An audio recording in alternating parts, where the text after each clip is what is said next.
Hey, what up, yo? It is time for another brain drain. Word. My name is Jay. You know that because it says that, my name right there. But yeah, we're back. I was a little late getting started because Skype was still giving me attitude. Those of you who were on the show last week know that I lost my Skype completely, and I had to find a way to make that work, and I did. And I checked it all week, and everything was working great. And then I turned it on like 20 minutes ago, and it wasn't working. I was like, what are we doing? Anyway, big day today, Auburn at Arkansas. That's a huge game. This would be the 6th win for Auburn if they win this one. And that means bowl eligibility. Everybody's fired up about going to the Weed Whacker Bowl or Birmingham or wherever they end up going. Some other things going on in college football. Alabama won big against one of my alma maters, University of Kentucky. I think it was 42-14, something like that. I've got Gus on over here. The UCF Knights playing host to the Oklahoma State Cowboys, the Pokes. And I guess those are the two big games. We got Ole Miss playing at Georgia later at 6, I believe. And let's see. Oh, Vanderbilt got slaughtered. South Carolina beat them like really, really, really bad, like 40 or 50-0, something like that. So, yeah, it's kind of a fun week in the SEC. Also saw some Blade and Bow 22 displayed, which you don't see that very often, AU Taxman, if you're here, bro. Homie brought some of that on the SEC Network show today, the pregame show. And I was like, oh, that's some good bourbon. By the way, I'm going to be drinking some of this Wild Turkey Rare Breed Barrel Proof. This is good stuff. Wild Turkey Rare Breed, to me, well, really pretty much anything in the Wild Turkey catalog, but this in particular is a good one. You can find this in your ABC store. I believe this bottle cost me $46, which I think is a fair price for a delicious bourbon such as this. So cheers, guys. Looking forward to a fun game. I have myself been to a lot of games at Arkansas, and a lot of times they go very poorly for the Auburn Tigers, but it's a new year. And if Brian Harsin can win at Arkansas, hell, anybody can, right? It's pretty much that easy. Mr. Monson in the house. What up, bro? Good to see you here. Medro. Yo, Malcolm. Awesome to have you, bro. I saw you pop in last week, and I was happy to see you. Patrick P. in the house. Let's see. E-Hall says Gus be Gussin'. That's what he does. That is indeed what he does. We got our first super chat of the day coming through from War Eagle 0008. One of our newest Swoogans. I believe he was 32.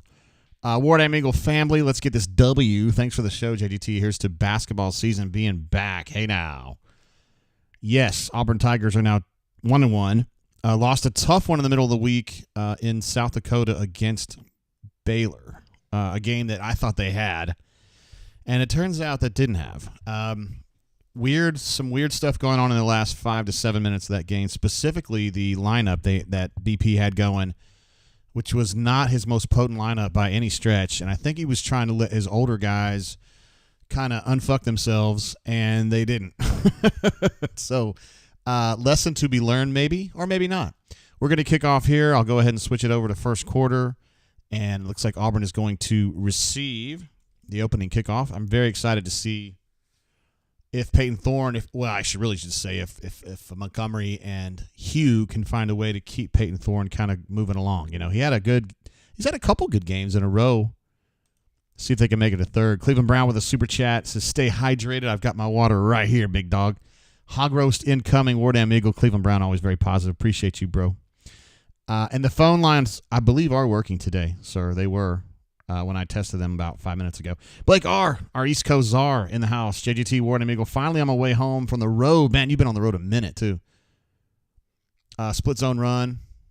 Peyton does the keeper and gets about 8 yards on the first play of the game. Nice. It says, stopping in to say hello and hope to get back home soon enough so I can join later. Going to be a good day. Blake, I'm so stoked to hear you're getting back home, my guy. So, word. We also got number 19 in the chat. I feel like a stranger, one of the pillars of our community, along with Blake R. and others. Says, word up, everybody say. Much love, Drainers, Swoogans, and Tates, especially Mama Tate. Let's get this bowl-eligible win and talk some hoops. All right. All right.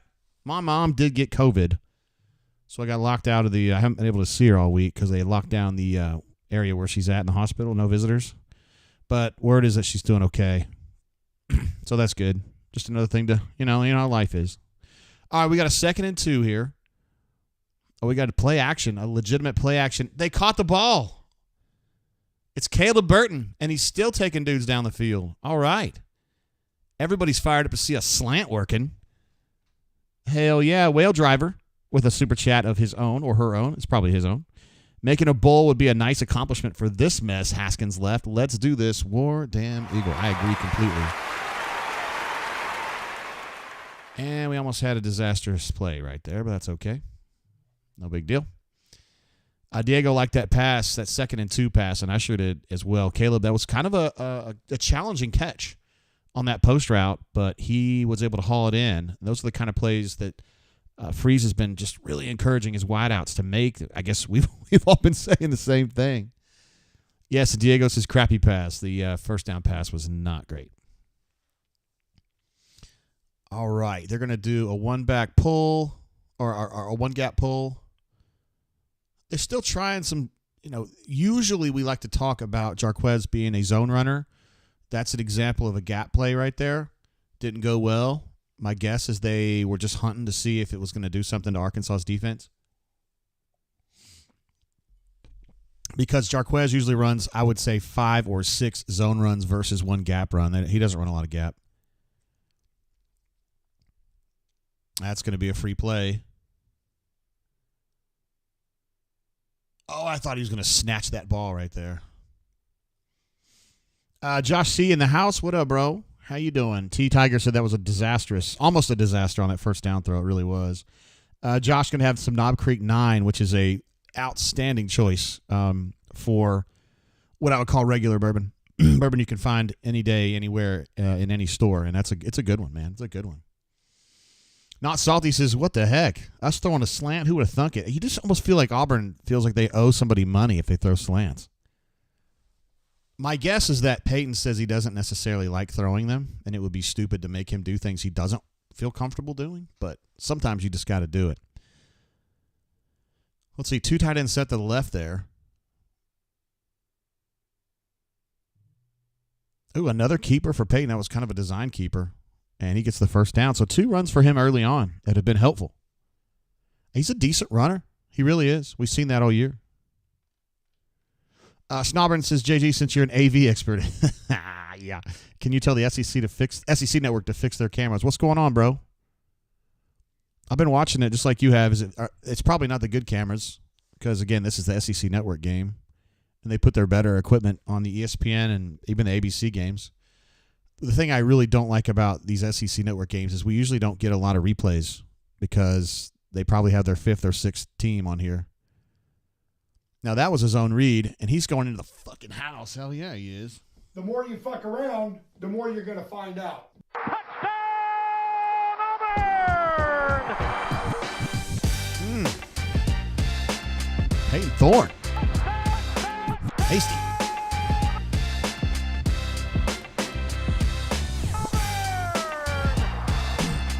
He was the star of that. He gave him a little look too, didn't he? He was the star of that drive. He had more than 2 carries, didn't he? Officially, he's showing 2 carries for 16 yards. Wow. Okay, cool. I can go with that.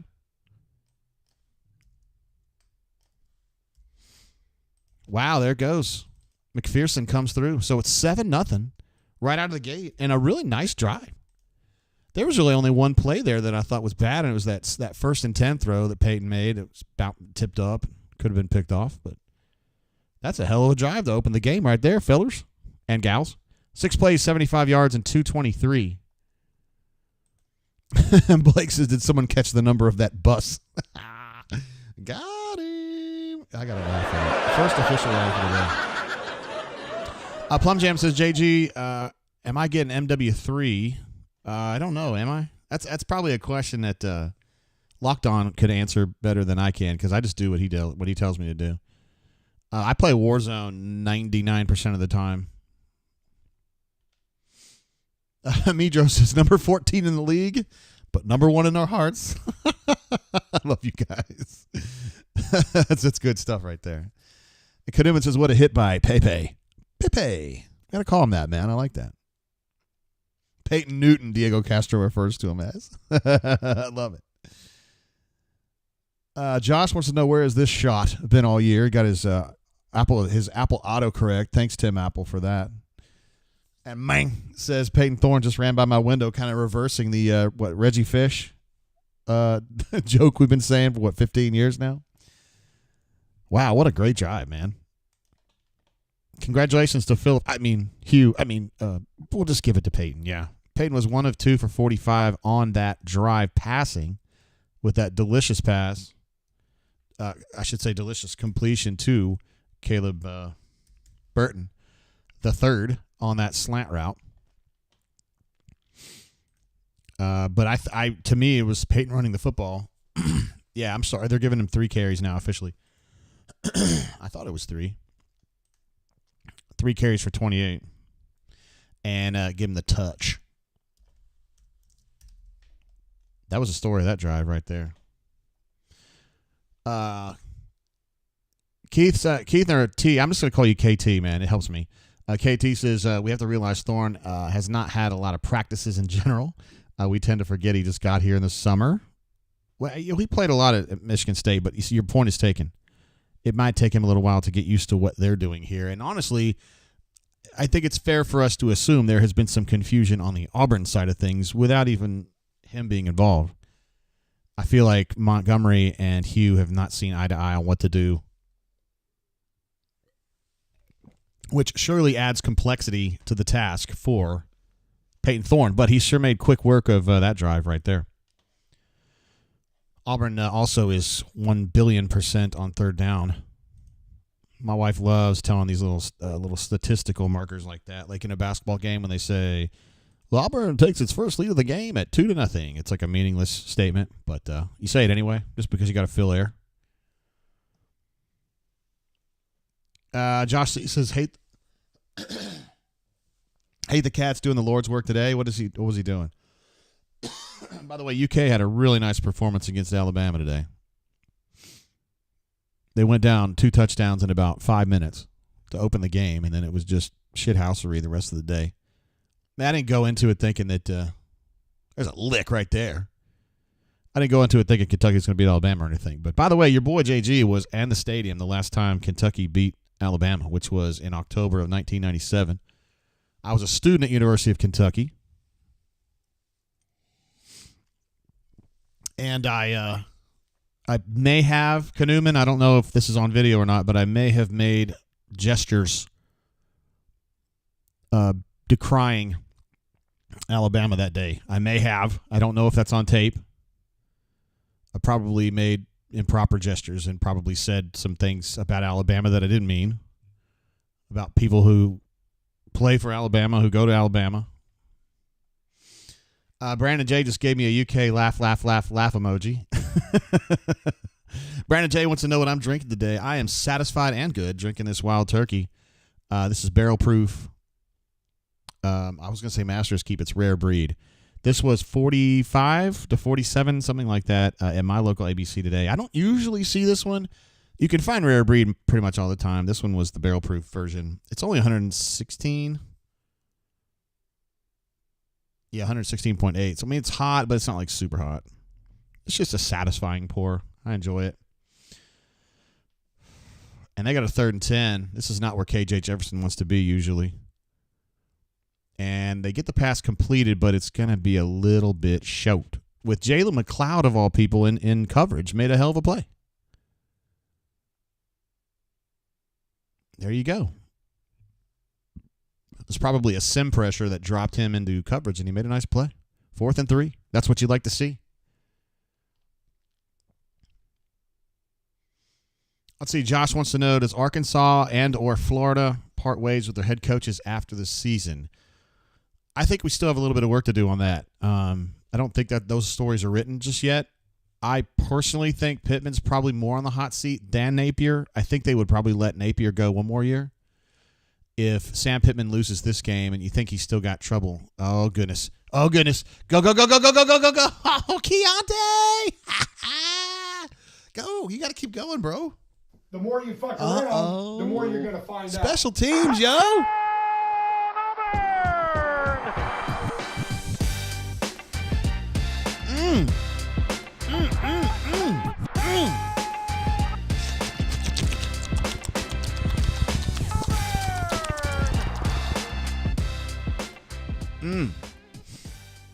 This is what Betty Boothroyd, former Speaker of the House of Commons, has to say to Sam Pittman. Order!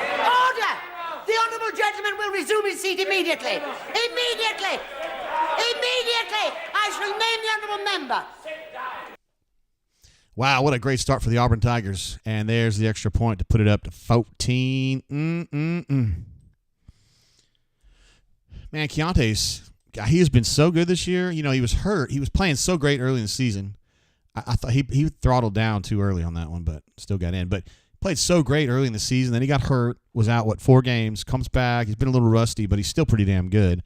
And then, boom, that's a big-time, game-changing type of play right there. And I have a kinship with him because he is a fellow San Diegan, as I was once. Hey, I lived there for like 5 years. Ended up at Snow Junior College and now at Auburn, and he's the star of the show right now. Yeah, AU256, one of my favorites from Madison, says slow down at the end and almost got hawked down. Almost, but not quite. Fresh Boy, what's up, man? He says, aye. Fresh Boy loves seeing special teams touchdowns is what he loves. That's one of his favorite things. Diego says, K. Scott is a beast returning kicks. Damn right he is. About time to have a TD. And T-Tiger just says, wow, never did I think we would have a start like this. I'm shocked. I rarely pick against Auburn in games, in the official prognostications and whatnot. Dude, can we move this, please? Guys, drop the donut and help me a little bit here with the graphics, if y'all don't mind. Fine, we'll just leave it there. Super chat coming through from Feel Like a Stranger, one of the pillars of the community. Scott is a man. He's number 0. Right about him. He is a man. We're going to give you an applause for that because number 0 is important. FJ says, I just hope these boys don't fall asleep. That is a threat.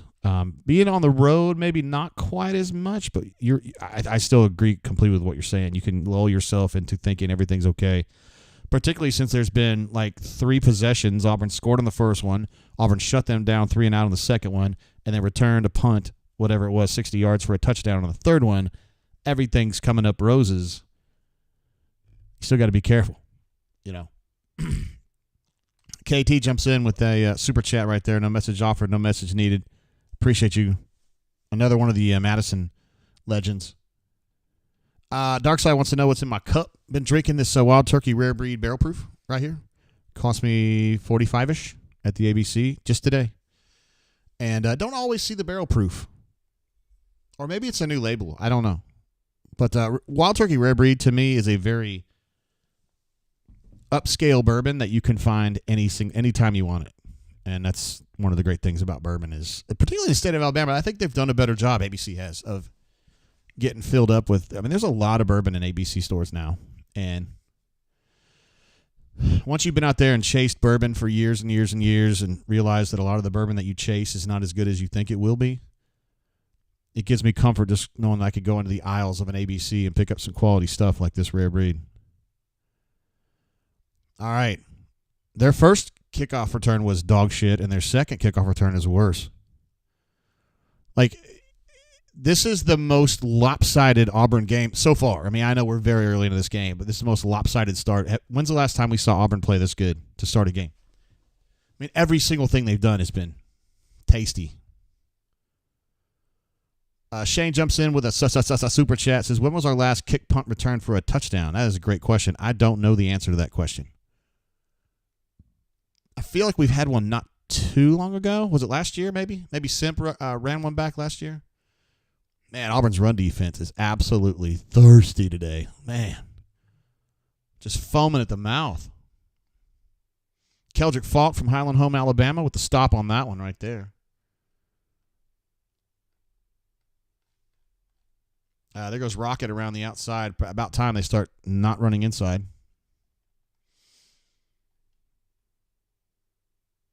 Let's see. Wizard says Auburn and Gus up 14 early. Who will fall asleep first? That's pretty good. I've got Gus on over here. Oh, they're going for a touchdown right here. Oh, they just caught it. No, he dropped it. He had it in the end zone and he dropped it. I'm not watching that game. KJ Jefferson running for his life on third down. Ooh, that might have been a late hit on that one. And Auburn is hitting today. Justin Rogers trying to pressure him. That was Cam Riley getting hit pretty hard on a blindside block, but judged to be legal. I didn't get to see it as well as I wanted to. Michael W. says Falk and McLeod are looking good. Both of those guys have made one big play each so far in this game. So, yeah, absolutely, that position's tightening up. It's interesting. Remember early in the season we saw Steven Sings play a lot over there, and we haven't seen him in a minute. He's not hurt. Not that I've heard of. They're just getting development out of some guys, you know. CJ in the house, number 20. You may know him from the bunker. Says, Here I Am.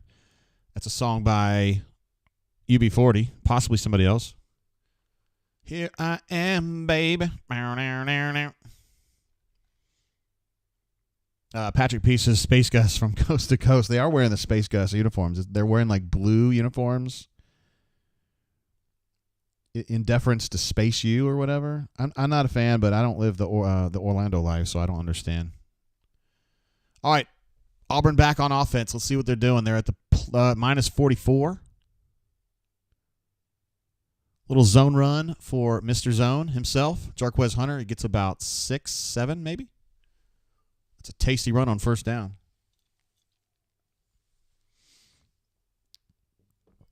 Avery Jones back this week. He was warming up, according to Stoltze, who was there with us for us in Fayetteville.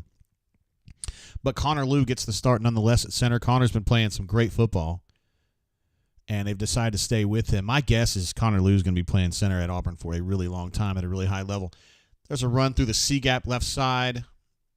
He got the first down, then he fumbled. Looks like Connor got the fumble recovery on that. Nice.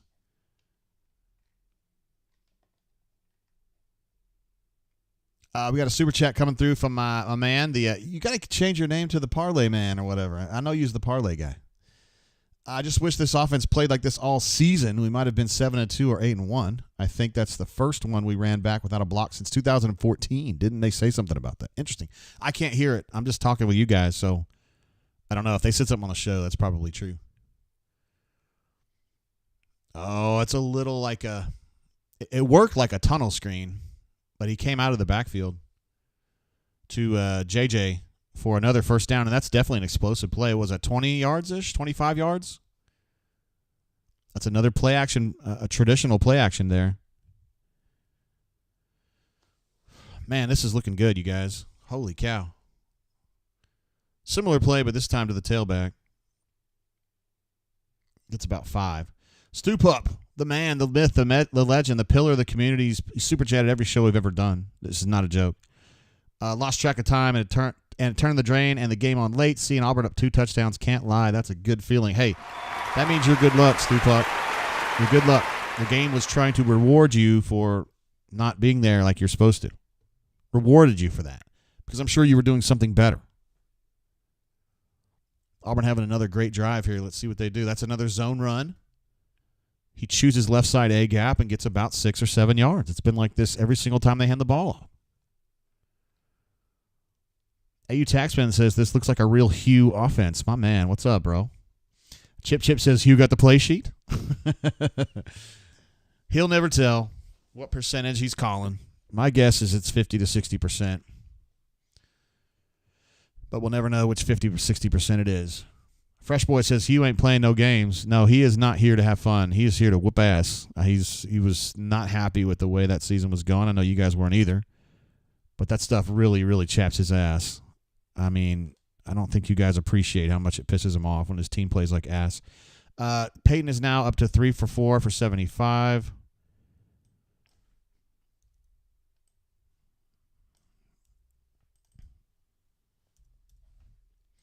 Not too shabby. Jarquez is now at 4 carries for 17. Let me go ahead and update that.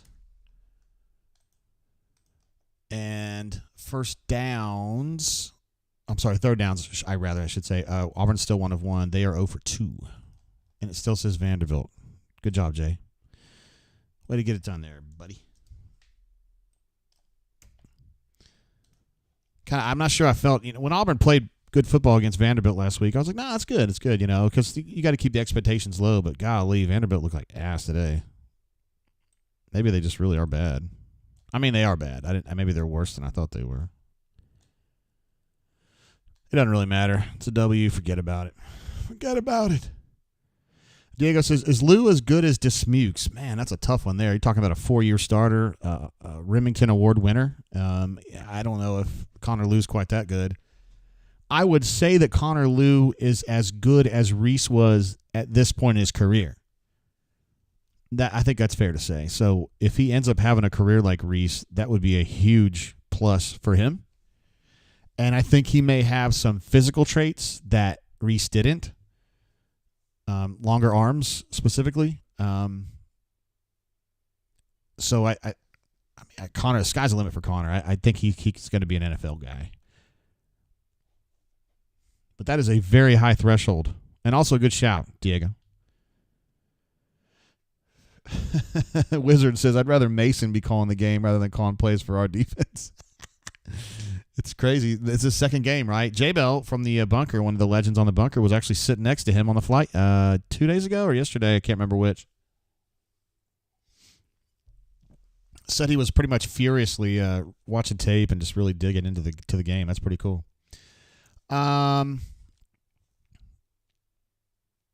Snowburn says, remember our last SEC punt return touchdown when Chris Davis vomited all over Tennessee's end zone in 2013? That play was run away from me. I was shooting on the field that day. It was a great day for shooting because it was fully overcast, but it was like the middle of the day. It's perfect. But he was running away from me on that play. And also, CJ had a weird play in that game that was running away from me too. Let's see. Blake says, so are we stealing a recruit at half or tomorrow? I don't know the timing on that. My expectation, I thought it was going to be 2. It's going to end up being 1, I think, for now. I just don't know the timing on it. It should be this weekend, though. It could be today. It could be tomorrow. I don't know which. And the dude's a player. He's pretty good. That was a weird play, and it's going to frickin' work. Oh, my God. They did it again, you guys. The more you fuck around, it the just more keeps you're going. Gonna find out.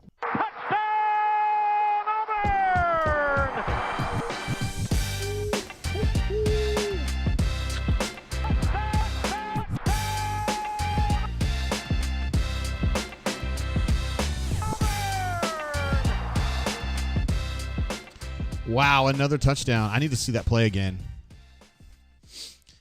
It was some kind of a weird machination to get the ball out there to Fairweather, but I don't know. Something weird was going on. I don't know what it was. It was probably planned, but I didn't see what it was. McPherson already has 3 points, guys. If I'd have told you early on that McPherson was going to have 3 points early, you'd have been like, great, another field goal. No.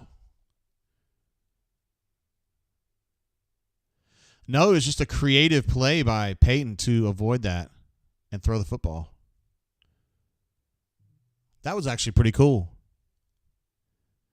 They had a mesh charge coming in, and rather than freaking out like he would have done 6 weeks ago, he kind of dropped his arm under the rusher and just kind of got that ball out to Fairweather. It was kind of an Aaron Rodgers type move, honestly. That's pretty sweet. Neil deGrasse Tyson says they're going to fire Pittman at halftime. Oh, man. A couple more touchdowns. And it's not going to happen at halftime, but I don't know, man. He might not make it long after this game's over. It'd be 3-7 at that point with a humiliating loss at home. Well, let me rephrase that. Another humiliating loss at home. Remember how we thought it was so amazing that Pittman was like having all that success early on? I was thinking to myself, how did I miss this? Like, how did I miss Sam Pittman as being this guy? And then he's certainly come back to earth here lately. And this is one of those losses. I mean, it's only 21-0, but if Auburn continues on this trajectory, this is one of those games where this stadium's going to clear out in a hurry. Hell, the stadium was only about 70% full at kickoff.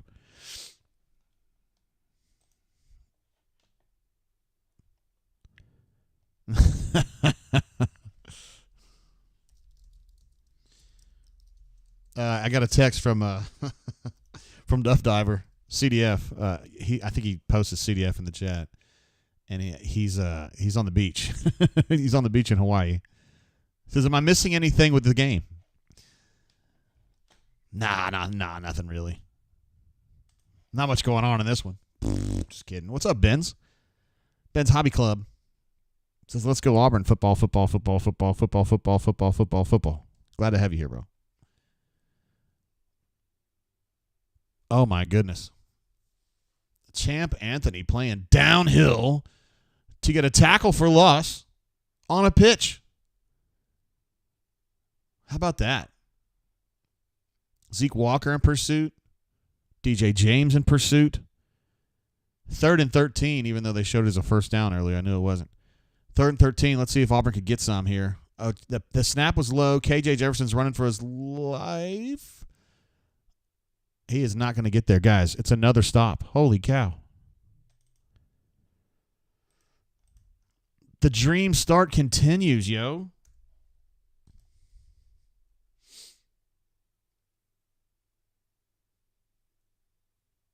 That's a wise tackle from Zion Puckett. He went low and just shouldered him up. That's what I would have done for a dude. 250-pound tailback, quarterback coming at you. Obby Travels says team is playing angry. I'll tell you what, man. I don't know about angry, but this team, well, the defense is playing angry. This team is playing with a freaking purpose, man. This is a purpose-driven team at this point. And somebody mentioned earlier about T-Will. Yeah, I understand. I've been covering him so damn long. CDF jumped in with a super chat. The pastor out here booty blasting. CDF super chatting from the beach, my man. Hey, I'm glad you're checking in though, bro, because this is a fun one. Chip says, Chip, first of all, the man, he's the man behind the Swoogan glasses, and a true genius in my opinion. Did Pittman discover the Nalsminger playbook in an Ozark cave?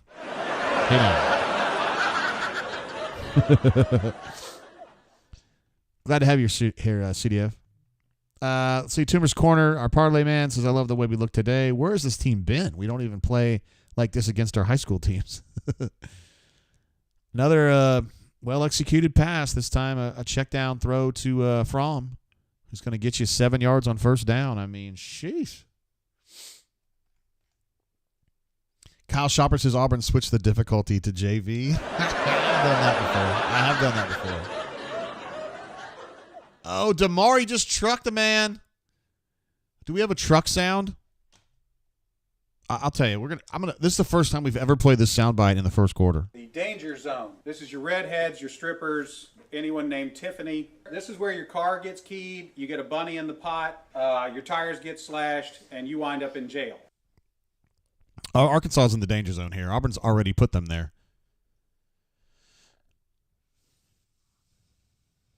I'm not sure I agreed with that read right there on 1st and 10. It was a pitch option. He decided to keep it and got 2, which is fine, but I think he could have pitched that and they'd gotten a little bit more. Whatever. We're splitting hairs. Let's see. Felix Stranger said, did Champ literally decleat the guy? Did you see a cleat go? It was a lick now. It was a strong lick. And I think he's going to have some problems, some PTSD after that one. He's going to have nightmares of number 25 hitting him in the sternum. 2nd and 8. Oh, shit. Now, I was about to say, this looked a lot like the that looked a lot like the pick six against Vanderbilt insofar it was a 3-receiver a combo to this side of the field, the right side of the field, with an arrow route underneath. He did not throw the arrow. He ended up throwing the, I guess that was a stop or a sticks route.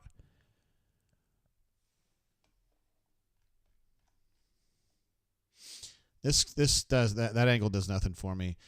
I'd also like to see Coy Moore work back to the throw on that. That's something that Auburn's receivers don't do very well. I mean, listen, that's not his fault, but I'd like to see him work back. It would at least make it a more challenging interception catch. So Arkansas takes over, plus 22. KJ Jefferson in serious trouble. Justin got in there and affected that big time, which is something he doesn't necessarily do a lot of, but he sure did it on that play. Scott says, put Robbie in.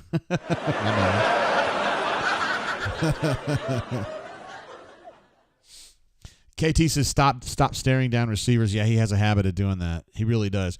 They've been working on half-field reads for him, which helps him a little bit, I think. So when he's staring, at least he's looking at several dudes, or at least two. Another play by Eugene Asante. I cannot believe how good he's been all year. A dude who didn't even play last year. I mean, he was technically redshirting. At some point, he got into the redshirt queue, but they just didn't want to play him.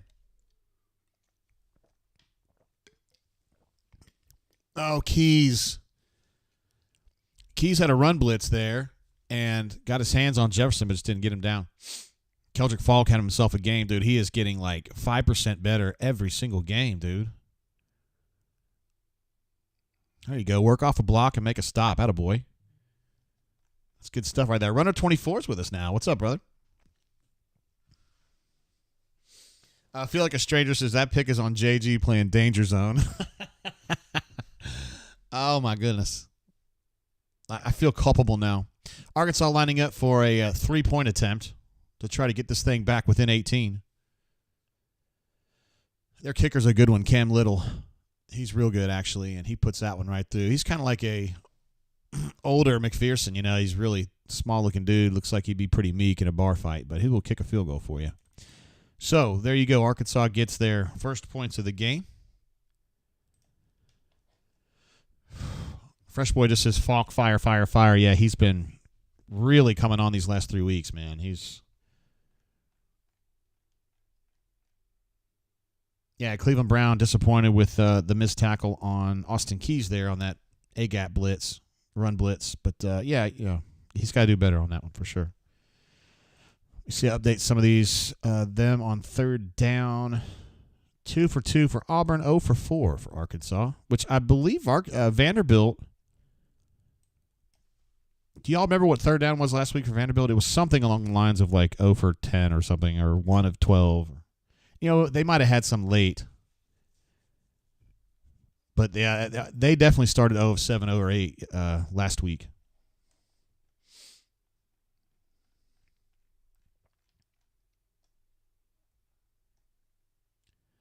Yeah, Spread says something kind of funny. He says, we have not had this much pressure in essentially saying it's been a long time since Auburn's created pressure. You know, Free said something about that in his press conference the other day. All right, maybe it was on Tiger Talk. That got to have more pass rush. We're going to try to address that in recruiting.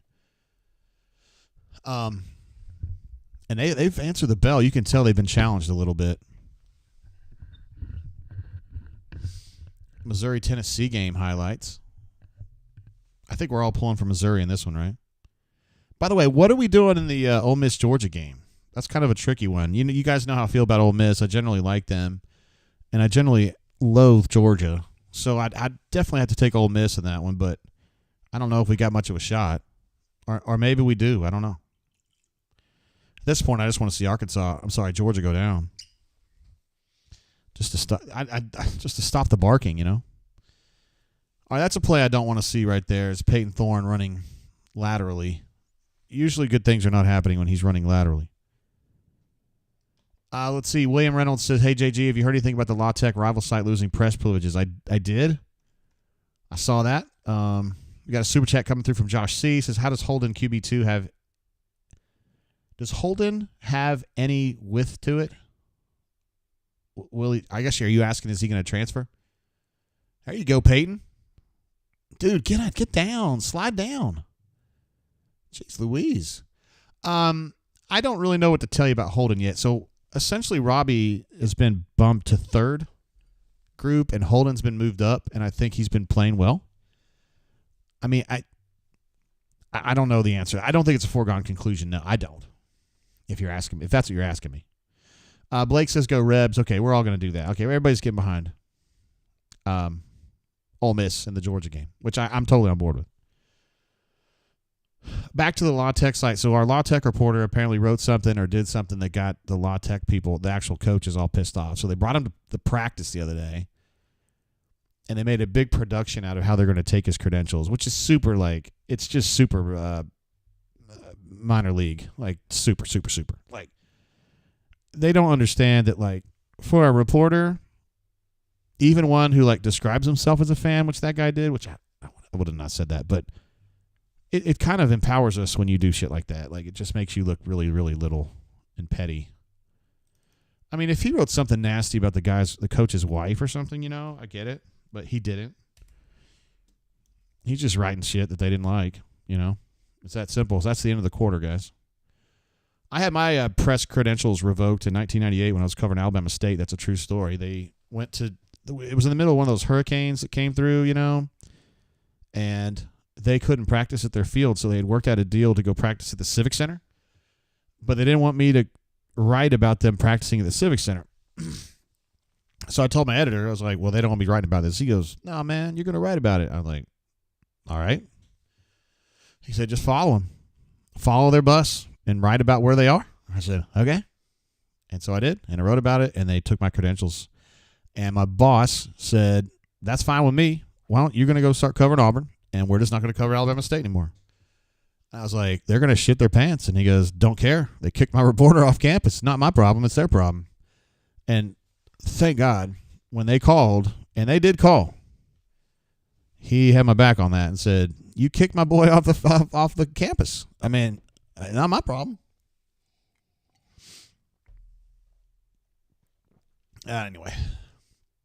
I don't know if Ed D would appreciate that. Ed D's a Hornets fan. He may have remembered that far back. I was covering Tawanis Lockett, who is now the head coach at Park Crossing. He was the star middle linebacker. And Darnell was the quarterback, number 7. Number 4. I can't remember his last name, though. He was great. Anyway, we're not here for ASU games. We're here for Auburn games. Peyton is now 5 of 7 for 93.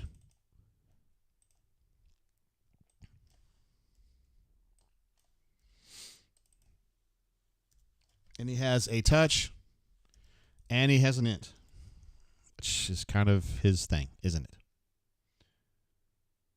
Let's see. Eddie says, nope, going to rep Auburn and Bama State when they play each other. I wear both colors. Wow, that's cool. They do play every now and then. Peyton has 6 carries for 47 yards. He's the leading rusher. Wow.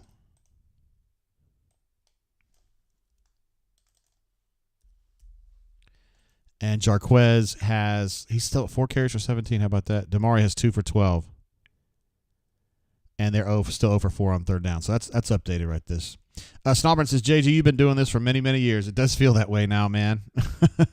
I wrote my first sports story in 1995, which has been a long time ago.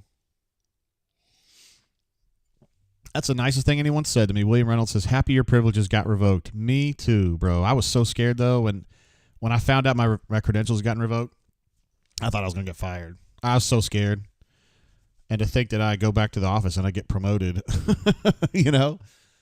He was like, nah, man, you did your job. I'm just happy that he was willing to have my back on that.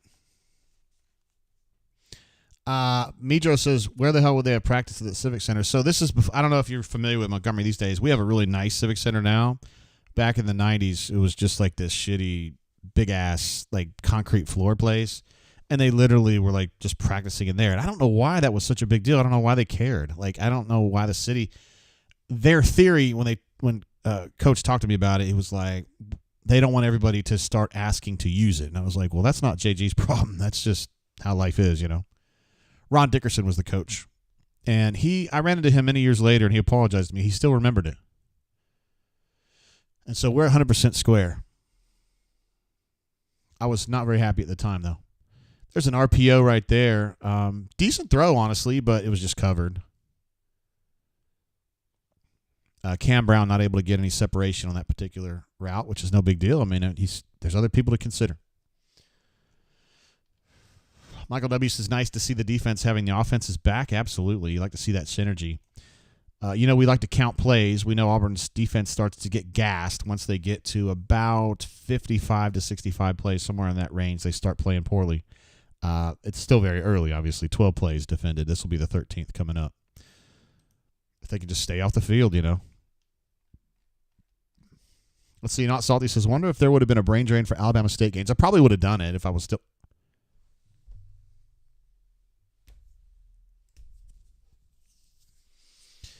All right, guys. We got our first drop of the game on 3rd and 6. Cam Brown, the ball, I don't even know. It hit him to a point where he literally caught it by default, and then he dropped it. Like the throw was so perfect, it like landed like right in his elbow, like right in this little pocket, and he dropped it. Oh my God. SC3 says, now hold on a second. I graduated in that Civic Center. Hey man, that's cool. I didn't say it was like a place where losers go to graduate or anything. I'm just saying it was just kind of, in the 90s, it was just very basic. It's nice now. It's really nice. They did have wrestling shows there, and I got to interview Diamond Dallas Page, which is definitely a career highlight for me when they had a WCW event in there. DDP, what a stud. Neil Jay's in the house, my man.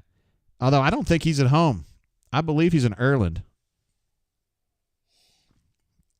He's a Welsh dude living in Scotland, but I believe he's in Ireland right now. But he is definitely an Auburn fan. 21-3 says, the future is bright. The future is orange face masks. Be cool with that.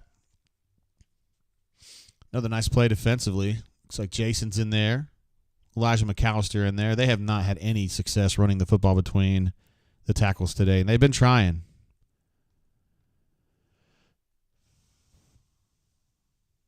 Not Salty says, make a drop counter widget on screen, JG. I think I can do that. Let me see if I can do that real quick.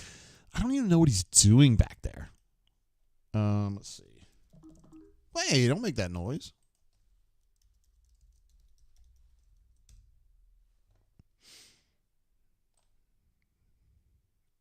Here, I got to change this. Hold on.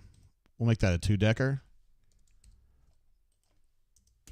And we'll just put 1. How about that? This is not perfect, but it might work here. Let's see. Background, I could get a little. No. If I can make it to the border. Motion. That sounds pretty cool.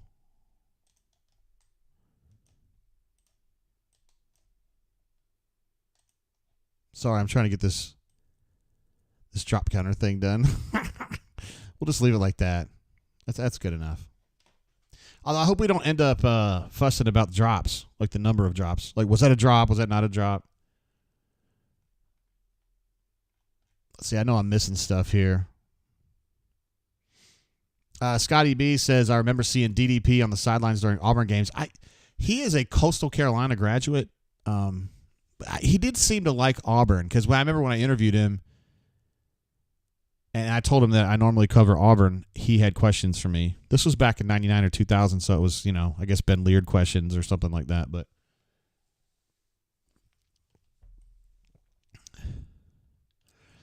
let's see. A. Robinson says, from now on, we keep the drop counter.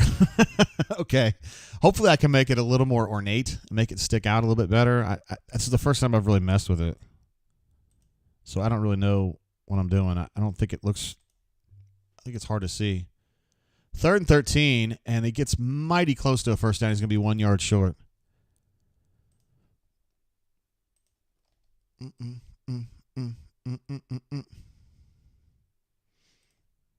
There's a lot of options here, but I just don't know how to mess with that right now. I'll just leave it like that. Can we?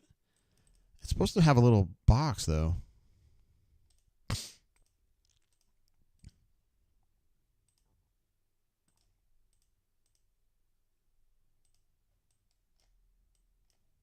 Hell, I don't know. There we go. It looks a little bit better, I guess. Anyway, let's see. Neil says, still in Scotland, Jay, getting a blast of cold air from the current. Oh, yes. For listening to the brain drain instead of helping her celebrate her birthday, Tequila Slammers, this one is for you, my friend. Hey, one right here for Amanda, who I cannot believe is turning 50. She looks like she's about 35. Actually, I thought you were creepy for, like, rolling with a gal that much younger than you. And you guys have been married a long time, too. To Amanda. If the bunker saw Amanda, you guys would be big fans of Neil and Amanda. Jacob G jumps in with a super chat. Says, JG, much love to Mama J and you, bro. Appreciate you thinking about my mom. Seriously. She did get COVID this week, but she's been doing okay. So she's fine. Had a lot going on with her.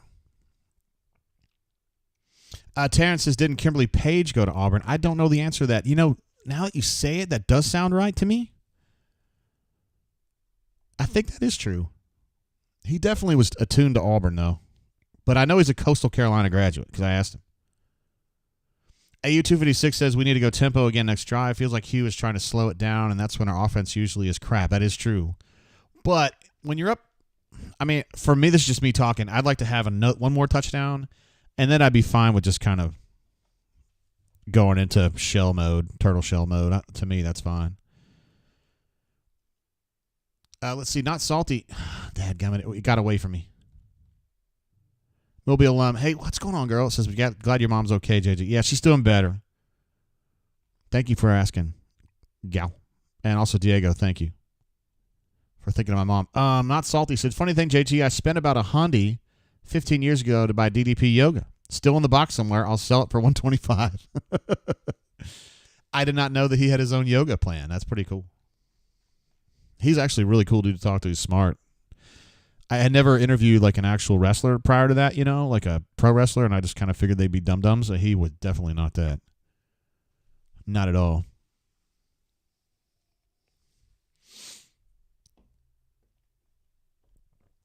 Let's see. Damon says, don't go into Tubber Shell.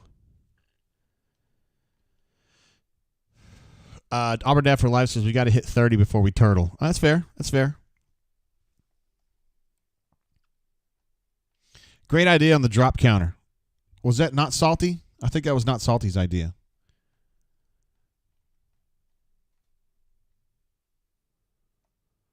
Spread earlier was saying JG's telling his 2 Auburn story. That is definitely how it went down, though. All right, 4th and 1, and they're going to go for this. This is big stakes right here because if they don't get it, Auburn is in tasty position. I would definitely not go shotgun on this play. At the same time, they've got a 250-pound quarterback who's pretty damn good at running the football like that. So they got about 5 yards on that play. And that is met with a smattering of applause from the smallish crowd at Reynolds Razorback Stadium. Blake says, Bunker said Brown dropped it on purpose in spite of Thorne. You probably mean like to spite Thorne. All right, so they are going to give the ball to KJ again, and he's going to mow down some people again and get it to 2nd and 4. Split zone action with the play action throw. Nice little catch there from Hunter Renfro. And that's a first down. They're moving the ball a little bit now. Plum Jam is good. Says it'd be cool if you could get that Sting interview. He was pretty damn good. Is he still alive or is that a joke? I don't know. I haven't kept up with those guys. Back in those days, for me, it was DDP. Lex Luger would put people in the torture rack. I mean, Sting was probably one of the big stars at that time. I liked Public Enemy, the tag team group.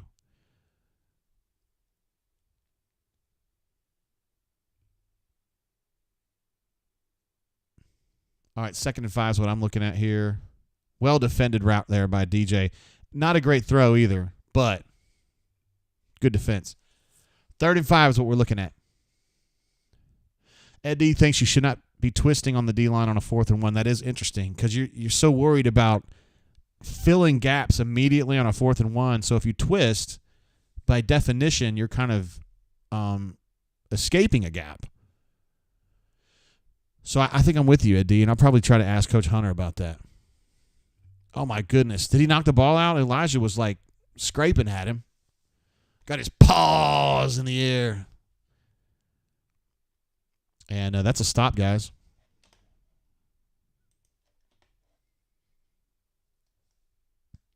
Hate to bring this up, but Arkansas is 0 for 6 on 3rd down now. No, I don't hate to bring it up. You know what I mean. Brandon J says Hunter Renfro plays for Arkansas. He looked just like him with that catch. All right, so they're going to have to punt from the 50. It's just too far.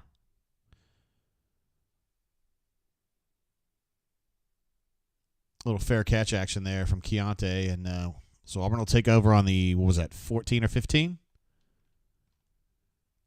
Jay Battle has the receipts. He says that Kimberly Page, DDP's wife, did graduate from Auburn per Wikipedia. So we now have an answer, and thank you for having the receipts there, my guy. Plum Jam says DDP and Sting are good friends. So cool. You could make that like a like a package deal, right?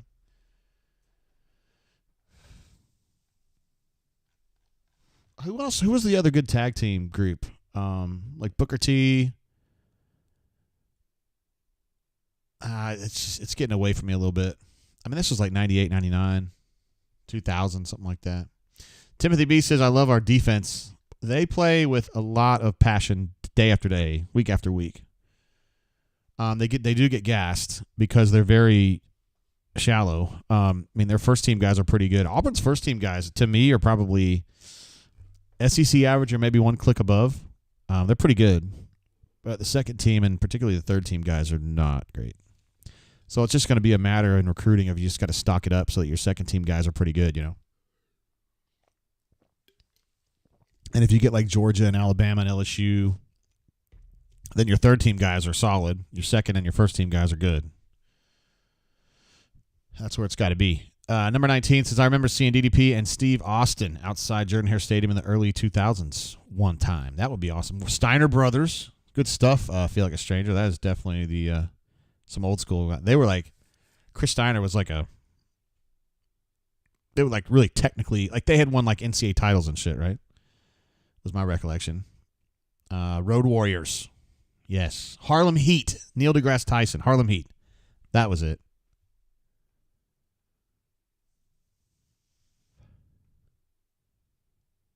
Neil deGrasse says Razor Ramon and Stone Cold are my guys. Stone Cold was just after I had kind of disengaged. He got really big. Stevie Ray was Booker's brother. Okay, cool. Mang says Stevie Ray, Booker T's brother, used to call people Fruity Booty. EU256 says, anyone keeping up with Utah and Washington? Pretty good back and forth game. I haven't been watching that one. I know we got USC. If they lose tonight, which I really hope they do, that will mean they have lost 4 of 5, and the one they didn't lose was the 50-49 win against Cal. They have definitely fallen off the map. Bonos says, are we going to go into a shell? It's kind of looking that way. It's not time for that yet, but let's find out. There's 11 minutes to go here in the second quarter, and I think it's time to at least have a nice drive, productive drive here. They're going to go with a little pistol play action. A lot of play action today. To Jay Fair, who's going to get oh, my goodness, he got hit hard, though. Oh, they're going to throw a late hit call on that bad boy, too. I did not see the actual hit, the construction of the hit. I don't know if he led with the helmet. So Jay got about 15 yards on the play, and then he's going to get at least 15 more.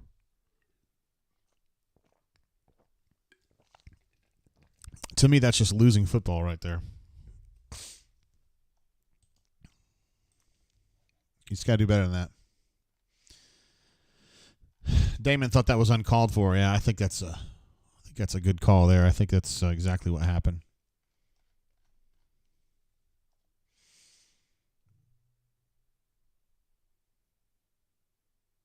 Oh, they're gonna throw a target on him. Yeah, I mean I knew it was out of bounds, but I didn't know if it was a helmet to helmet. Let's see. Oh my goodness! I don't think he was trying to helmet gouge him, but he did. I think I think his intention was to throw an elbow at him, and he just mistimed it. And this is definitely targeting. This is 100% targeting. Anonymous thinks that's ejection territory. I don't think there's any question about that. Yeah. I'm not super familiar with this player, though. I don't know if he's super important to what they're doing. I know McLaughlin is their best player. He's a cornerback. That's not him.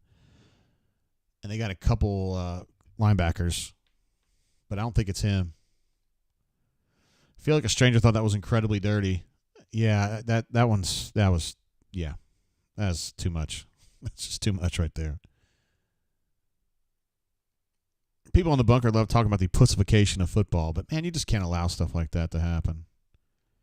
I mean, allow it to happen. You just need to de-accentuate it. So I think hits like that are becoming more rare, which is good. I want to see T. Will on the sideline. I am not seeing him right now. It's crazy to think T. Will's the defensive coordinator there. I covered T. Will in high school, you know.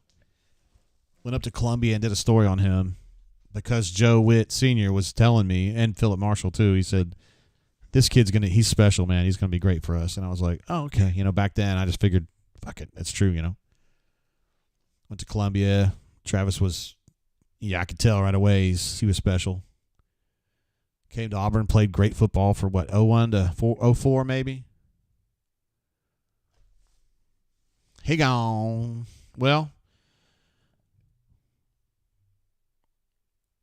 you ain't got to go home, but you can't stay here.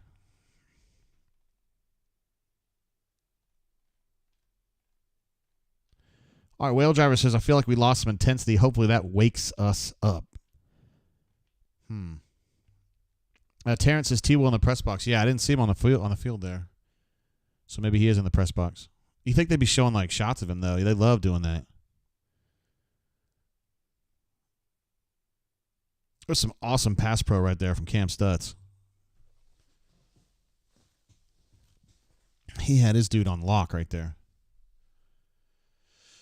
Just saw John Cohen on the sideline over there, athletic director. Timothy B says, as a lurker, I must say that the bunker is the most unhinged place on the internet. I love it. It is very unhinged. You guys should see my DMs, man. I was mitigating a very angry interpersonal dispute between two members earlier in the week. And it's two members known for their argumentation. And I was really worried that they were going to kill me. But my position was they were both acting like assholes, so I wasn't going to take a hard stance against either guy. I was just going to tell them both to back away, and they did. And so it worked out good.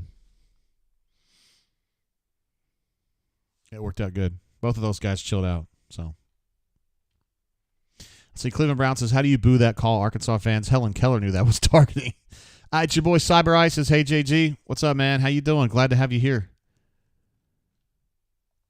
A. Robinson says that shouldn't be targeting. I mean, he led with the helmet right into the crown of his... He used the crown of his helmet to jam Jay Fair in the face. Like, all right, guys, is that a drop or no? Are we a drop?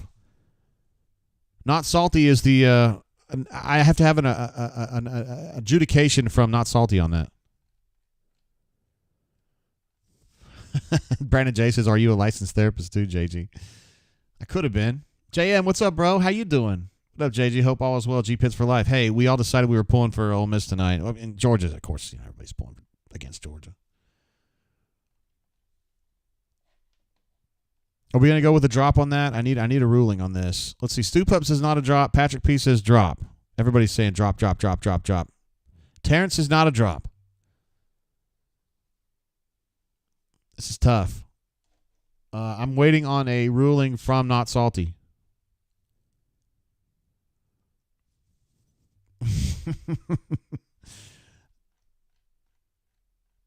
Let's see. Ed D makes a good point. There's no separation. Why do we keep going back to it? I feel like we have decided it's going to be a drop, guys. Even though Not Salty is yet to rule, I'm going to go ahead and bump that up to 2. Both against Cam Brown. This one was a close one, though. And D-Luck, I feel better knowing that D-Lucky says drop. Okay. Not Salty says drop. All right, there we go. It's a done deal. This has been adjudicated. There will be no more replays. Cleveland Brown jumps in. Get Camden some stickum. I'm staying hydrated, my G.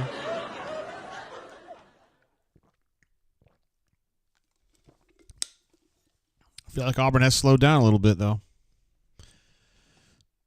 Not a good time to slow down. Josh T says, drop it like it's hot. Drop it like it's hot.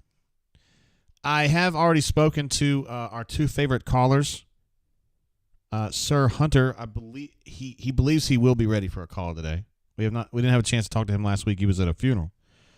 And then we also didn't have Skype last week, so we couldn't talk to anybody anyway, but he was gone, and also Jay Head was up in Michigan, I believe, so we didn't get him. I've already talked to Jay Head, and he's definitely going to be good to go. So, Gucci on that. And so, coming up at halftime, we'll have Coach Hunter, and then we'll also have Alex Kozan who we love and adore. He's a stud.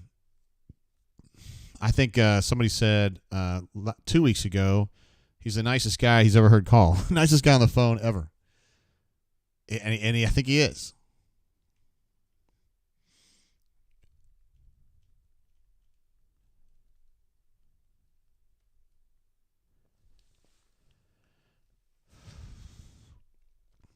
Eric says, why don't we run the ball on that 3rd and 3? I don't know. That's a good question. I feel like there's better choices than throwing the ball to Camden, but FJ Tab, I have to admit, what you're saying is sticking in the back of my head. It says that play was well defended. It's not a drop. We're just going to go ahead and give it a drop. It's been judged. Not Salty ats himself and says, official drop judge, jury, and executioner, LOL. Terrence is glad you got your phone call issues cleared up, JGT. Well, hold on, bro. Now you've hexed me. Now that you say that, maybe it won't work. It was working right before I got on the air. Here, we'll see if this echoes at the test sound will listen. See if you can hear. Welcome to Skype call testing service. After the beep, please record a message. Afterwards, your message will be played back to you. This is JG Tate, and we're live on the Brain Drain. Brain Drain. This is JG Tate, and we're live on the Brain Drain. Brain Drain. It's working, yo. So I'm just going to leave it there and don't touch it. Don't even look at it. ID like he says, horrible effort. He has to catch that with his hands. He let it get to his body. You know, this is something we talk about, right? You got to work to the ball. And I feel like Auburn's receivers just kind of wait. That happened a little bit with Rivaldo Fairweather on the pick six last week. It is not his fault that there was a pick six, but had he worked back to the ball, he would have made it a more challenging play for the corner, the nickel. Today, that pick that they had earlier, same deal. Again, not the receiver's fault, but work back to the ball a little bit. Let's see. Terrence says, I hear nothing. Wait, y'all didn't hear that? You heard it. Yeah, I know you did. A Fat Crack jumps in with a super chat. What's up, bro? One of our legends. Great start and crappy again. We've got to get the momentum back on Hope all is well. JGT, Warren, and Eagle. Definitely got to get that momentum back going. Defensively, Auburn's been on it. 100%. But KJ Jefferson's got nowhere to go. And 2nd and 20. Yeah, it was Fat Cat. Got to get that going again, bro. It's such a perfect start. The first 8 minutes of the game were just absolutely immaculate. Another legend, super chatting us as well. Crocky Poo, you guys know him from the bunker, obviously. Crocodile. This is Ward and Eagle J. We need to run. Crocky Poo loves running the football for various reasons. First of all, Auburn's good at it. Second of all, Auburn's got a great tailback. Actually, you could argue Auburn has a few great tailbacks. Third of all, it keeps the clock running. It saves the defense. So, a very sound argument, Crocky Poo. Let's see. Josh Siege says, JG, who is the wideout in this team that you throw the ball to in a situation like that? Must catch to move the chains. Probably Fairweather. I think he's probably the best receiver of the football. Jay Fair is good too. Those are the two most reliable in my opinion. In practice, it's usually Fairweather though. 3rd and 10. Pocket is collapsing. Oh, KJ makes a nice throw to number 2. Gets it out. Elijah was so close, he's got to get his hand on him, and he didn't do it. Number 11 got in there, really pushed the pocket in, and he's just got to finish that. Oh, Terrence said he's joking. Thank goodness. I saw the input over here. Usually when I see the things wiggling, you guys can hear it. Man, DJ's been playing a game, you guys. He really has. Scott Crankton says Gus is up 24-0 at half. That's not enough.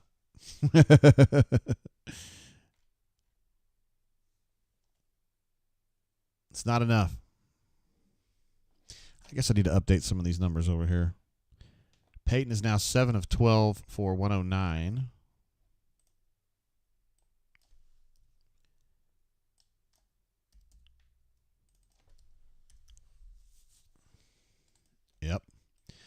Jarquez is at 5 for 25.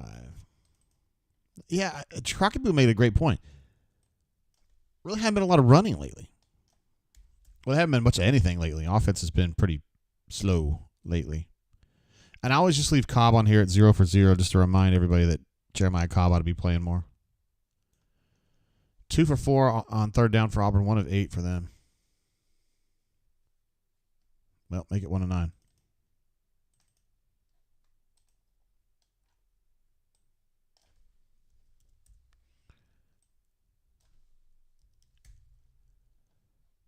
Boy, DJ's having himself a game, yo. Or he just get flagged.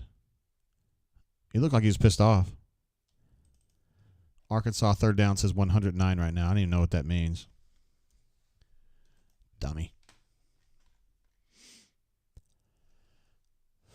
Patrick P says 17 straight runs up the middle and coming for UCF. That's a man who's watched a lot of Gus Malzahn. I believe that happened at LSU, right? Where they ran 17 in a row coming out of halftime or something like that, like A-gap runs or whatever. Like, come on, bro. Got to do better than that. Patrick P. correctly notes that Gus already got a raise this year. I'm telling you, nobody understands how to grab the bag better than Jimmy Sexton. He's just got like this spidey sense. He's like, this coach is about to start sucking, so I need to get my money right fucking now. And remember now, Gus, he negotiated that deal with Gus right before they laid an egg in the SEC championship game. The renegotiation at Auburn. And then the renegotiation at UCF happened right before they lost 3 in a row and got absolutely gobsmacked by somebody. They lost by like 40 points to somebody. I think the cameraman actually fell for that half-ass fake from Peyton Thorne on the RPO there. That's funny.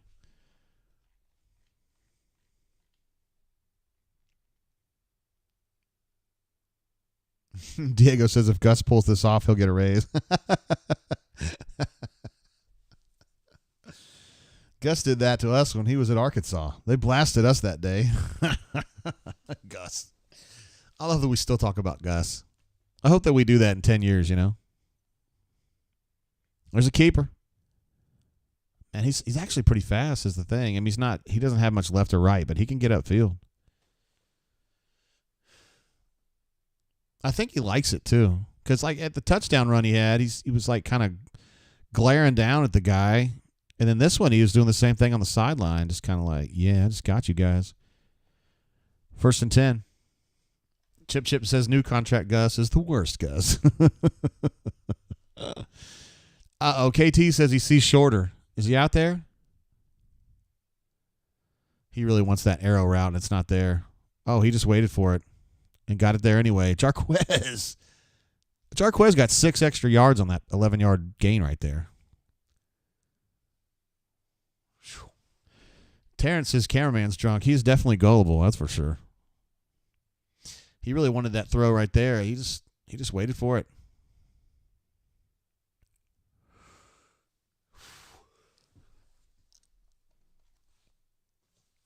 Patrick's waiting for the Gus statue outside Jordan. I love it. That's good stuff there. Got a little flat throw to Rivaldo. He got a couple extra yards. That's going to be a 2nd and 4. This has the look of one of those early drives now where you're just kind of, you know, the hallmark of those early drives was substantive gains on first down. And now they've done that here. Ooh. Oh, that was a dirty cut, man. That first cut was nasty. First down, Auburn Tigers. Scotty says we named our dog Gus, so I get to fuss at and about Gus every single day. My man. Cleveland says Peyton has gotten better with the read option by the week. Yeah, he does seem a lot more comfortable with it now. I don't think they've really changed anything schematically on that. I think he's just gotten better at it. But he also, they've obviously told him, run this, man. Like, don't just hand it off. Dude, Jarquez is just gutting these guys right now. He's just cutting them in half. I feel like a stranger like that clip about new contract Gus being the worst Gus. A Taxman says Thorne seems to be becoming who we thought he would be. I think I've got a soundbite for that. I think I do. The Bears are who we thought they were. And that's why we took the damn field. If you want to crown them, then crown their ass. But they are who we thought they were. And we let them off the hook. There you go. Let's see. KT says Hunter is being so patient, and you can tell he's in a groove. Yeah, he's just cutting him up right now. He's murderous. I mean, they got nothing for him right now. It almost just seems like they're just wore out. Like he's just kind of running through them. Look at this formation, guys. Is this going to be a brotherly shove? No, it's not. I wonder what Hugh's mad at. He's mad at the line judge about something. And the field judge comes in and has to, break it up.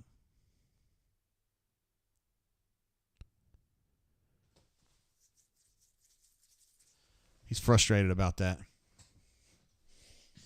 I wonder what the fuss was on that. Oker's in the house. What up, bro? What up, JG? How about our Raiders and Tigers? Winning feels good, doesn't it? Yeah. Raiders played much better last week with AP as a head coach. This week got Jets on Sunday night, I believe. I'm a little worried about that one. Generally not worried about Zach Wilson too much, but the Jets have a really good defense, so that concerns me.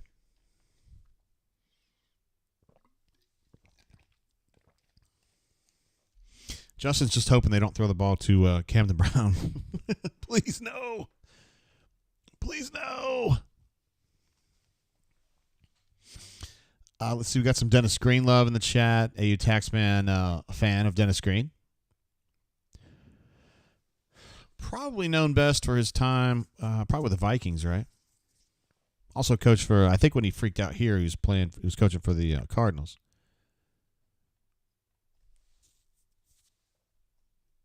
Yeah, Blake thought that was pretty wild, too, to see Hugh. Okay, so Wizard D thinks Hugh was mad about not spotting the ball. And we had to burn a timeout. I don't know. Auburn was set, ready to go. It was almost like it was an illegal formation, but it looked fine to me. I don't know. I don't know. I'll have to ask him about that one. Let's see. Josh says they held the ball for Arkansas to sub. I guess Hugh was pissed about that, huh? Momo Willem says, hey, JG, nice to be on the giving side of an ass whooping. Hold on, man. It's been kind of – Auburn's gone soft here in the last, 12 minutes of game time. Need to consummate this drive, get it in the end zone, and then at that point, they're really in trouble, Arkansas. They're probably in real trouble already, but you know what I mean. JB says we better convert on 3rd and 1. It's going to be that time, isn't it? Eric says there's a touchdown here. Seal it. Kind of feels like 21 points already scored is enough. LOL. Yeah, I would say one. Well, yeah, just when we say that, then you start thinking that's when they start coming back, right? I don't want to be the guy to jinx it. Actually, feel like a stranger might say I've already jinxed it, but Madison C. like the they are who we thought they were. That was one of my favorite rants. Terrence says, Jay, can you talk a little bit about our new commit, Ja'Kai Howard, some time tonight? Yeah, I can do it right now while we're at commercial. Ja'Kai Howard committed and signed in very quick succession this weekend. Rivals has him as a 4-star. He's a wing, I guess. He could be a 3 or a 4. Oh, here we go. We got a 3rd and 1.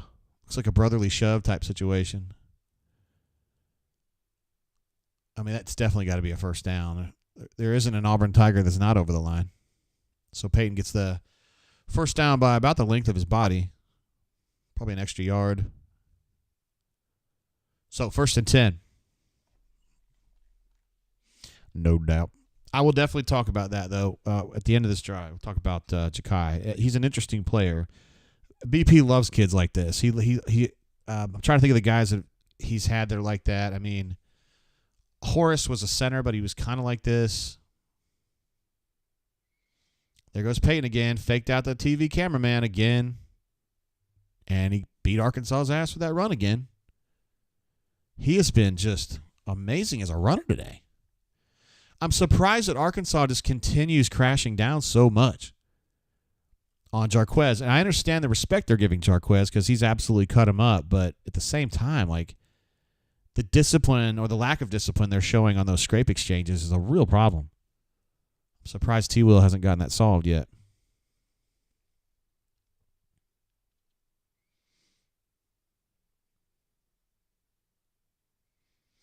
I mean, they had that one defended properly, and he still got 5 yards on it.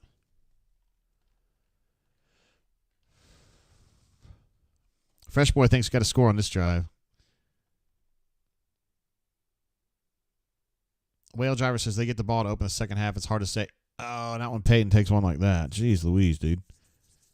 Hard to say anything's done until you squelch that first drive of the second half. I think Peyton just kind of froze here. I know he's reading the left side of the field, but he's got to know.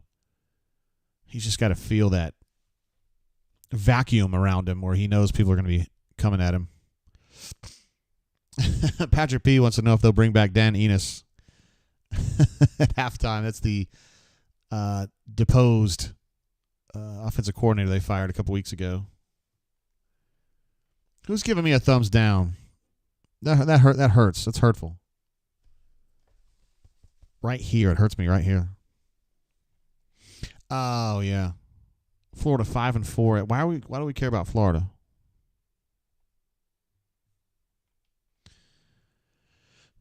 Let's see. Crocky Poo says Al Walcott, is a former Rob Roberts player. I did not know that. That's pretty cool. That's actually real cool. 3rd and 11.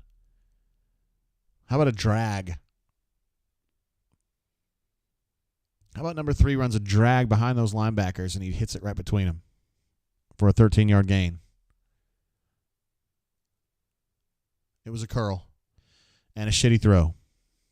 And McPherson's going to have to come on out here and do something. Jarquez wants to go for it on 4th down. I admire the confidence. I think that was kind of a double screw. It was a bad throw, and I think Jarquez was stumbling also. So that didn't go well. That's a 3rd down loss. Oh, Not Salty says drop, guys. Here we go.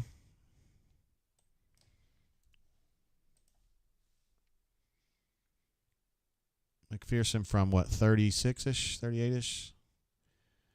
Cash money.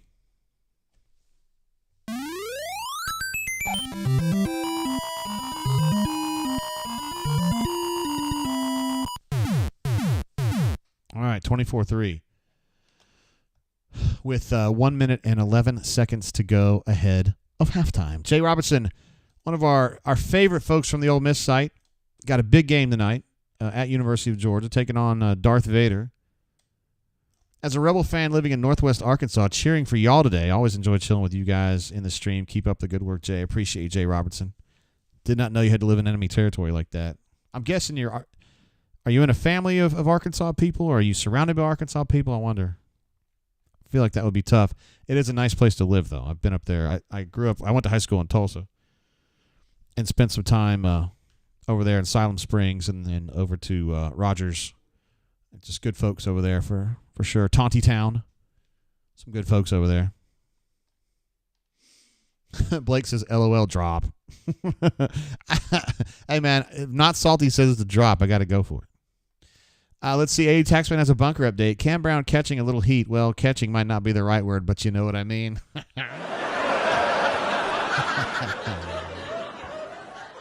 Brandon J says, I miss Super Mario Brothers on Nintendo. Yeah, don't we all, bro? Don't we all? 1990. What, 89, 90? 88, 89, 90, I guess we should say. Playing that in Zelda with the gold cartridge. I know it's big time.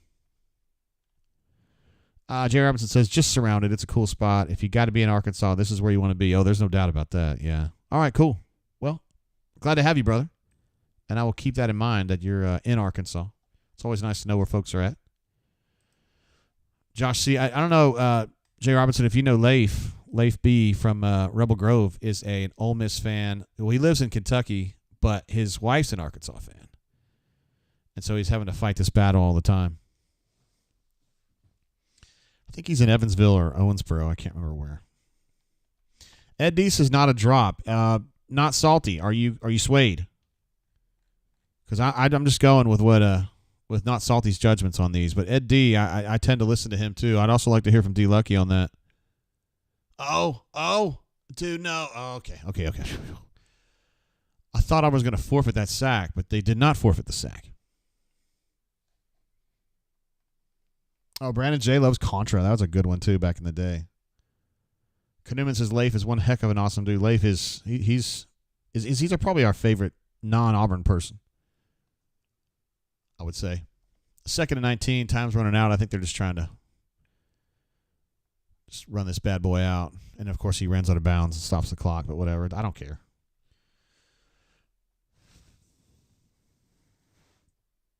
Let's see. Jay Robinson says, we hear this a lot. Surprising Arkansas can't get it together with all the money up here. Someone who knows what they're doing could get the NIL rolling.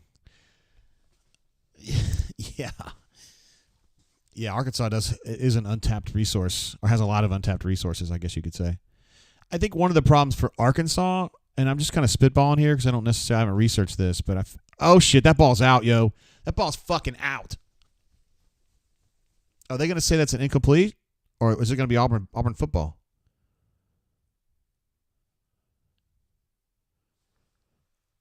What's going on? Oh, Not Salty says he's going to acquiesce to the masses. Damn, Ed D got that reversed. We have a reversal. Drop counter goes from 3 to 2. That's a fumble, man. I wonder what Marcus was frustrated about. Did he think he was going to be able to return that? Yeah, that's what it was. Uvids is saying go score. Yeah, he was trying.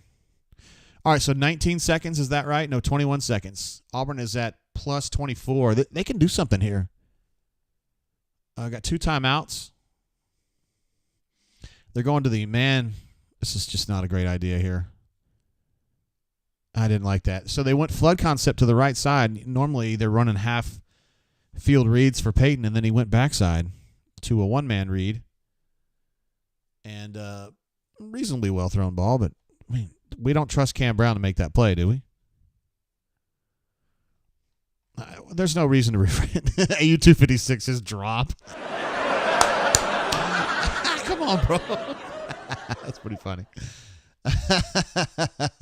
No. We're not going to give him a drop on that. It looks like the same. Jarquez. They said, get up. Can you? Oh, my God. He's carrying people. He got the first down there. 6 seconds to go. Took a lot of time. They've got plenty of timeouts. 2 left. Surely they'll call one here and think about what they want to do. They do have time, I think, to get a playoff. Not a run, but a pass. The problem is that if you're going to do a pass that quickly, they're just going to kick it. Okay, that's fair. I'm probably thinking like an NFL guy too much. It's probably asking too much to be that careful with 6 seconds left.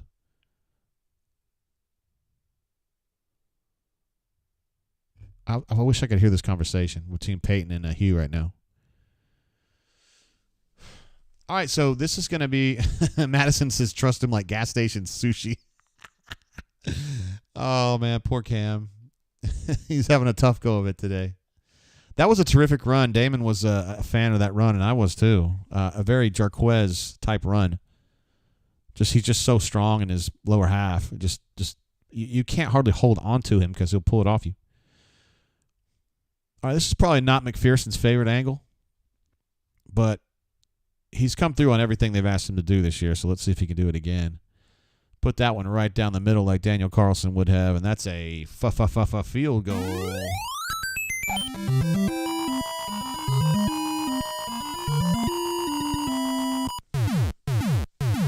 All right.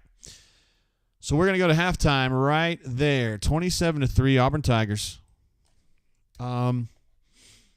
All in all, a good half of football, I think. Yeah, I'm going to go ahead and update these numbers now, Auburn Dad. I'll do that right now. We'll start with Peyton Thorne. He's now 9 of 16 for 126.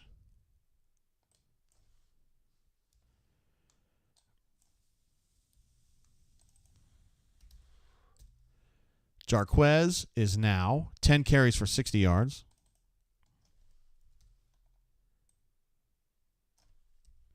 Peyton running the football is now 11 carries for 79. How about that? And then third downs, I think, let's see, 3 of 6, 1 of 9. Man, those third down numbers are looking really good from an Auburn perspective. So now you're fully updated. Jeremiah Cobb 0 for 0. We're going to go with 2 drops. We actually repealed one of them. And the second drop to me was a tough one. I feel like it was about 65-35 in the chat as to whether that was a drop. The first one, there was no doubt about that one. So we'll just kind of see how that goes, how that ends up. Just some basic numbers for halftime. Let me go ahead and screenshot this bad boy, and we can just kind of take a look at this together. Where is my screenshotter application or thinger? Where did you go? There you go.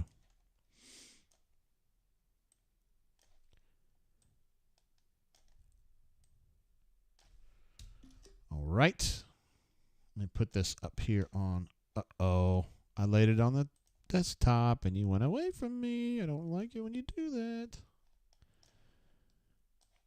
All right. Halftime stats. There it is. 277 yards to 110. You got to feel pretty good about that. Total plays 39-31, so Auburn's on pace. Defensively, that's right you want to be. That would be 62 if it were the same.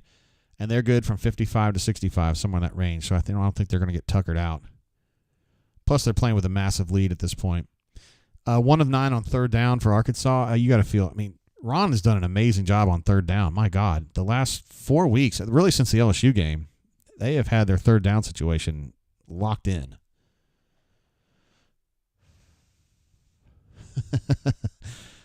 Let's see. Terrence has called a second drop a half of a drop. 1.5. Average yards per play is 7.1 for the Auburn Tigers, 3.5 for them. Wow, that's pretty good for Auburn. They'll take that all day. So nothing super crazy there, except for total yards. Auburn has a huge advantage, and then third down defense has been terrific for the Auburn Tigers. Penalty, not really much of an issue. Time of possession, similar. Auburn 4 for 4 in the red zone, which they got to feel happy about, and just the one fumble was we had the one fumble and then the pick, Peyton's pick. So, Fresh Boy says, "Damn, Colorado was trying to watch that game earlier and they would not let me have it. What's going on in that game? I forget who they're playing. Is it Arizona? I think."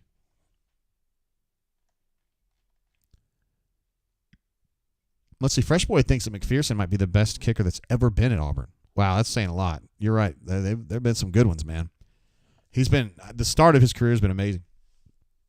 And he's really looking like a Daniel Carlson type to me. Like, just getting it done. All right, let's see if we can get I actually haven't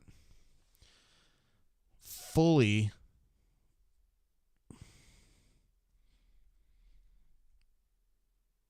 I want to make 100%. I don't want to call people when they are not 100% sure that they want to do the show. But I think Hunter's good, though. Oh, he is ready. So let's get him. Where are you at, my G? There he is. Coach Hunter. I don't want to make a 911 call. Just call Hunter. Thank you.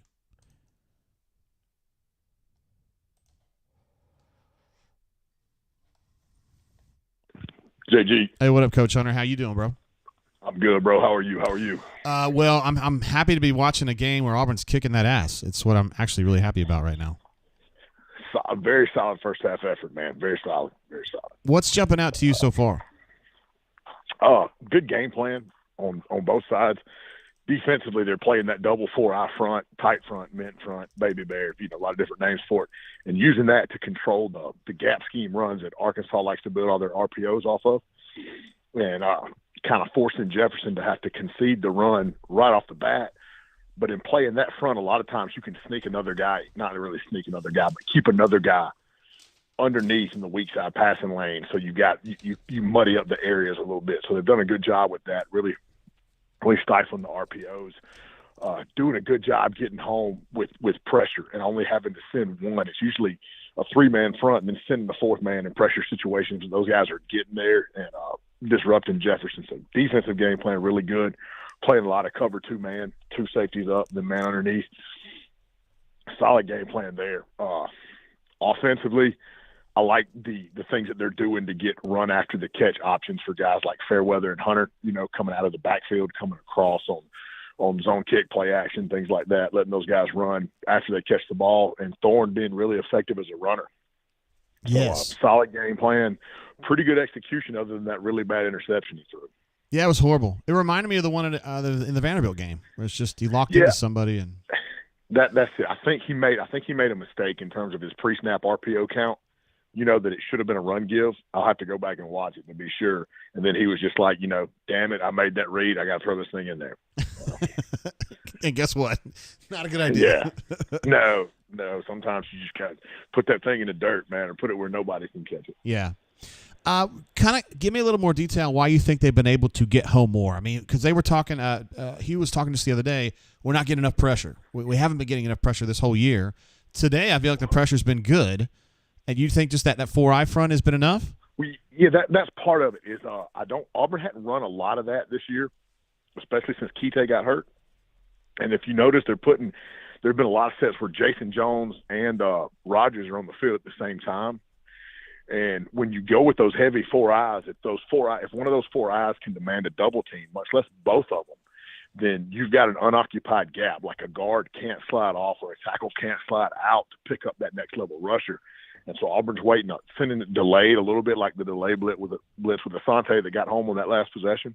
Mm-hmm. You let that offensive lineman engage in that double team to where he can't slide into that vacant gap and pass pro. And if you've got a speed guy coming and they're doing it, they're blitzing the nickel a lot. They blitz Scott a lot. Asante's a quick dude. They're bringing guys that can move a little bit, and those guards and tackles aren't coming off their double teams on those 4 eyes. Yeah, okay. That's interesting, man. That's a subtle thing that I hadn't even thought about. Offensively, I know Peyton being the runner has been pretty big. I mean, he's had 11 carries for 79 yards in the first half, and Hunter's been just slicing them up, man. It seems like the run game's working great. Yeah, Jarquez is running like I think what everybody expected him to run like going into the season. And great leg drive, good contact balance, real good burst once he decides what gap he's going to press. And keep doing that, got to keep doing that. I think a lot of it, though, man, too, is I think Lou has been an upgrade in terms of getting movement at the center position. And you wouldn't have thought that early on with, Jones being kind of a more proven player, an older guy. But he'll have a few more busts in terms of going to the wrong guy sometimes. But, damn, man, when he engages, he moves bodies, and you like to see it.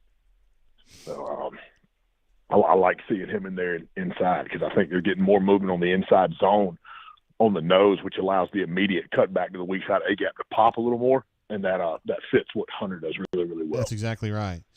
Talk to me about, and for folks who don't necessarily know the difference between a zone, do you think a tailback can be a zone and a gap runner, or do you think each guy usually has his own?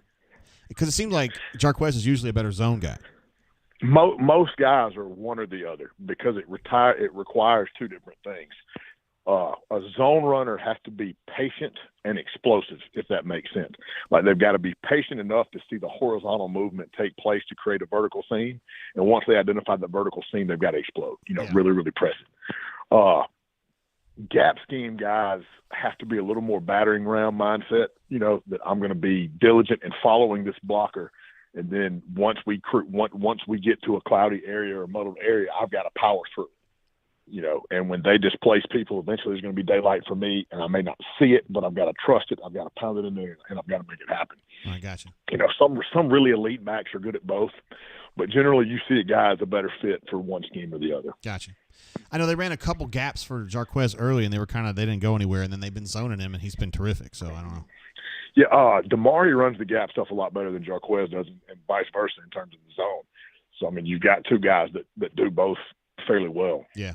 One guy can handle one, the other guy can handle another. That's why you have two, right? Yeah. I mean, that's if you look at it, that's ideal concept in backfield because it's going to be you can say you want to be a zone team or you want to be a gap team, but the front the other team is in is really going to determine what you are allowed to lean on schematically from game to game. Word.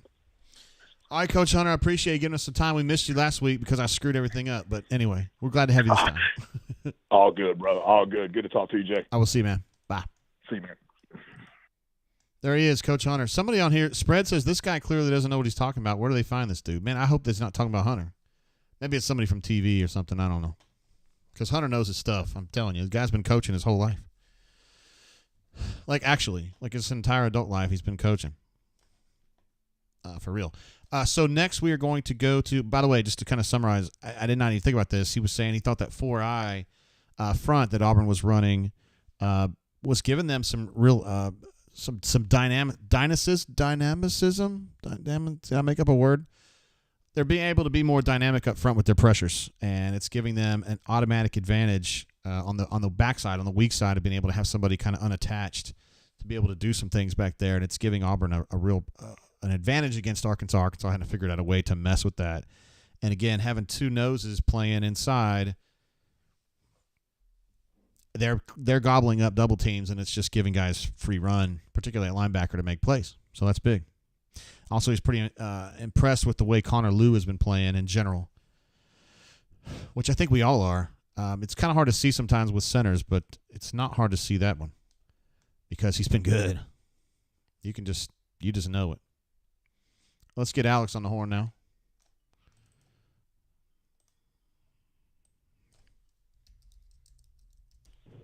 Hey, Jay. How's it going? What up, Alex? How are you doing?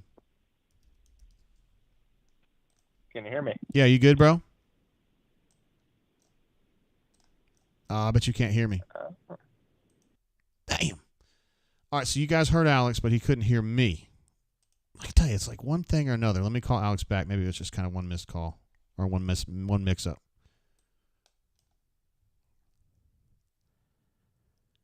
Hello. Hey, Alex, you got me this time? Yeah, I can hear you now. Awesome. Sweet. That was probably on my end. Hey, man, a good first half for Auburn. It's been pretty exciting, actually, to see the offense just kind of beat ass like that. Are you surprised?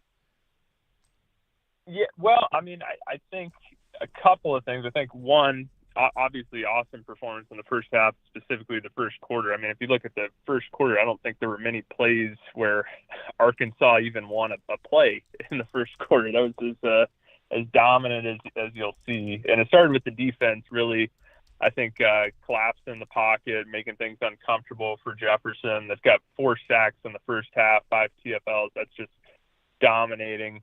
Arkansas seemed to find a couple of things there in the second quarter offensively, but I mean, all in all, only let up 3 points, and that was off of a turnover.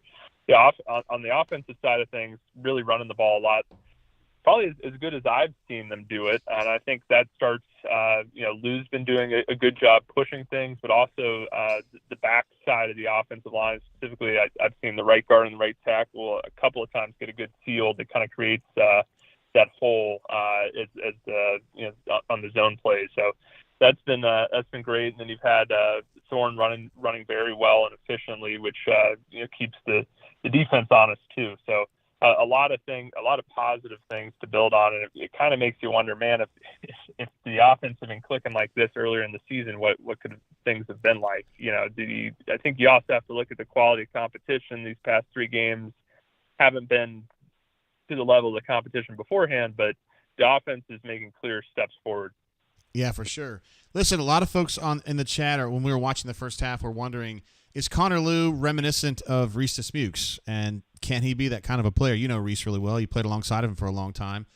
I mean, what made Reese special, and do you think Lew is showing some of that stuff, at least as a freshman? Yeah, I mean, I think, anytime you've got a kid who's that young, at 18 years old in the SEC that's holding his own, I mean, that's a really positive thing. Some guys go their whole careers and can't get to the level of play he's at right now. So to me, that's really encouraging. To me, he looks a little bit more dynamic as an athlete than Reese. I don't, his play strength isn't quite there yet, but I think he does a good job, and he's athletic, and he's a little bit longer, which helps create leverage at the center position as long as you can stay low. The thing that Reese and Ryan Pugh before him, the things that they were really good was bringing that kind of bully mindset on the offensive line and being aggressive, and I see that in him. And I think the other thing is just the mind and scheme side of the game, the making the proper calls, seeing the little nuances in the defense that can make a last-second adjustment that lets the play hit.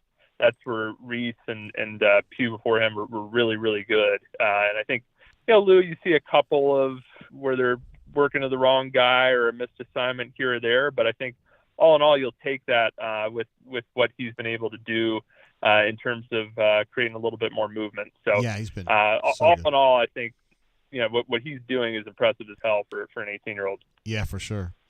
We talked. You said something when you first started. If the offense had been like this all along, what could they have accomplished in the first 6 games or 8 games? What do you think the difference is, Alex? You think they're just more comfortable? I feel like in the passing game they've gone to like half field reads to kind of help Peyton, but that doesn't really explain the run game improvement. What do you think's going on? Yeah, I think it's a lot of it starts with Lou. I've seen really good blocking on the perimeter the past couple of weeks. The tight ends have been doing a good job. I think it all starts with Peyton Thorne, though, in my opinion. I mean, he's been so much more comfortable these past couple of games. I think that's clear to anybody. I mean, he has been, even when the play doesn't work out, he'll sidestep, make it, find something that works, either take off on his own or find a receiver downfield. Those are things he was not doing in the first couple SEC contests. He looked, scared, and I really didn't think he was going to recover from that. So, credit to him and tip of the cap that he's been able to bounce back like this. I mean, I thought for sure they'd have to hit the portal hard, and now I assume they'll probably bring in a guy to compete with him next year, but I think he's kind of solidifying himself here, and that's awesome. I mean, no one thought that was going to be the case earlier in the season. So, to me, it starts with him, and then the offensive line play has been a little bit better, and then when the offense is clicking and everybody's playing more confidently, things tend to roll downhill, and success rolls downhill too. Yeah. So, mix there.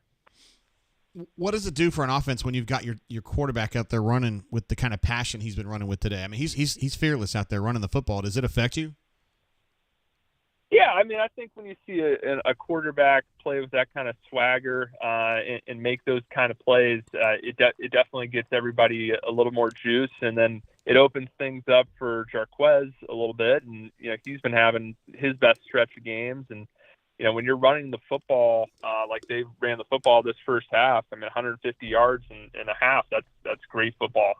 So whenever you can run the ball kind of at will, you're getting 4, 5, 6 yards per carry, you're converting those short yardage situations. That's when you know that you're dominating your opponent. Yeah, for sure. And they're doing that today. There's no doubt about it. Yeah, 6.5 yards per carry. That'll get it. That'll get it. Did have the pick 6 from Peyton again, though. Just a total brain fart on that.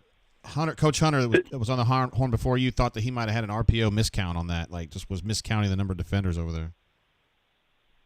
Yeah, I didn't see that. I'd have to double check that one just to talk scheme on that play.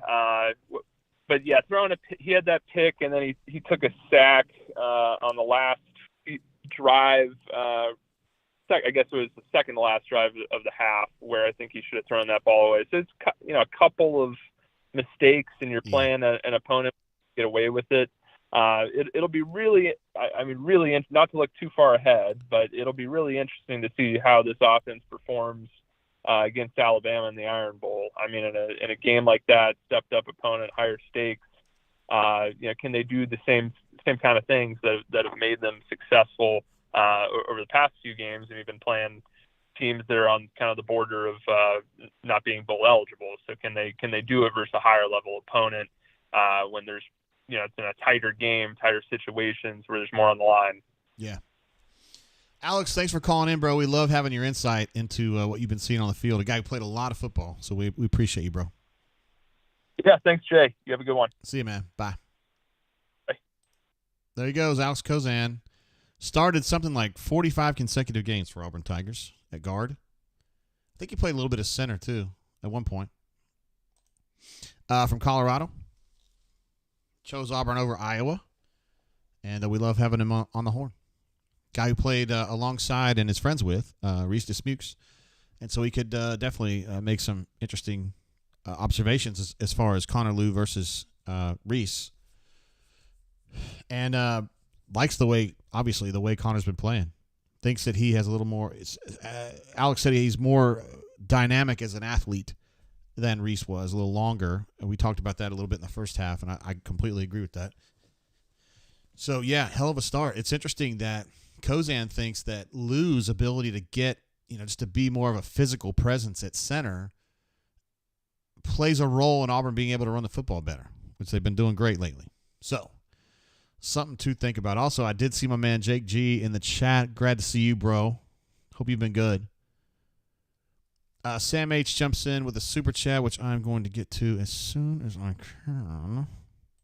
Thanks again to Alex and Coach Hunter for jumping in with us at halftime. Love having that chat just to kind of get us oriented going into the second half. Sam H says, are we having some barbecue this afternoon?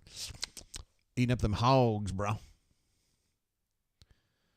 Let's see, Arkansas starts the second half with just a quick throw outside, and DJ is ready. Absolutely ready for that. Champ starts the second half, number 25 again. I presume he's at nickel. I didn't see exactly where he's at. Yes, he's playing nickel instead of Keontae. I don't know if that means Keontae's injured or he just needed a breather. You'd think coming out of halftime probably wouldn't need a breather, but Jalen McLeod, a nice play there on second down. Again, that pressure is still a problem for Arkansas anyway.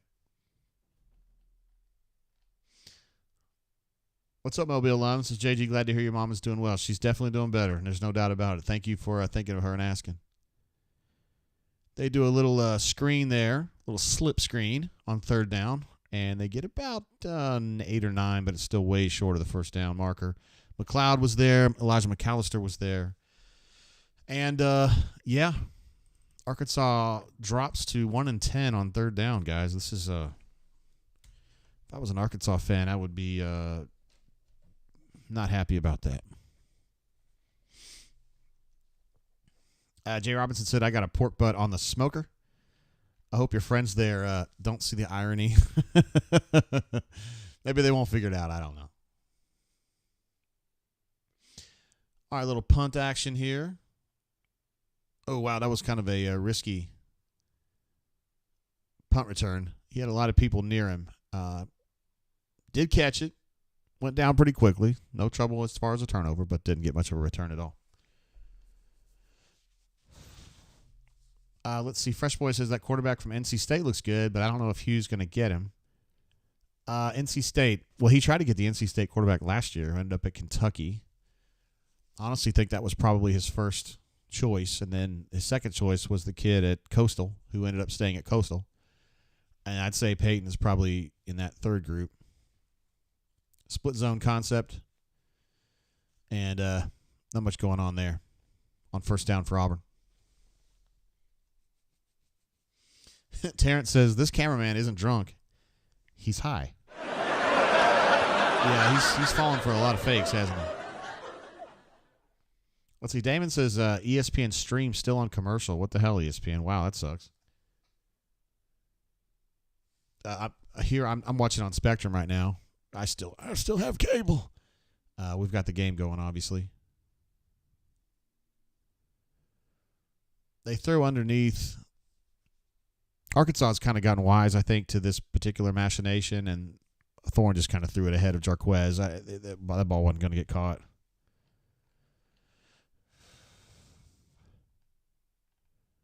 Okra says Walker White hopefully is the real deal. Yeah, for sure. I think everyone's pulling for that. I still don't think they would play him next year. Regardless, Alex kind of brought up the idea that if Peyton continues to play like this, does that change the way Auburn thinks about the portal in terms of quarterback next year? I mean, this is just me talking. I don't know if you guys feel this way, but I haven't seen enough. Haven't seen enough for that just yet. Now, that was a nice throw right there. Throw to JJ on kind of that's a tougher throw right there. That throw's got to have some mustard on it to get in there, and he got it in there.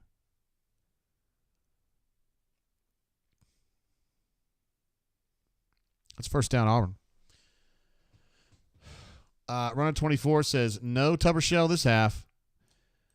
I don't know if it's a statement or a hopeful statement, but either way, no, they're being aggressive. Jarquez just got himself 9.5 yards on first down right there with another tough-ass run. That's really kind of the only way Hunter runs the football. Tough-ass. They're definitely trying to get into a tempo pace right now. This is a counter. This is more of a gap run here. This is a gap run, I should say. And Hunter got about 20 on that one. 15 to 20.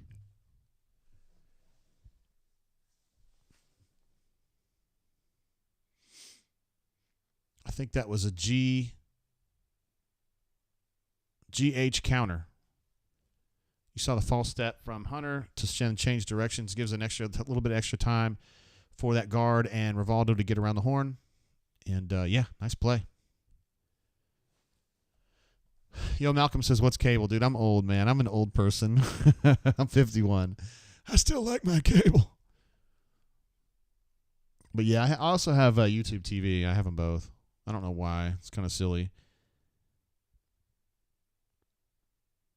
Jarquez, I thought he was going to break another one right there, but good backside pursuit from one of the defensive tackles. Caught him from behind as he was trying to change directions. Gene Williamson says, feed the beast. I agree with that completely. They are feeding him right now. Yeah, runner 24, hopeful. He said his super chat there was hopeful. They've been fairly aggressive here so far, so I'm hopeful, just like you are. It's a little bit of that 40 formation right there. They usually run out of that. Dude, this cameraman is just absolutely off his ass. I would give him probably a C- at best. So out of that 40 formation, it just ended up being a keeper.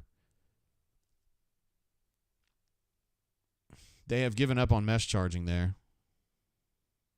There's Damari's in there now, running a zone run right there. Got the first down, though, on 3rd and 1. I mean, hell, that was probably 7 straight plays for Jarquez, so you got to give him a break every now and then. Diego says, nice camera work, LOL. Kanuma says it was Fred Talley that's still in touch. That's right. I said Reggie Fish earlier, who was also one of those, but Fred Talley was the real one, yeah. AU256 says, good lord of the cameraman. He's so bad. Not Salty says, you have both cable and YouTube TV? Isn't that from the Department of Redundancy Department, JG? Hold on, let me see what happens here. Holy shit. Oh, that was a tough catch. It was a tough catch. The more you fuck around, the more you're going to find out. They made a tough catch.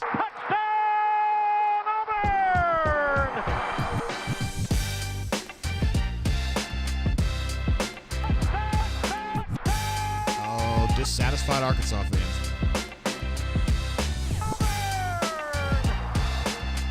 Wow, JJ snuck out there on a corner route. I don't know what happened defensively. I don't really care, but that was a tough. I thought that was a fairly tough catch. It wasn't exactly on target, but JJ made the necessary adjustment and pulled that bad boy in. So that gets it to 34-3. It's almost time to go to sleep on that one, guys. Wow. Did not see this one coming. I wish I could watch that route instead of watching Peyton throw the football. Can we watch the route, please? I'm asking nicely for a friend. Ball was kind of high and behind him, but JJ was able to make it happen.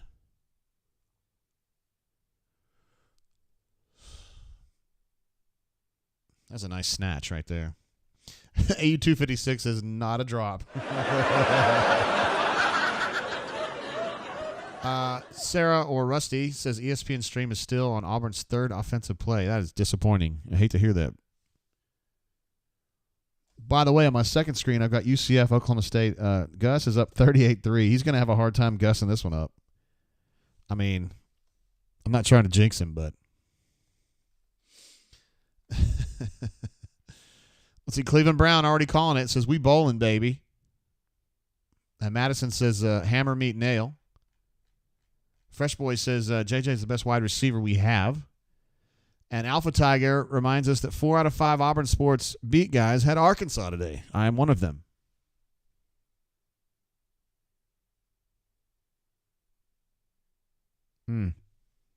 Yeah, I very rarely pick against Auburn. I did not think they were going to have it today. But I really couldn't have missed that one by more. It happens sometimes.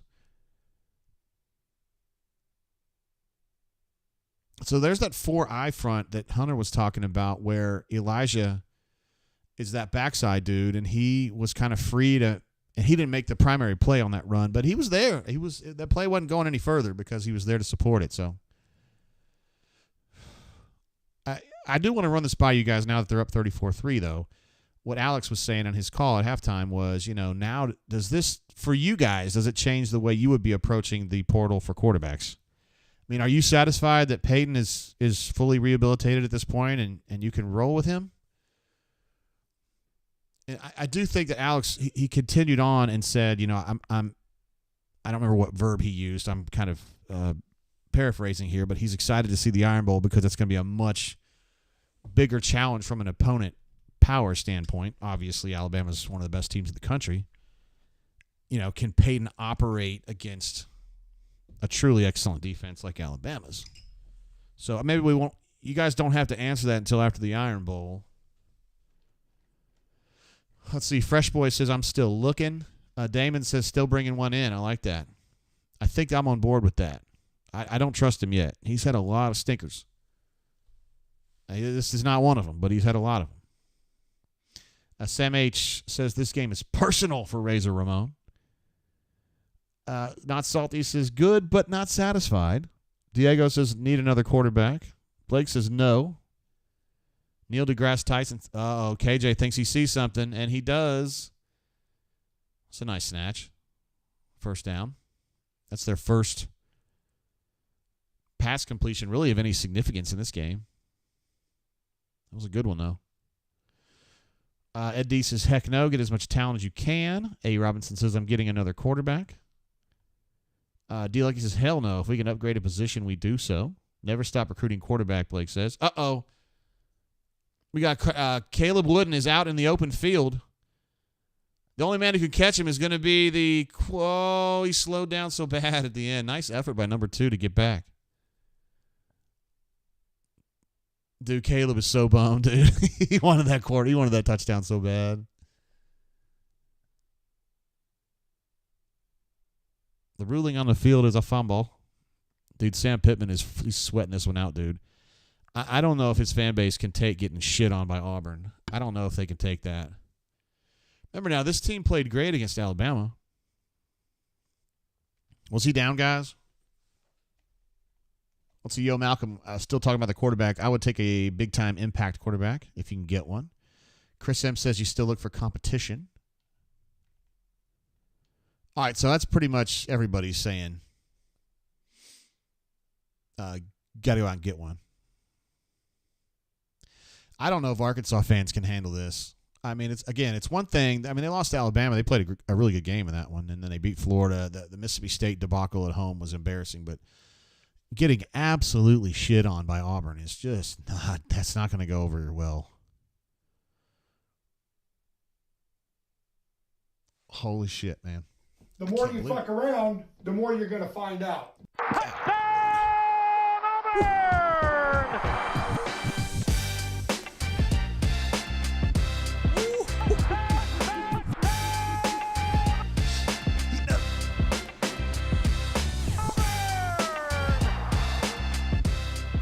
Man, what a throw and catch. Rivaldo Fairweather with a TD right there. And I mean, that throw was right where it needed to be. Back shoulder right there. Good golly, Miss Molly. I feel like a stranger. See, McPherson's going up, and he's got another one. McPherson scored some points today, hadn't he? I feel like a stranger says Hughes should look to improve every position every offseason. If someone gets feelings, hurts, and leaves, so be it. You said nice snatch again. That's what it was. It was a nice grab of the football.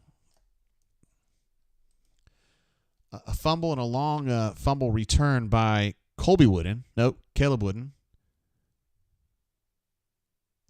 He grabbed his hamstring, and I was like, uh-oh, and then he starts dancing, so I guess he's okay. 41-3, guys. Let's see, Terrence jokes and says, does Pittman make it to the end of this game? I mean, he's going to make it to the end of the game. I know you're being facetious, but I don't think he's going to make I don't know. This might be it, man. Let me go ahead and get some of these numbers updated while we think about Sam Pittman's situation. I hope he got his house paid for. Peyton's now 12 of 20 for 163.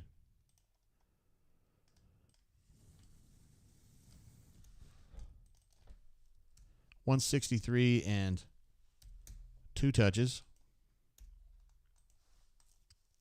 I take it back. He's got 3 touches.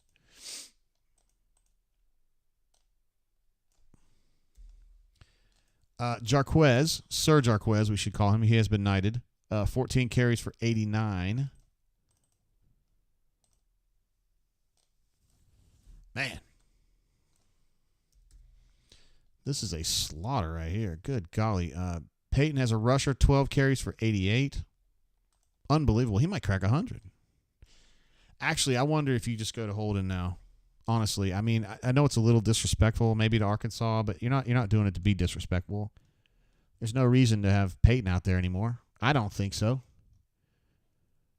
Third down. Auburn's 5 of 8. They're 1 of 10.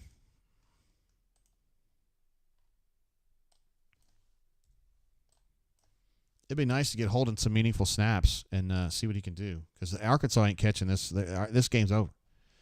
Hell, you could argue this game's been over, but it's definitely over now. Justin C. jumping in, one of our always around with us. I need a link to download that score MP3. War damn. Yeah, I made it myself. I think I can put that up. Yeah, I'll try to put that up somewhere on the bunker where y'all can snatch it. I just made that. I'm a real DJ. And Alpha Tiger's saying now that's true. He said, I don't know if he makes it to Monday. That might be true. I don't know much about how Arkansas works, so I don't know if they're the type of program that would fire people super quick. Cam says, bump that, JG. They ran it up on us. I've been bumping it all damn day. If you guys want to hear it again, I will. But my guess is that, oh, yeah, it's the third quarter. Sorry, I didn't switch it to third. I appreciate you there, JB. God, I've played it a bunch of times already. I'll probably play it again. See, Madison says, Sam Pittman was asked, what are you doing wrong, coach? And he said everything. Wow. All right, let's take a look. The last time Auburn beat someone mercilessly in the SEC.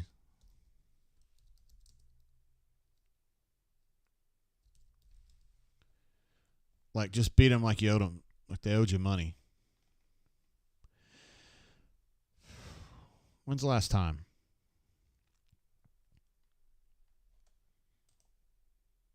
What are y'all thinking on that one? AU256 says Hogg's about to call Gus home. I doubt it, man. He signed a new deal at UCF, like literally 3 or 4 weeks ago. I don't know the specifics of that deal, but my guess it's got a big buyout. Blake says this is a dream game, something the whole team can really grow from and gain confidence. You're right about that. This is impressive. Very, very impressive. Let's see. Alpha Tiger says with early signing day, they'd be dumb to wait if they're going to fire him, assuming that they are.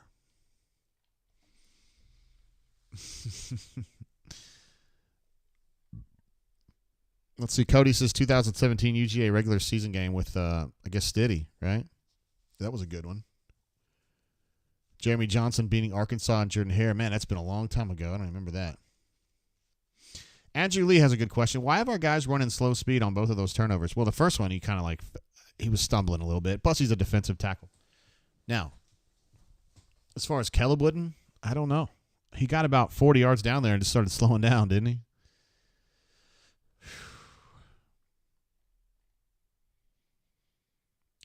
Terrence, don't even bring that up, Terrence. He says Deion Sanders to Arkansas, ? Like, don't even do that. I like Deion Sanders. I love watching him do his thing. I just don't want him to do it in this league. I'd rather he go somewhere else and cause problems for other people. I know.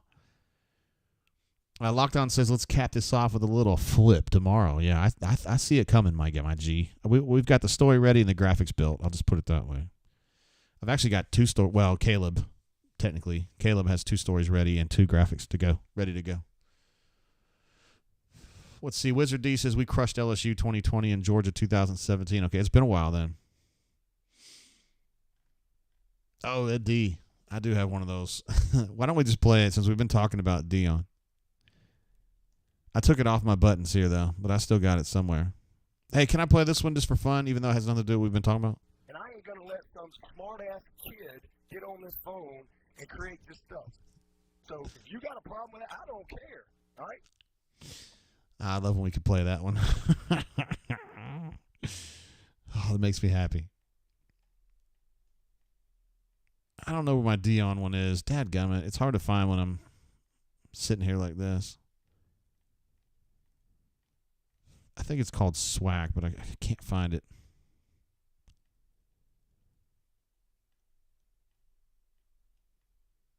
I can't. Oh, here it is. Who is Swag, baby? Who is? Oh, prime preach. AU256 says, JGT, we getting a Ryan Williams flip soon. No, not soon. I think this is just me talking. I think Ryan Williams will play football at Auburn. I do. But I don't have a time frame on that, and I don't think it's like real soon. I don't think it really benefits him to do it real soon or whatever. Let's see. B Haynes says, you got Piggy. I wonder who that is. You got piggies and blankets for post-game snack. That would be a good one but I have to go to dinner though. Oh my God. Jalen McLeod. He just killed a man. It's just getting worse, man. He's going to get fired, isn't he? He's going to get fired. They're getting absolutely pelted here. Like there's just no resistance anymore. Oh my God. Man, you know Jalen's fired up too. I love that like Miami Dolphins like 1973 face mask he's wearing too. That's pretty cool. Look at that. Hugh's going to give him some personal affirmation with that one. A slap on the booty. Probably get it done. JB says we have caused 20 turnovers this year. Let that sink in. I think Auburn has, is it 17 consecutive games with the turnover caused? Oh, see, man, 20 years ago that guy would have pulled him down out of bounds, but he's smart now. He didn't do it. That's a good idea. Let's see. Craig says, JG, Ryan Williams to Auburn. Again, if you're asking me, I think he'll play football at Auburn. I think he'll play college football at Auburn. I do not have a story written on him. I don't have a graphic made for him. I'm just telling you how I feel about it. Cassidy P, one of our favorites, a horse racing enthusiast, says, just popping in, don't think I'll take many field goals for the W tonight. They had 2 today so far. Don't really need any more. Peace, love you, and hair grease, y'all. Appreciate you, Cassidy P. Love you, man. Man, I'm just going to soak this one in, bro. We still have a full quarter and a half to go on this bad boy. Wizard D says 169 total yards for Arkansas right now. It's tough, man. It's tough being a Razorback right now. It's 355 to 169. Let's see, total plays. Auburn has 49. They have 43. Average yards per rush is 6.6 for the Auburn Tigers and 2 for the Arkansas Razorbacks. Auburn is 6 for 6 in the red zone. Ay. KJ Jefferson has 50 yards rushing. The team has 53. So it's fair to say that Rocket Sanders has not been a factor today. He has 8 carries for 0 yards. So when we talk about the great Auburn defensive performances in recent memory, this has got to be up there, assuming that it stays on track here. This is one of the truly... Now, I know Arkansas sucks. I mean, honest. Well, they did score 39 at Florida last week, but you know what I mean. It's a team certainly in turmoil. My man Starnes, what's up, bro? He says, biggest SEC butt whooping by Auburn since 2020 LSU. God, it's 3 years ago. Hey, man, I know it's been 3 years, but we'll take it, right? Yo, Malcolm says, Cam Coleman is legit. Pay that man the bag. I think they'd be willing to do that. But, I mean, Perry's a bad man, too. And Noah Cain's a bad man, too. And I think Malcolm Simmons is a really good one, too. If you add Cam Coleman, that's probably the best wideout class in the country. It's probably top 6 or 7 without him. Yeah, it'd be nice. Honestly, though, if it was up to me to spread out the money, I don't know that I would blow the load on, you know what I mean, proverbially, on Cam Coleman, because I think there's other spots that you can get and you can use the money more wisely. For instance, really need an elite pass rusher, bad. And I think Auburn needs to upgrade at linebacker. I do like what Austin Keys has been doing. I think he's a good player. And I think Eugene's good too, but I don't think Eugene's going to be here forever. I think he's going to go to the NFL when he can, as he should. So I think it would be good to get a couple more really good linebackers. Guy Forks in the house. What's up, my G? Wizard D says, I want to see Holden now. I would maybe go one more time with Peyton here. Oh, my God. Jarquez, he's just killing people. That's a 15-yard run right there. He's just, he's just running through them. Yeah, I know, Cody. I said blow the load. I didn't mean to say it that way. You know what I meant, though. If I got a big bag, you know what I mean, so to speak, I don't want to throw it all at Cam Coleman right now. I think I would rather parse it and get some other positions fortified, because when you've got Perry and you've got Noah Kane, that's two really good ones, plus Malcolm Simmons. You've already got a good set there at wideout. And you need to think about Ryan Williams, too. There's that little cutback that Coach Hunter was talking about. That's there primarily because Connor Lew is so strong at the point of attack. It's just an idea. Shane H. jumps in with a super chat. LOL, I remember that 2014 Arkansas game. We all thought we were headed to the Natty and Jeremy Johnson was going to win the Heisman that year. I don't remember that. I have a hard time remembering shit that happened 3 weeks ago, much less 2014. Although I remember Cam really well, and I remember Nick Marshall really well. Patrick P. says, looks like this Arkansas team has given up. Well, look at the scoreboard. I wouldn't necessarily blame him. There's that same run, and now Damari's getting some, too. Auburn's going to finish this game with like 8 yards per carry on a lot of carries, too. I said Noah Kane, didn't I? Bryce Kane. Thank you, Gene. Thank you for that, my G. G for Gene.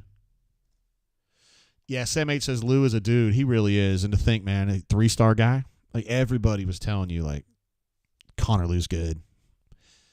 There's a reason Miami was splashing cash and doing all kinds of stuff to get him down there, and you're thinking for a 3-star? But no, you watch him play. That kid's a stud, and he's showing it.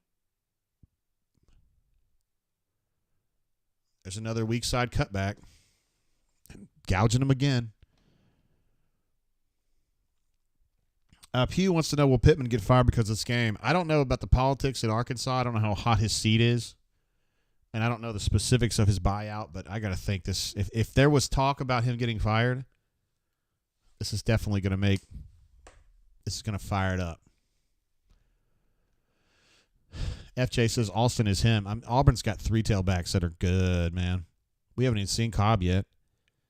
And Jarquez has been he's who we thought he was now. And Damari's been good when he's healthy, which he is right now.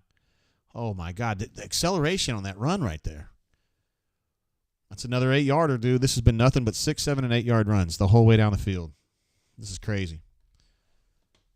I'm ready for some Cobb action too, AU256. I'll go ahead and update these, even though we've got a drive in progress. Hunter's now at 16 for 109.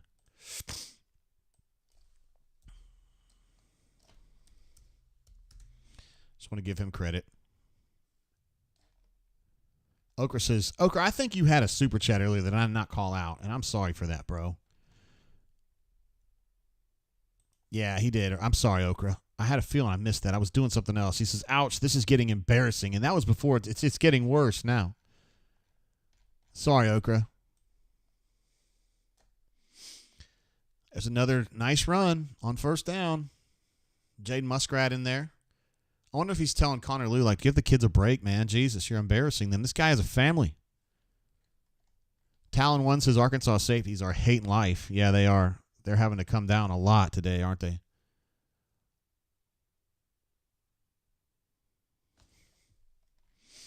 Let's see. I see Josh is super chatting me. It hasn't popped up yet for me. Here it is. He says, Tennessee shitting the bed. Holding time after this drive. I'm guessing these are two separate ideas. I'm glad to see Missouri getting another big one. I like Elijah Drinkwitz, former Auburn man. Boy, that was a disappointing Auburn run. It was only 4 or 5 yards.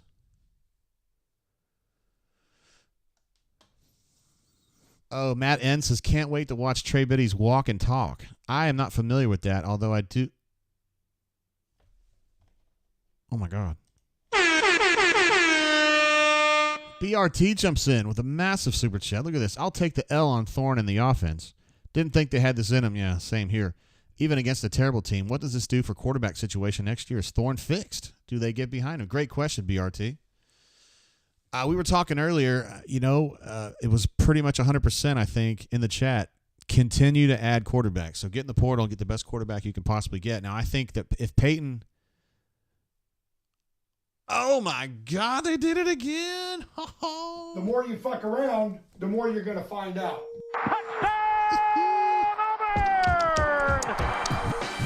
Eating time.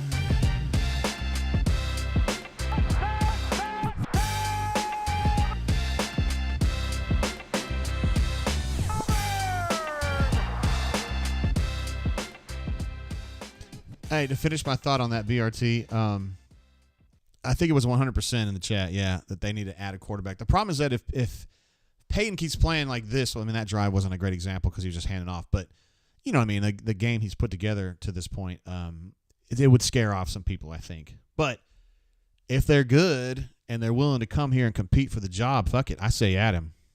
That's what I say. Now, I'm really hopeful that we see Holden in the fourth quarter. They got to get to Holden. Got to get to Holden. I need to see Holden. They need to see Holden. We all need to see Holden. We all need to see Holden. So let's see Holden. They're going to review this touchdown because it looked like he could have finished a little bit short. Brian Battie from South Florida. I shouldn't even say that anymore. He's just an Auburn Tiger now. But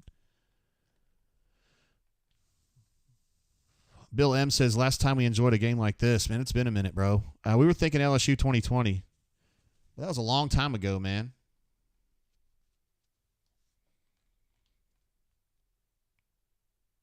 Midro said, am I the only one who wants us to slow down to limit the chance of McPherson missing? Stupub says, Thorne is not fixed, but he gives you the option of being picky in the portal.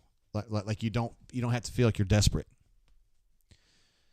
Let's see. Battie. I think that booty's going to go down. No, it's not. That's a touchdown, y'all. For the 15,000 Arkansas fans that are still in attendance for this bad boy. Touchdown, Auburn Tigers. You want to play it again? You want to play it again? Fuck it, we'll play it again. I don't care. The more you fuck around, the more you're going to find out.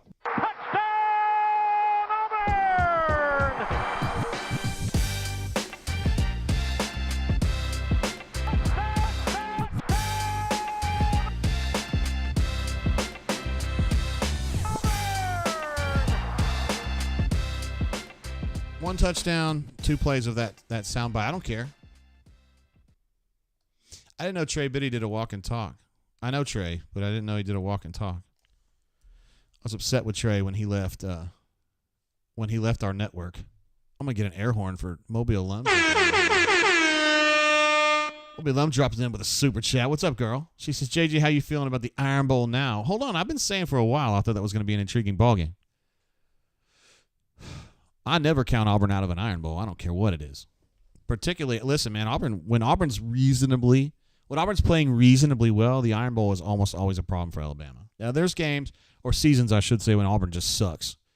And Alabama's really good, and it ends up being a 2-touchdown game, and nobody's worried about it. But, Auburn's playing some pretty good football right now. And I know Arkansas is a defeated team at this point, and they really had just one big game last weekend against Florida, and that may have been a blip, right? That's starting to look that way, but I'm looking forward to the Iron Bowl. So how would I feel about it? I feel like it's a big opportunity for the Auburn Tigers to get some additional respect against an Alabama team that has clinched the West. They still have a lot to play for insofar as they want to make sure they get in the playoffs. But I'm not necessarily sure that a loss to Auburn would knock them out of the playoffs. It might not. I'm not an expert on this.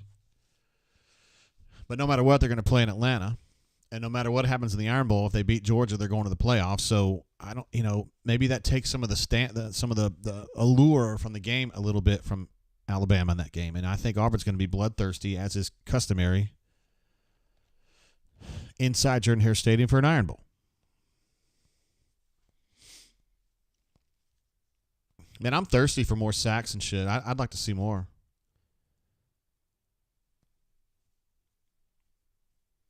I want to see some numbers of dudes I don't even know who they are. Getting some. Champ Anthony's still out there. He's played a bunch of snaps today. Spicy P says, are we about to get an entire quarter of holding the kid? That would be badass, wouldn't it? Fresh Boy says, McFadden ain't coming back, LOL. Alpha Tiger's worried about McPherson's leg after all these kickoffs, extra points, and field goals. Don't tell Cassidy P. He would be devastated. I know he's left, but he would be very worried. He doesn't want to hear you talking like that. Gene says, I didn't know we played UMass twice this year. Got him. Spread says Arkansas minus 2.5 LOL. I'm not even going to say anything about who I picked in this game. Just going to let that sit. Diego says it's 45-3. The Fighting Gusses are up on Oklahoma State. The same Oklahoma State team that last week beat Oklahoma is now getting gussed. Getting gussed on their head.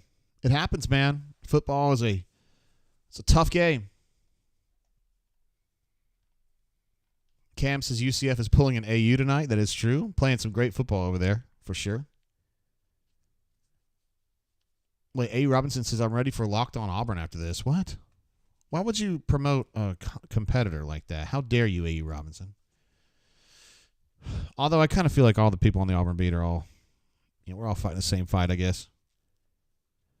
Terrence says, JGT, Auburn needs to start going for 2 from now on. I support that. I think I support that all the time anyway. UMass of the South. I love it. Oh, man, everybody's so happy. I love it. I love it when it's like this instead of the way it was in the LSU game, It was like, God, this sucks. I'm like,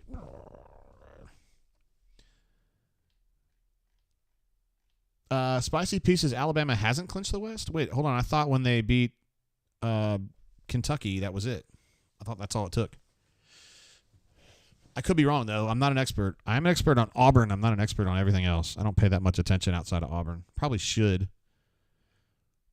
Okay, Spicy P, thank you. Normally when you say something like that, I get worried, but I got you. Bobby C says he just poured himself some Blantons. That sounds like a good fucking idea. I got some Wild Turkey Rare Breed here I've been sipping on tonight. This is the barrel-proof version, although it's only 116. I think I'll go ahead and pour myself one myself. I do love Rare Breed. Widely available. Very widely available, but very, very delicious as well. Let's see. Yeah, Cam says they clinched. Yeah, I was pretty sure they had. Let's see. JB says Holden will play the whole fourth quarter, but will Hugh let him spin it in a blowout? Great point. You don't want to be disrespectful, right?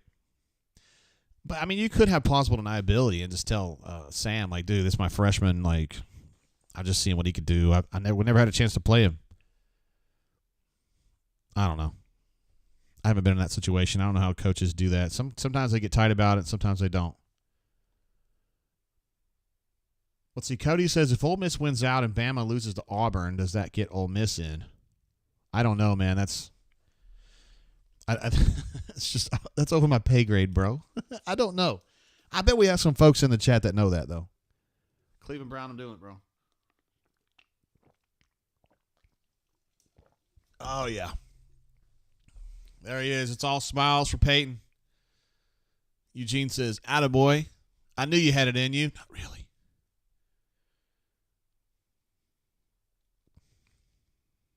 That is an interesting formation, and Auburn didn't know how to count. That sounds like a weird thing to say, but Auburn didn't know how to count that formation. I don't know if I've ever seen that formation. It was a quarterback and then 2 tailbacks to his right, like in a line. So it's difficult to understand who's got which run responsibility because that's a formation I've never seen before.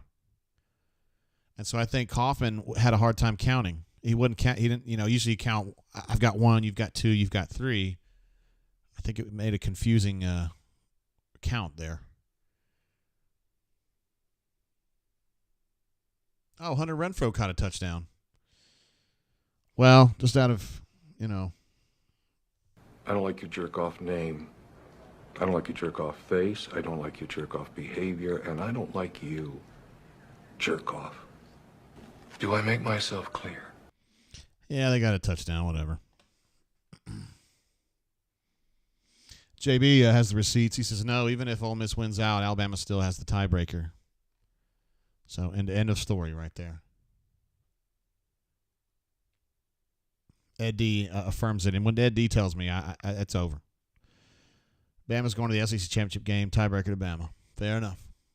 We'd still love to see Ole Miss win that game today, though. Things you absolutely love to see, if we could see it, but we can't, or maybe we can. We'll see how it goes. We can't right now because the game's not on. All right, 48-10. Scott says keep Thorne in. And then 49 minutes to midnight says fire Hugh. Man, we're going in a lot of different directions here, guys. Oh, D Lucky with an interesting point. He says Holdy can throw it now. Auburn Dad for Life says ESPN's still behind so much. Bro, I'm watching ESPN. I don't know. The guy who scored the touchdown, his last name is Tesla with 2 A's. Tesla. Surely he has to have a deal with the Tesla dealership in, like, Little Rock, right? Come on now. It's a no-brainer. I guess I need to update some of these. Thornton, let's see. Peyton's numbers are still the same. Hunter's numbers are still the same because Damari and Battie were running that last drive. For what it's worth, Damari's 8 for 53. Battie is 1 carry for 7 yards. He's a 100% touchdown percentage. 1 carry, 1 touchdown. On the receiving tip, JJ has 3 catches for 53, 1 touch, and Rivaldo has 3 catches for 28 and 2 touches. That's pretty nice. That's called spreading it around. Darkside says, JG, take a shot. I'm going to take a shot, and then I'm going to go to the bathroom real quick.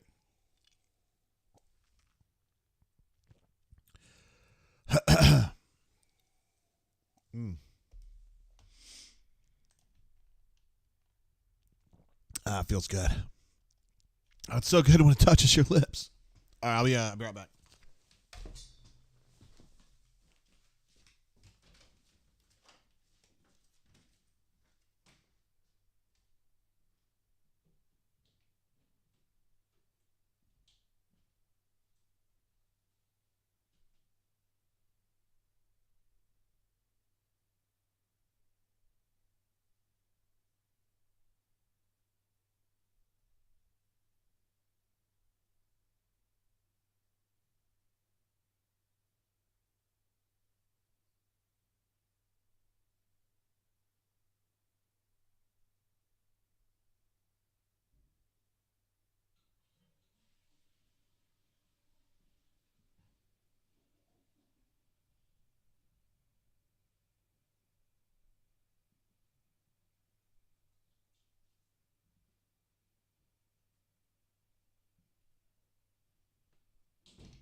All right.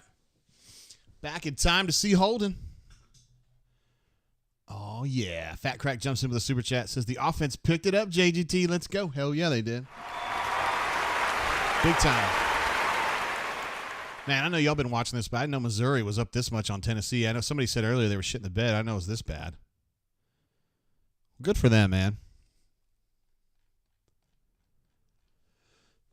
All right, this better be Holden. Come on now. This better be Holden. I did wash my hands, A.E. Robinson. I promise. They're even still wet. In fact, I got to put some lotion on. Oh, they put Robbie out there. I'm confused by that. What's the point? What is the point of that? What is the point of this? What are we going to learn about Robbie that we don't already know?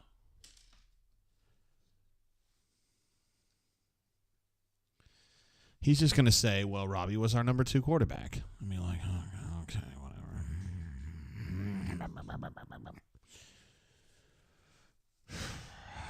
whatever. What are we learning about Robbie that we don't already know?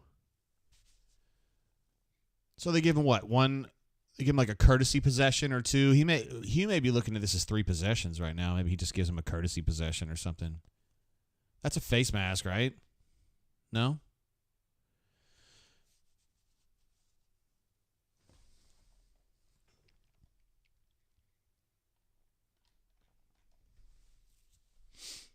Hold on, guys. Everybody's like, Holden's gone now. Like, come on now.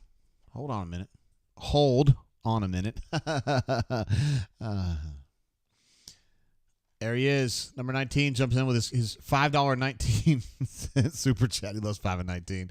What a performance. Enjoying us just putting a beat down on someone finally. Ward MA going, let's go. Thank you, number 19. Appreciate you, bro.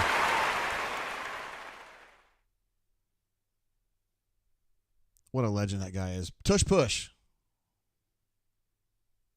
I wonder where they're going to spot him.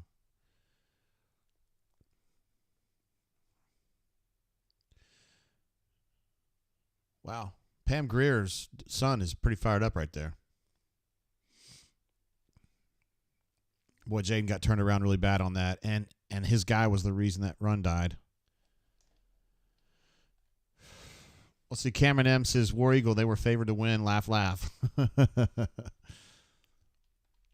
4th and 1.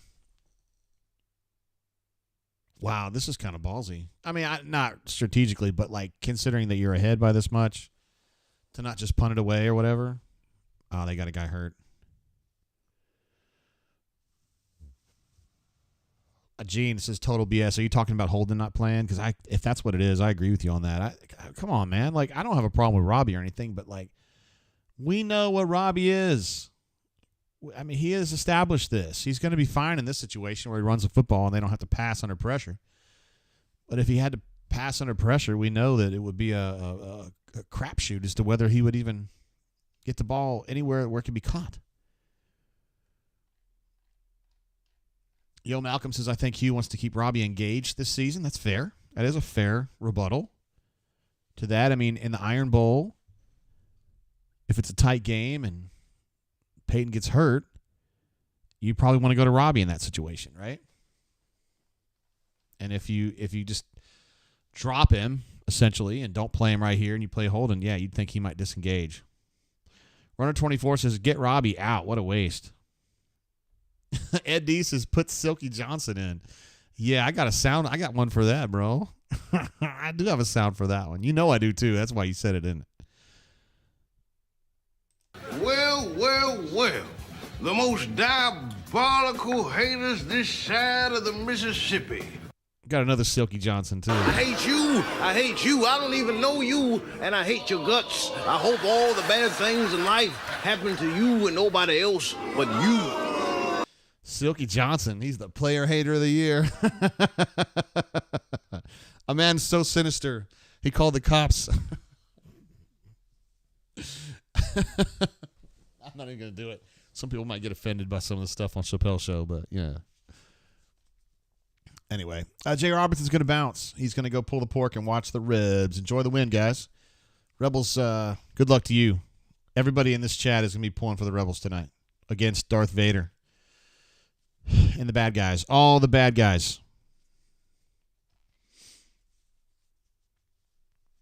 Let's see. Blake says we're going to use Robbie in the Iron Bowl.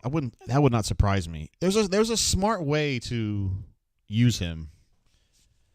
I mean, he's got ability. You know, he has like a niche that he could fill. The trick is when you let that get away from you and you start thinking he's a fully featured quarterback, which to me he's not. Terrence W. says bomb threat to the Special Olympics. What was it he called the cops on the crack house next door, not because they were feeding crack to kids, but because they were making money and he didn't have a cut in it or something like that.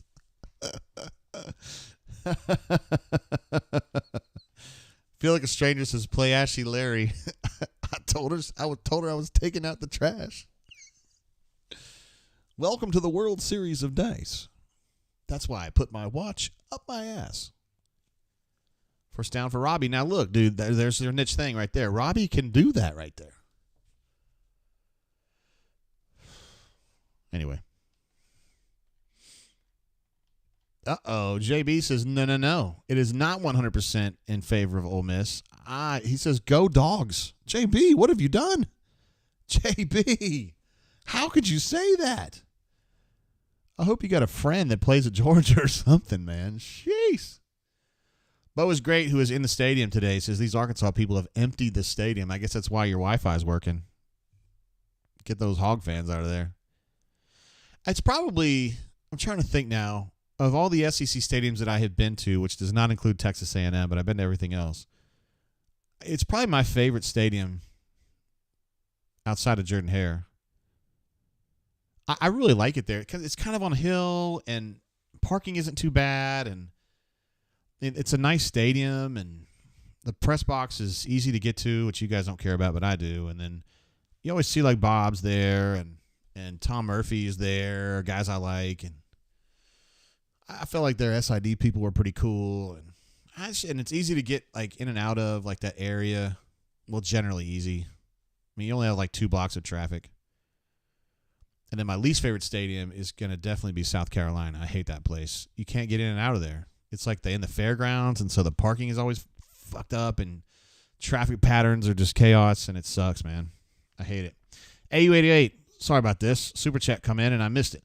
He says, you know who won't be pulling for Ole Miss tonight? McCready, because he's not a fan. Not at all. He's not a fan, guys. I'm not going to go too far down this road about McCready. You know, I got to keep it quiet and classy. I had to log out of their site. I'm never going to go back. They hate me over there. I don't know why they hate me over there. I didn't do anything, but they all hate me at Rebel Grove. It makes me sad, but whatever. There's another keep for Robbie, and there's another first down for Robbie. He ran into his own player, but he's still got a whole lot of yards. Thanks for the super chat, AU88. That was funny, too. It gave me an opportunity to say something about Neil if I wanted to, but I don't want to. And he don't want to talk about me either. He said, not today, not tomorrow, not ever, is what he said. I mean, sheesh, I don't know. Let's see, AU256 says, I want Ole Miss to win because it'll hurt so much more for their fans to know if they had just beat Alabama, they would have gone to Atlanta. Fresh Boy's with me on South Carolina. Says it's a horrible stadium and traffic is crazy. Yeah, there's no upside to that place. There's no payoff. I've had good experiences at Alabama. Oh, he dropped it. No, they're saying he caught it, even though he dropped it. That's why Robbie's not a fully featured quarterback right there. He said, damn.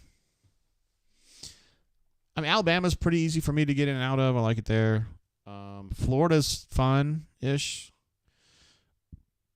LSU, I got mooned by Santa Claus, and I don't know.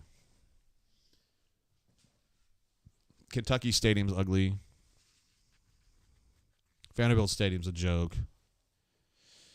Tennessee's is nice. I like the area outside Tennessee Stadium. It's nice. Press box shakes at Tennessee. Kind of like literally, kind of like a wave. It's kind of fun.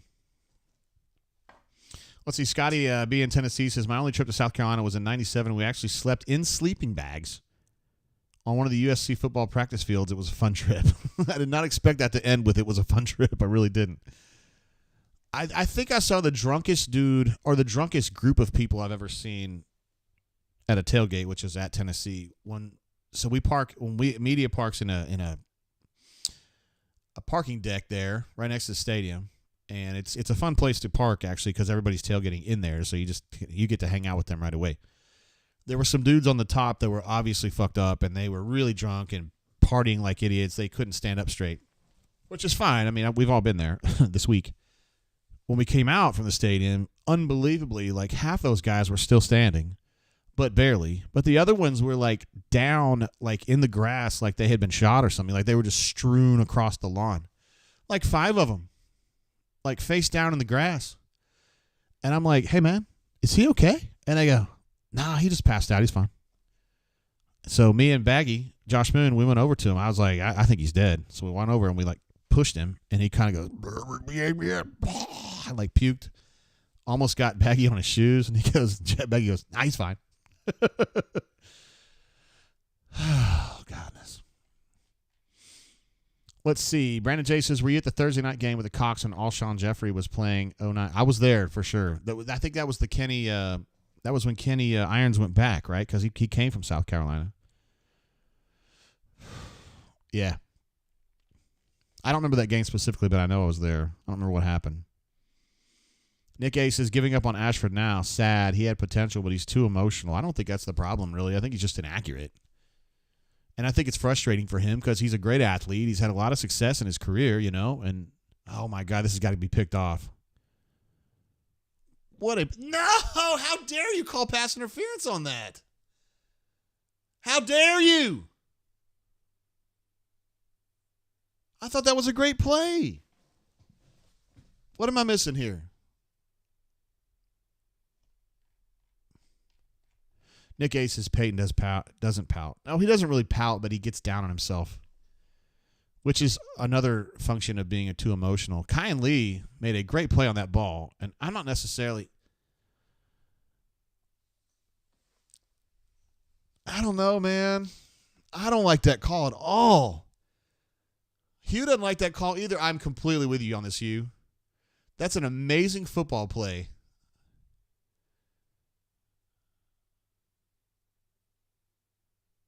Wait, why is he putting his hand up? Is he saying fourth down?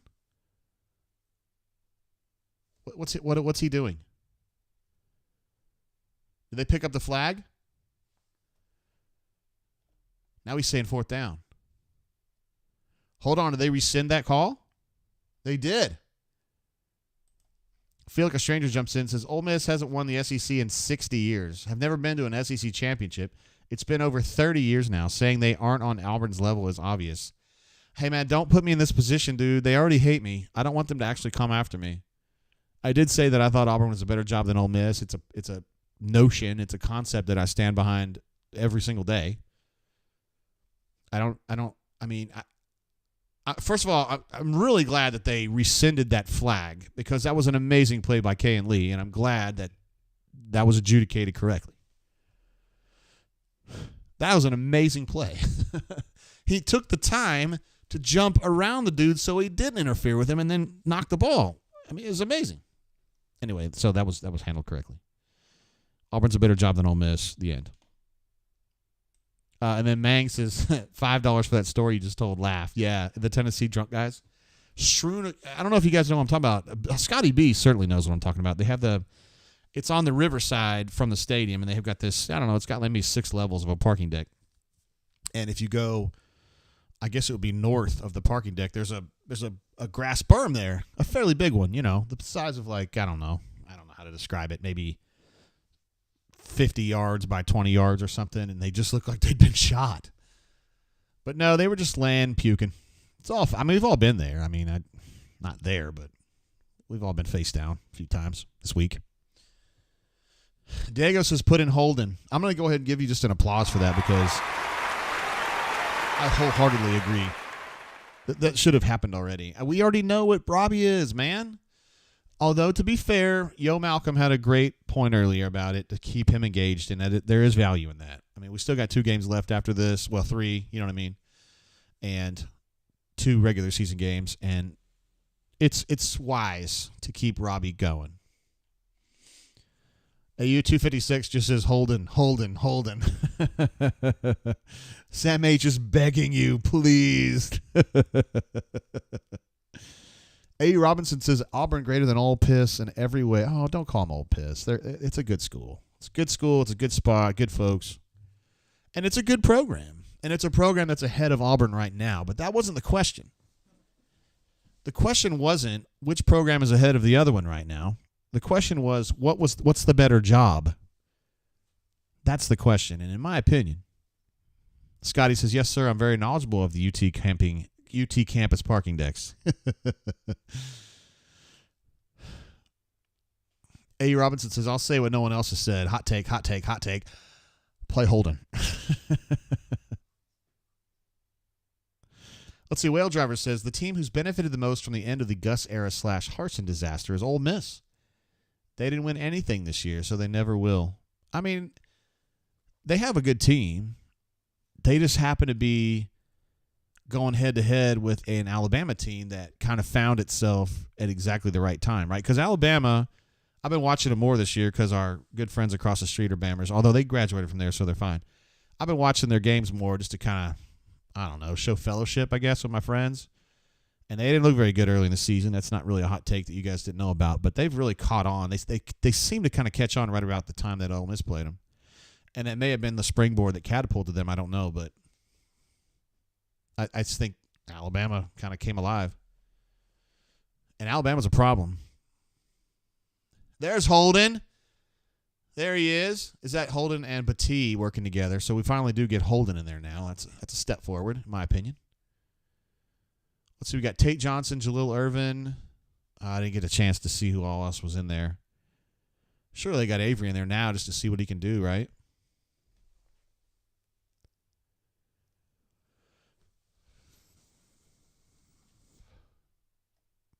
Justin says, how you feeling about this Brooklyn basketball tournament, JG? Got Notre Dame coming up, right? And, yeah. I like the way Auburn's been playing, honestly. I know people are going to look at the Southeastern Law game and be like, oh, it wasn't enough points or whatever. All right, listen, we got a 3rd and 3 now, 3rd and 4. That means let's get a throw from Holden here. Now, that has not been what they've been doing, but we got to see what Holden can do here. Let Holden throw. We got to know what Holden can do. We got to know. I got to know. He got to know. You got to know. They got to know. I got to know.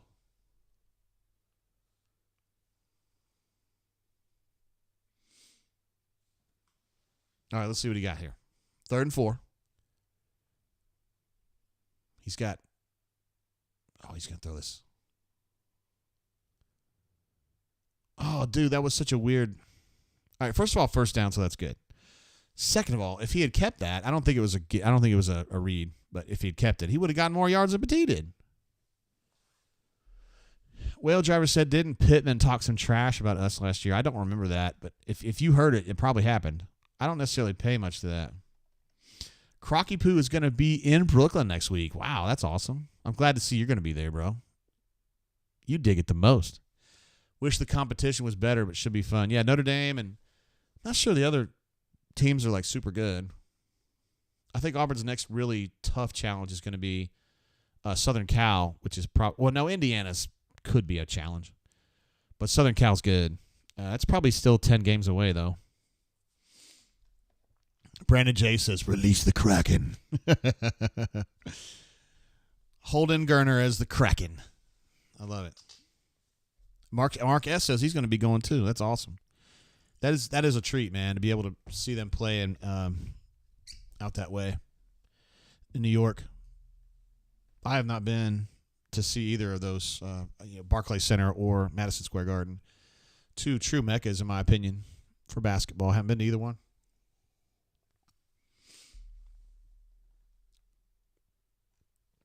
Diego says Gus has just gotten a new raise. Hey now. So Alabama won that game 49-21. How about that?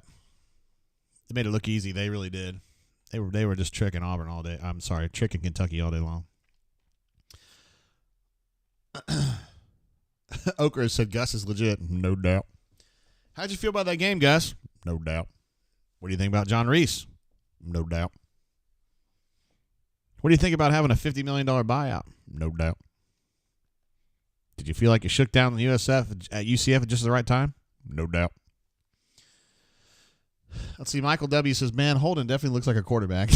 He takes the snap, doesn't he? He stands behind center and takes the snap. He definitely looks like a quarterback in that way. AU256 says, maybe we'll let Holdy air it out against New Mexico State. Before we get too far down the road on New Mexico State, I got to make sure I'm right on this. But they've been pretty good this year, right? I am not saying New Mexico State's going to beat Auburn. Easy. But they are decent, man. They're 8-3. And they beat the middling Western Kentucky Hilltoppers today. So we'll see. Let's see who all they've beaten this year. They lost to UMass. Oh, fuck it. Never mind. I take back anything I said. They beat Western Illinois. They lost to Liberty, but they got doubled up by Liberty. They beat the Lobos. Lost to Hawaii. Fuck, nobody loses to Hawaii. They beat FIU, the Fighting Scotty Cars. They beat Sam Houston State, who's decent, but they're moving up, so they're kind of overmatched a little bit. They beat the UTEP Miners. Beat La Tech. Beat Middle Tennessee. So they're on a little bit of a win streak here. Yeah, I'm not worried, man. UMass? Really? That's like getting shot down by the ugliest girl in the ugly sorority. You don't come back from that. You just have to go to another school or something. And before you ask, no, I'm not speaking from firsthand experience. God bless. Come on, guys. I'm tired of this. As JJ would say, I'm tired of talking about this. So, and he says that before something we've never even talked about. It's fine. Yeah, Fresh Boy says they lost to UMass. I know, dude. I didn't realize that. Sam says they won't be a pushover like Arkansas. Oh, poor Arkansas. I'm just really glad that I'm not at Arkansas, man. Last time I went to Arkansas was 4 years ago, and the worst storm I've ever driven through was coming between Tulsa and Fayetteville. And I was talking with Jason Caldwell about it, and he was like, I got to go back to Tulsa. And I was like, I got to go back to Tulsa. And so we came to an agreement, me and Jason did, that like he was going to drive in front and I was going to drive behind him. And I wasn't going anywhere except wherever his lights were. And it got so bad that me and Jason pulled over and went into like a choke and puke just to kind of get some respite from the weather. Yes, exactly. Run the fucking ball. Let's go. Let's get this game over with. Come on, Holden.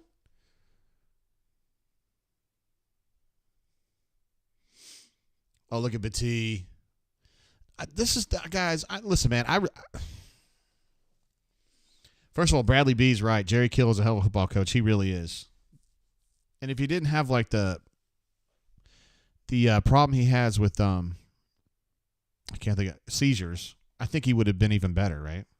I mean, he's good. What I mean is he's good. I think he would have stayed at a high level, like coaching at a high level, whereas he's now in New Mexico State, even though he's better than that. Does that make sense? I feel like a stranger jumps in with a super chat, says Gus had that it factor you hear about, no doubt. The it factor. I think he's got the it factor. Kind of like Mitch Mustang. I'll tell you what, Christy really liked Mitch Mustang. Said he was pretty good. Let's see. Not Salty says both of my kids went to UTC. So, yeah, we've always called him UTK. Got him. Damon says, are we draining the Ole Miss UGA game? I mean, we can start it. Your boy's got to bounce. I mean, not like in 10 minutes or anything, but I got to be out. I got a dinner tonight. But we're going to definitely do some serious draining after this game. I don't know what we're going to do. But our phone lines are working, so we're definitely going to be talking to Jay Head. And we're definitely going to be talking to B. Matt. Oh, there's my boy Cobb. Look at that. We're going to do this run by run. I'm literally going to update the stats every single run for my boy Jay Cobb. All right, so he has 2 carries for 19 yards now. I was talking to you guys and didn't even realize he had gotten these carries. Live updates on Jeremiah Cobbs. Look at this, man. We gotta get a DJ air horn for this one. Mark S jumps in with a super chat. Appreciate you, bro. It says War Dan from AU Smitty. Thank you, bro. Appreciate that. I know you've been active in the chat here lately, and you're also going up to New York for those basketball games, so that's gonna be pretty sweet. Kanuman says we are definitely doing Gals We Adore. Man, that was such a big deal during the quarantine one. It was really fun. I used to really get fired up for that. I'd be like, I got a few for this one. I got a new Jill Arrington shot or whatever.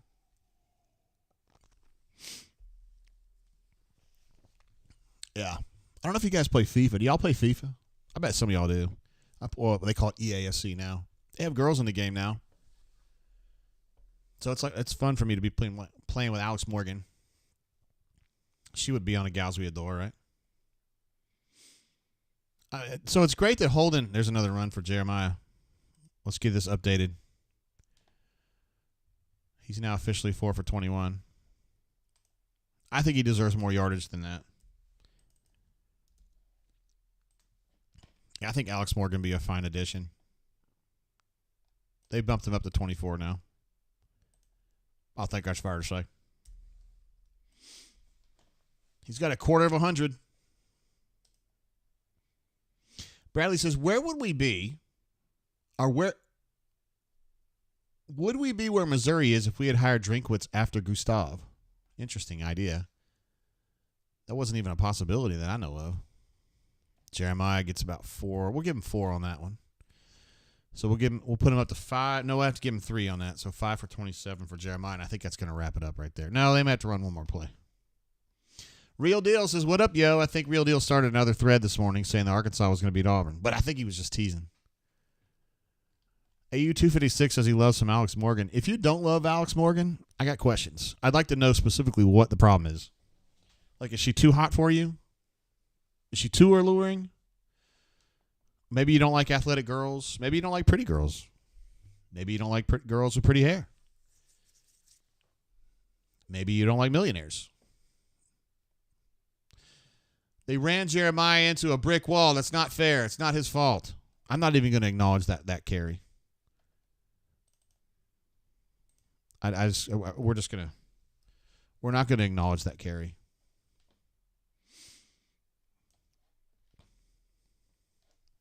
Real Deal jumps in, says, the magic worked again this week. Doing the opposite. He's like doing the opposite thing. Yeah, he's trying to do the opposite jinx or the reverse jinx. Sam Pittman's going to be facing a lot of consternation this week. There is no doubt about that. I don't necessarily know that this is bad enough for him to get fired, but we'll see. I just don't know about the politics associated with it. That really matters a lot. Dig, I'm with you, bro. He says, not a single throw, SMH. I don't understand it. I mean, I kind of do, but it sucks.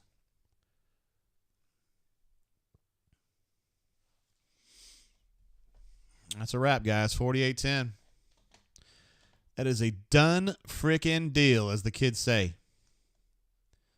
That's a done deal. Auburn finished with 517 yards of offense in this game. Good golly, Miss Molly. Let me get these stats up here so we can snatch them. There you go, feel like a stranger. I know you love it when I use that verb. No, you can't go back there. You're going to go right here. Yeah, there you go. 517 yards for the Auburn Tigers against an SEC team. I know they're not playing great, but still. Hell, 255 seems like a lot for them, honestly. I thought they had about 150. 1 of 12 on third down. Another amazing performance on third down from the Auburn defense. I think that's 3 in a row. 7 of 12 for Auburn on third down is pretty good. They would deal with that. Average yards per rush is 6.4 for the Auburn Tigers. Good golly. This is just a gutting. Time of possession, Auburn's plus, 17?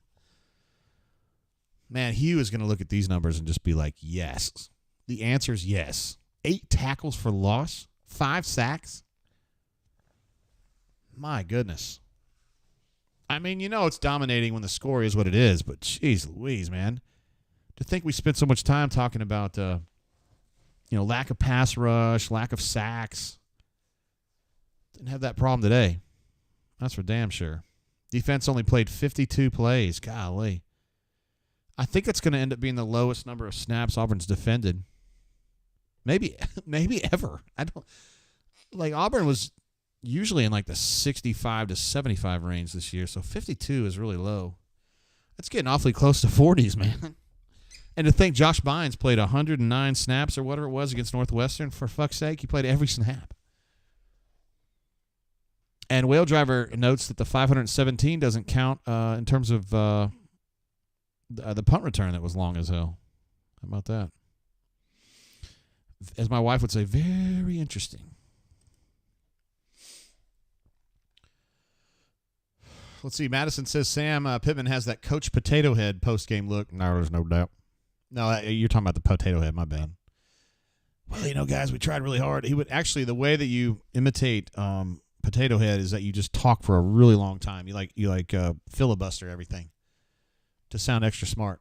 There he is, guys. There's your star, Peyton Thorne, in the flesh with the mullet. We call it the Naperville mullet. He's the Naperville naughty boy. I like that he's got that little Razor Ramon thing hanging down in his not where he's standing, but in his little mug over there. Neil deGrasse Tyson says 1 and 12 will never get it done. No, it will never get it done. I want to say somebody like Alabama won a big game recently where they were shitty on third down.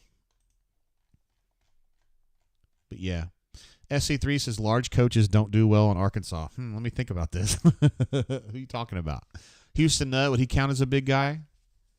He did pretty good there. I mean, for a while. Dale thinks KJ Jefferson's going to transfer to Auburn. Dude, KJ's like 40 years old. Like, there's no way he's transferring to Auburn. I know you're just teasing, but still. BF says, I wasn't expecting a blowout like this. I know. Nor was I. I thought Auburn was going to lose this game. But here's the problem with me when it comes to this. I've been covering Auburn so long. I've seen Auburn have good teams show up in Fayetteville and get shit on so many times. You guys have, too, the older ones. I'm 51, so y'all who are like 45 or older have seen a lot of decent Auburn teams go over here and get killed. Now, to be fair, a lot of that happened during the Tuberville era, so maybe that was a Tubby problem because he said nothing stinks like a wet hog and got him all pissed off. I should have just looked at the numbers. I am very glad that Kay and Lee did not get that DPI. That was bullshit. That was an amazing play. One of the best plays we saw all night. So what sticks out from this game? Well, first things first, I need to get all these stats updated real quick. Peyton finished 12 of 20 for 163. They didn't throw it all late. Robbie went 0 for 1 for 0. That seems appropriate. Jarquez goes 16 for 109. 0 touchdowns, though, unfortunately. Peyton goes 12 carries for 88 and a touch. Damari, 12 for 64. Brian Batiste, 7 carries, 42 yards, 1 touch. Robert Ashford, 2 carries for 32. So these numbers are pretty accurate, actually. Cobb ended up with 6 of 19. I don't even want to acknowledge that last carry. I guess we have to, though. So what sticks out here? Peyton Thorne as a running threat really sticks out to me. Defense goes 1 of 12 on third down. That really sticks out to me. Drop counter 2 after having 7 last week. That steps out to me. Actually, Fresh Boy would argue it was 1.5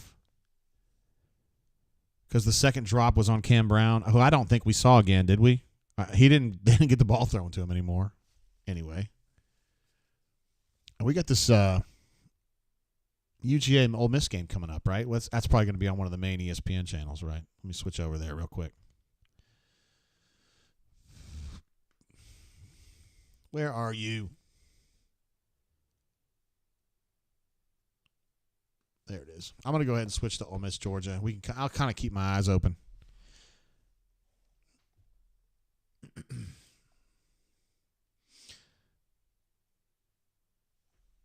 Let's see. Emma Lou says, KJ's on drugs. Did good on the road because he didn't have access. Got back and got his fix, falling asleep in press conferences. Well, we all fall asleep in press conferences sometimes, Emma, and I've never done drugs in my life. Well, I smoked a fatty or two when I was in college, but as you can tell, it was a long time ago. I'm sorry to hear that. Sam H. jumps in with a super chat. Says, shout out to McPherson for having the most consecutive field goals made in Auburn history. Is that true? That's amazing. And think about all the great kickers. So many. Great kickers for the Auburn Tigers through the years. Damon Duvall. And I know he wasn't a place kicker, but we're talking about kickers. Cody Bliss. He was great, too. Shane E. says, Carson Beck is a weird-looking dude. He looks like my brother-in-law. Well, do I call him my ex-brother-in-law? Because my sister-in-law that he was married to died, so he's married to somebody else now. But I still consider him my brother-in-law, even though he's not. But he is, but he's not. But he is, but he is not. I don't know. It's kind of weird. We need a name for that. Let's see. A256 says Washington just closed out a close one. I think they were playing Utah, right? To stay undefeated. Bobby loves my Gus impressions.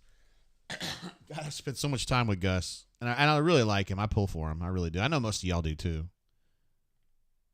Ravin also had a super chat that I missed. I cannot believe that I did that. I'm sick to my stomach, but it is what it is. I'm atoning for my mistake now, sir. Overall, great day. Let's hope that we can keep this going for another 2 weeks. I believe we can do it. War, damn Eagle, Ravin, of course, a pillar of our community. And maybe, we've got some real studs at auburnsports.com. That goes for women, too. You can be a stud, too. Ravin might be the nicest guy we've got in the whole community. Just the kind of guy you just want to hang out with and drink with. Just a good dude. Glad to count him as a friend. Let's see. Russell says, dogs going down to Land Sharks tonight. Boy, I thought you were going to say something else. Because if you had just changed it one word, if you had said dogs going down on Land Sharks tonight, it would have been a much different thing. Lily G says bowl eligible now. That's right. 6 wins. Why don't I go ahead and can I know it says 5-4 over here. I can't change that easily. I've got to commit to either staying on this page or going to our post-game page. I don't know which one I'm going to do. But I can change that little bug here if you just give me a second. It's confusing. But Lily, you're right. Bowl eligible the Auburn Tigers are now. They are now 6-4. I can get this done. Hold on.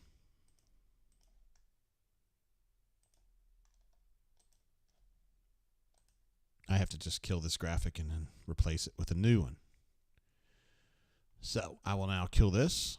Get away. I don't want to see that. No, it's the wrong one. Kill the wrong thing. It'll be back. Boop.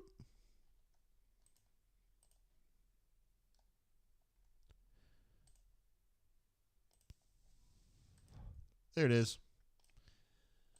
Now just pull this bad boy right here and we Gucci. And I don't care that Arkansas is not right. You think I care? No. Why would I care? Arkansas can have all the losses they want. Don't care. All right, we got that right. CDF jumps in. Dude, this dude's in Hawaii. I mean, seriously. His thoughts on Bruce Gussin? Feedback from basketball game? I guess you're talking about the Baylor game, which he kind of gussed a little bit, right? So let's talk about that. Yeah, the Baylor game. So Auburn plays a great first half, in my opinion. They were up, maybe 6-ish, 7-ish, maybe at halftime. And then you get to about 10 minutes left in the second half, and they're still up like 5 or 6. And then he sticks with like this weird lineup where it's like all vets, and it wasn't his best lineup at all. Like no Denver, no CDM, no Chad Baker-Mazara, and they just kept losing ground, and then he didn't switch it until it was too late. And the theory on that was he was just going to let his vets kind of dig out of their own problem, and they didn't. That was a little frustrating, I have to admit. As somebody who's just watching, but remember now, CDF, it's a long season in basketball. You've got 30, 32 regular season games or something like that. 28. I don't know exactly how many it is. I think in basketball more so than football, and you know this because you're a basketball guy too, but it's piece by piece. I still think it's a really good team. Last year we were all dying because they just were short on shooters. They didn't have it. They got 2 now. I mean, at least 2. Denver's a pure shooter. Chad Baker-Mazara, depending on the night, can be a major big-time shooter. He seems to be kind of up and down. Hell, in the course of that game, he was up and down. Great in the first half, disappeared the second half. Stoop Up thinks Bruce lost that Baylor game. When I was watching it and I saw that weird lineup that he stuck with, I kind of got it. But part of that is because, I came of age as a sports writer watching Rick Pitino, at Kentucky and covering him. And he was the kind of guy that would put like his old players in there and just say, you fucking figured out. And like he would literally not call a timeout on them. So they would be like giving up like a 10-0 run in a game. And he'd just be like, they'd be like calling for a sub. And he would just be like, no, stay out there. You figured out. And I respected that. That's kind of where I came from, I kind of came from a place where I thought that was the right thing to do. That's what people did. But in the case of the Baylor game, I'm not sure that was the right way to go. But I think that's what he was doing. Let's see. Fresh Boy's big. Says Ron Roberts is the GOAT. Eyeball. He's doing a great job coaching.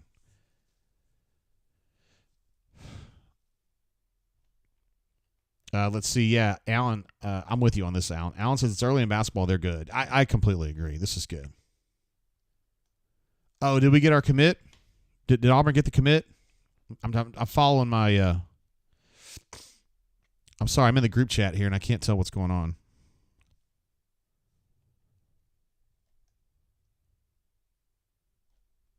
Has there been a flip? I can't check my phone for this shit.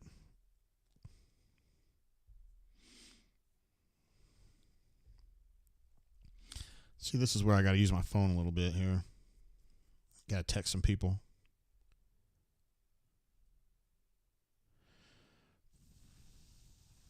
Sorry, guys. I got to ask this question.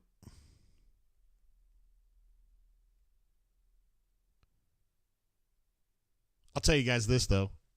A kind of part of the industry. If I'm texting, not that you guys can never see this because I got to hide my phone so y'all don't know who I'm talking to, unless I show this. That's just my wife, though. If you guys have your spouse as your lock screen on your phone, that means you're a legend. Now then, if I'm doing a regular text, like a green text with somebody, it's probably one of my guys. If I'm doing a text on Signal, then you know it's real. You know what I'm saying? I get my best information from Signal. I'm just saying.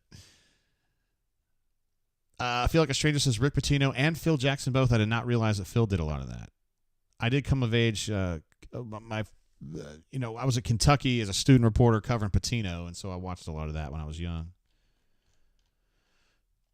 All right, so this Ole Miss, interesting uniforms for Ole Miss. I like the white hats with just a complete absence of blue in this uniform. Just kind of, oh, come on, the center can't do that.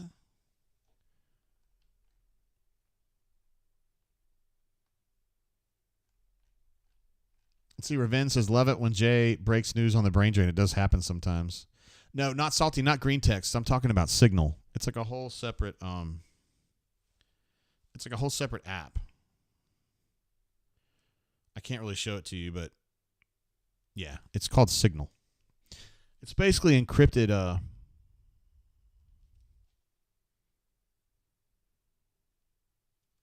it's like encrypted chat, I guess. Let's see, Neil, who's our Auburn fan from, that's a tricky one. He's Welsh, but he lives in Scotland. Says, whoa, where the hell did that performance come from? Looking forward to the highlights. Yeah, they had an amazing start to that game, Neil. I know you were in there early on. They got up like 21-0 early, and then kind of like dicked around in the second quarter, and then the third quarter they popped it again and really went in, and then fourth quarter they just kind of ran the ball just to fuck around. So, yeah, I mean, really pretty comprehensively good performance from the Auburn Tigers. Let's see. Shane says, I have my mistress on my lock screen. I technically do too. Get you a wife. Not you don't, but I'm just saying, like, this is like a meme though, but get you a wife who can also be your side piece. That's my thing. Although I do think it's fun to be able to riff though. I think my cat was knocking on the door. Wait a minute. That was the front door of my house. The call is coming from inside the building. All right, do we need some calls? I think we need some phone calls. Oh. I got an answer on Signal. Ooh, interesting. Very interesting. Okay, let me check with Caleb here.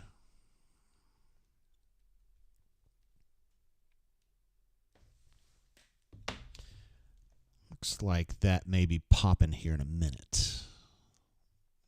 You know, I had alluded to this earlier in the show that Auburn was going to get I alluded to this on the bunker, actually, saying some stuff was going to be going down this week that you guys would find both good and satisfying. Yeah, there's going to be a flip. There's a flip in progress. And it should be popping here possibly by the time that we get off the air here. My goal was to get off the air by about 7 tonight. I would guess this is going to go down before 7, but I can't guarantee. Look at this. Neil J says Signal, definitely where we find dark web Julie. That is not. I can't speak for anybody else, but I don't communicate with dark web Julie over Signal. I do not.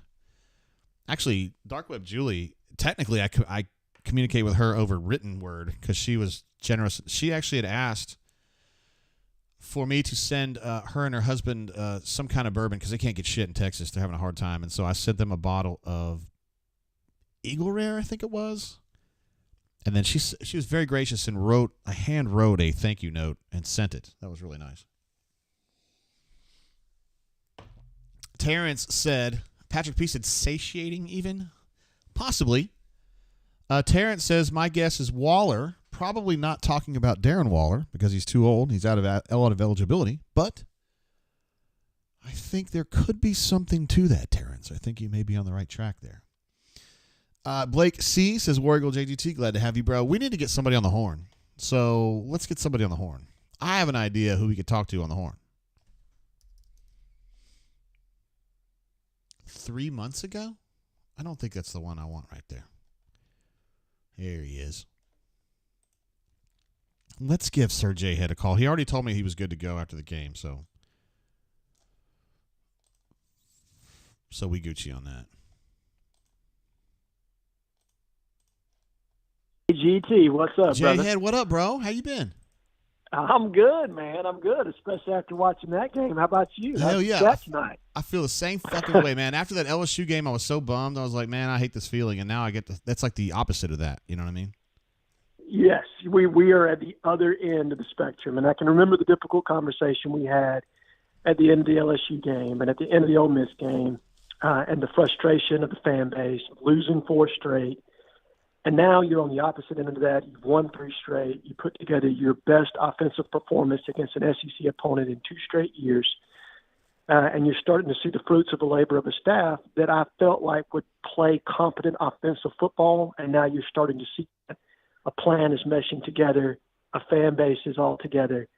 And as my favorite quote from Pat Dye, it is no small thing in this conference to go in all the places you have to go to and play the way that we did today. And that's how I feel right now. Damn. That was about as comprehensive a performance as we can have at this point, right? I would agree. That was, start to finish. Look, Peyton's never going to be perfect. Our wide receivers are what they are. They have certain limitations, but I thought guys in spots played well today. Javarius Johnson continued to do what he does, which is continuously create separation, make plays when he's given the opportunity to. Jarquez ran the ball extremely well today. The offensive line continues to open holes. And you can see the patience with which our running backs are starting to utilize and understand the run scheme now. Tight ends were big in the blocking game. You also saw Rivaldo Fairweather make some really good plays as well. And then from a defensive perspective, it was total domination up front. I know our staff felt really good going into the week about what they thought they could do against Arkansas's offensive line. But good God, Jay, Jalen McLeod, Marcus Harris just wrecked it from start to finish. I think they were credited together with 4.5 sacks, more tackles for loss than that, and just an overall dominant performance by the defensive line today. Yeah. 8 tackles for loss today. And 1 of 12 on third down, bro, is what Arkansas was. Right. That's just, we haven't seen that in a long time. Give Ron Roberts credit for getting his guys up and ready to play.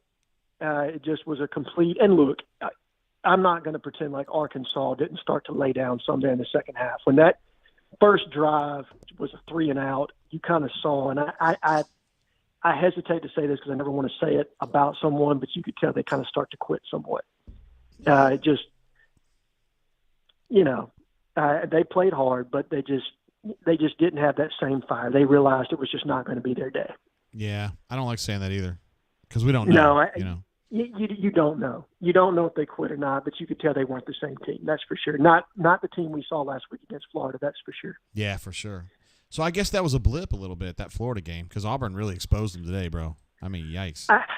I think more than anything, I think Florida suffered some injuries across the defensive line. I'm pretty sure they started 2 freshmen on the defensive line last week. Kenny Guyton went back a little bit to the Kendall Briles type offense, that chuck and duck, veer and shoot offense that Art Briles made so popular. And Guyton's a Kendall Briles disciple, and they pulled some things out of the playbook that I think caught Florida by surprise, and then you find yourself in the midst of a battle before you necessarily intended to be there. And that's kind of what happened. And I don't think Billy had them all that well prepared coming off of a Georgia game where they expended a lot of emotion and didn't really have the performance they wanted. Yeah. All right, so bowl eligible. And I feel like Auburn's Hugh Freeze and his staff have made sense out of this team. Dude, they were on a 4-game losing streak not that long ago.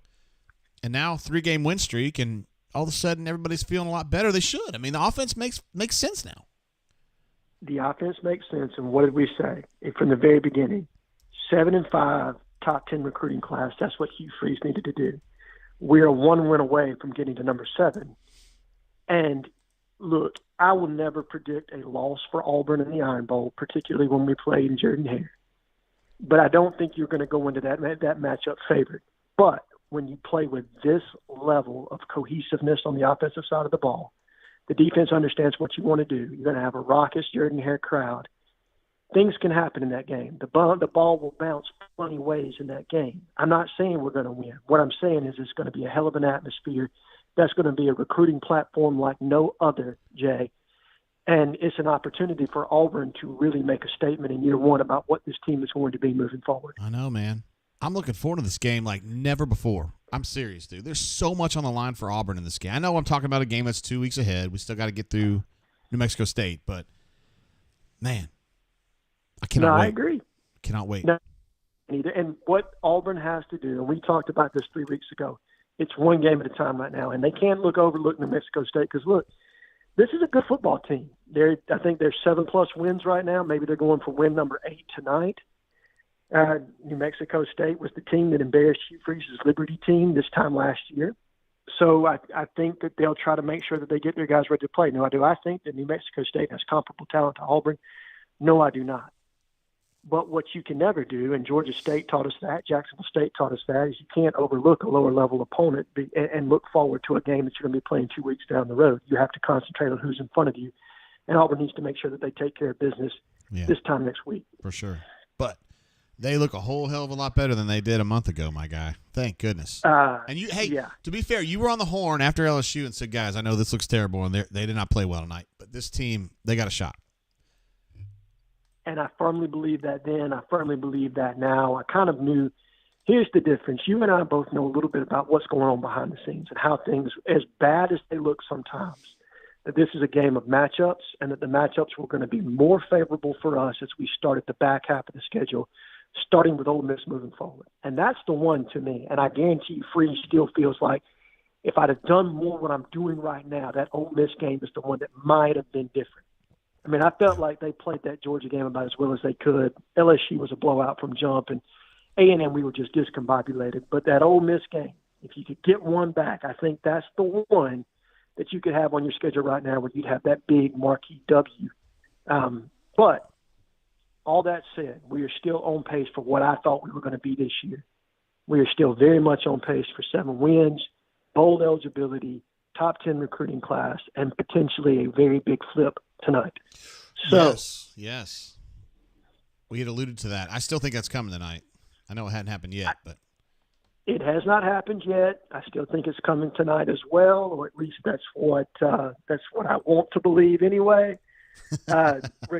Regardless, I think it is more than it's just a matter of time before that would happen. And what a huge piece Jamonte Waller would be should he fall into Auburn's lap. What kind of a player is he?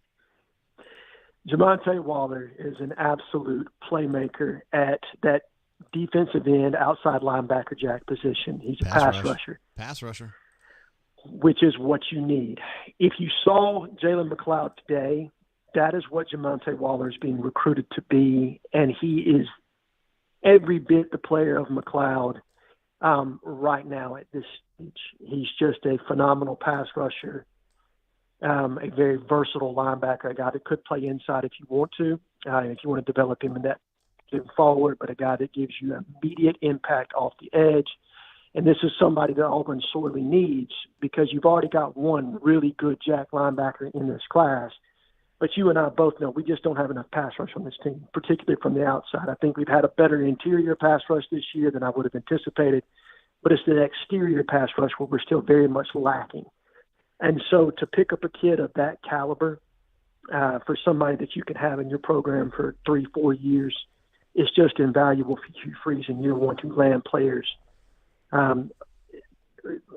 like that, impact players at impact positions, because pass rusher is absolutely an impact position that you've got to have big-time players in. That's what he said the other day. He said, we're trying to fix our pass rush through recruiting. And even though the pass rush was good today, I know what he means. And Jamonte Waller is an important part of that. Yeah. Extremely important part of that. So now where are we? Auburn is looking rehabilitated. We had a discussion in the chat earlier, J-Head, about with Peyton looking the way he is, and he looked pretty good again today. That's 3 in a row. Does this change how we feel about the transfer portal? Does Auburn need to be super aggressive in the portal? Because a month ago we would have said yes. Now, does that change the opinion? No, not to me. Not if you think you're making an upgrade. To me, right now at this stage, and look, I think cohesion is a good thing. I think Peyton Thorne is probably coming back next year.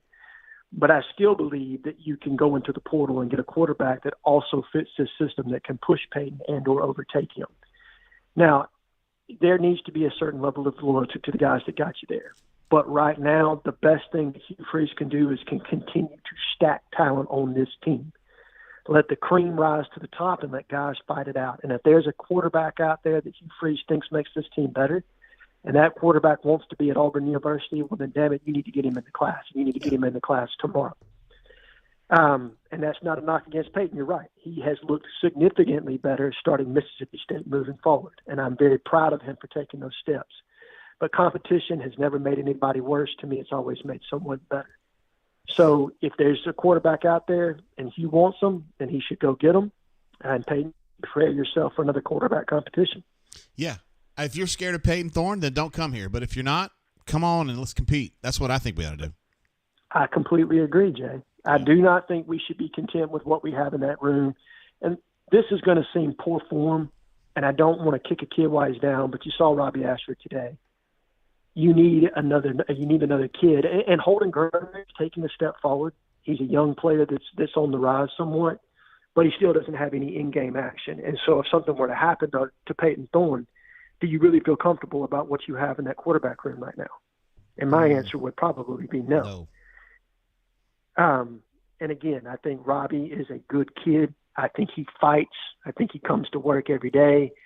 I'm not going to badmouth him. I just think that right now he's not the quarterback we need for this system.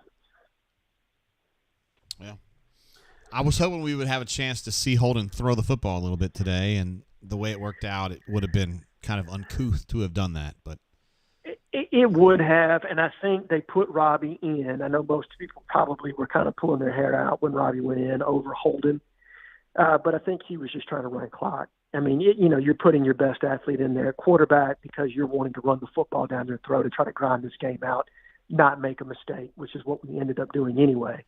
But I think that was kind of the thought process by Hughes to shorten the game, continue to run the football, put my mobile quarterback in the game, and just pound the rock. Yeah, that makes sense.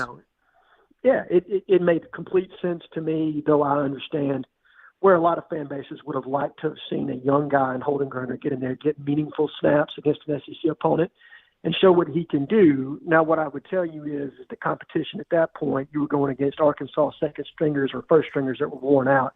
I don't know how much data you're going to get coming out of that situation anyway, other than it's just live game action, and it's good for Holden to do that anytime. That's true. That's a good point, J-Head. All right, my G, it's always a highlight having you on the air. We've loved having you all these years, bro, and I thank you for giving us some time on this Saturday night. Well, I appreciate you having me on the platform as always, Jay. Love the drain, love the corner, love the bunker. And just, really appreciate any opportunity I have to talk to you guys, and I hope you all have a wonderful night. All right, J-Head. Appreciate you, bro. See you. No, thank you, Jay. Bye. Bye. Is this guy a stud or what, man? J-Head is amazing. Love having him on the show. He always – what I love about him – Herschel is the name of my cat, unfortunately. We love him on. He's a voice of reason. He's rational. And sometimes it doesn't necessarily go over super great because after the LSU game – as I talked about on the show, I talked about with him, he was preaching like, just hold on, guys. LSU is not a good matchup for Auburn. These next however many games are a much better matchup. Don't draw any conclusions just yet. And I was on board with that. I said the same thing. Auburn looks a lot better now. So that's that. Again, got New Mexico State next week, a team that's pretty good. And then you got Iron Bowl against Alabama, a team that's been playing really good football lately. But it's in Jordan-Hare. And this Auburn team has the look of a ball club that has learned some shit. Do I think that Auburn on a neutral field gives Alabama a lot of trouble consistently? Probably not. But they ain't going to be played on a neutral field. It's played in Jordan-Hare Stadium. And that ain't neutral. That's where you got a pregame Eagle flight. That's where you got some of the most vociferous fans in the entire country. That's where you've got a fan base that gives a shit about their people, about their team. And I think Auburn people in general are pretty fired about this ball club. They're showing improvement. They've gotten a lot better. They've galvanized. They picked up the pieces from just a disgusting performance at LSU, and they have made sense, and they look better. Thank you. Needed a little bit of a drop on the AC there. It's getting a little warm in here. I don't know what's going on. Administrative assistant is now in the room. Let me see if I have a mic for her. You don't. I don't? Nope. Well. Are you sure? Are you okay with that? Yeah. You could have brought one up here. Oh, sorry. Okay. We said Jade on the horn. So, B-Matt said he is available, as the kids say. By the way, Cleveland Brown had a super chat. I posted up here, but I didn't call it out. You guys should eat the bomb except for Henry next rundown. The irony is that Henry was the one that was ragging on Arkansas like 2 or 3 weeks ago about how terrible they were. And then he picked Auburn this time. But anyway, yes, I will definitely eat a bomb. I'll do that. No problem. I don't mind eating bombs just generally. Let's see. Anonymous says, give me J-Head till I'm dead. Courtney, funny? Alan I says, good stuff from J-Head. We always love J-Head having him on the show. 4R Tigers says, Milrow ain't ready for Jordan Hare. Texas AU Tiger says, come to the Plains, Bammer. I like that. Bring it. I'm fucking fired up, man. This is going to be one of those Iron Bowls that I'm really excited about. Assuming that Auburn beats New Mexico State like a drum. I mean, I just think that I like the way Auburn's trending. I like the stakes in that game for Auburn more so than Alabama. Terrence says, administrative assistant is here to make sure you keep schedule for dinner. But seriously, though, like, we can't even go until...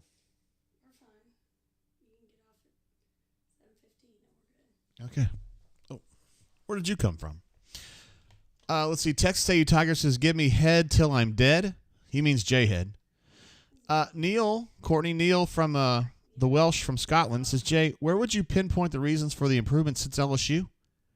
Let's hope we can continue the positive progress all the way to the end of the season. Neal, of course, big-time Auburn fan over there in Scotland. I think that they have gotten Peyton under control. They've gotten him calmed down. They're doing things that he likes to do. I think they had a conversation. I really do. I think finally somebody had a conversation, Hugh, and said, let's go through this playbook, and why don't you just give me a thumbs up or thumbs down? Do you like actually running this play or do you not like this play? Thumbs up, yes. Thumbs down, no. Let's go through this. This play here, this fucking read action play where you got to go both sides of the field. Thumbs down, fuck it, we're out. And they cut it down to the things that he feels good about, which they should have done in July. But they didn't actually do until late October. This game's freaking me out. I think Ole Miss is going to score a lot of points in this game. Neil says, hi, Courtney. Love. Give you a heart. My fellow Welsh cousin. Yes, Courtney is technically Welsh. Her background is Welsh, so it's basically her brother. Justin C. says, what is for dinner? Comida. We like to call it comida, also known as food. Steak or fish. It sounds like airplane. Oh, yes, I remember I had lasagna. Let's see if I can get Brian Matthews on here. You may know him as Brian Matthews. He also goes by B-Matt. Did you know the Skype wasn't working when I got up here? I could not believe it. It did eventually catch on, though. I had to update the Skype. Brian Matthews. What up, bro? Oh, not much. First thing I want to say is that any dumbass Auburn beat writer who picked Arkansas to win that game ought to be dragged across the fucking dude. I've been internet. getting shit on all day long. It's an embarrassment. I know. You did too, right? Well, I don't know what you're talking about. I know I did for sure. What about that performance, B-Matt? I don't know what happened. I mean, it was terrific. First of all, the defense was incredible. I mean, that Arkansas team steamrolled Florida a week ago. Damn. Dominated them at the line of scrimmage, went up and down the field, where they scored like 36 points or something like that. 39, 30. Yeah. And Auburn completely shut them down. I mean, basically they got a field goal off an interception, and they got a late, meaningless, type touchdown there in the fourth. But other than that, it was complete domination. 1 of 12 on third down. They held them to just 10 first downs the whole game. Under 300 yards, I think it was 255 was their total yards of offense. So dominating there, and that start that Auburn had, that was just incredible. Haven't seen something like that since probably since Gus Malzahn and some of his games when they get off to starts like that, right? No doubt.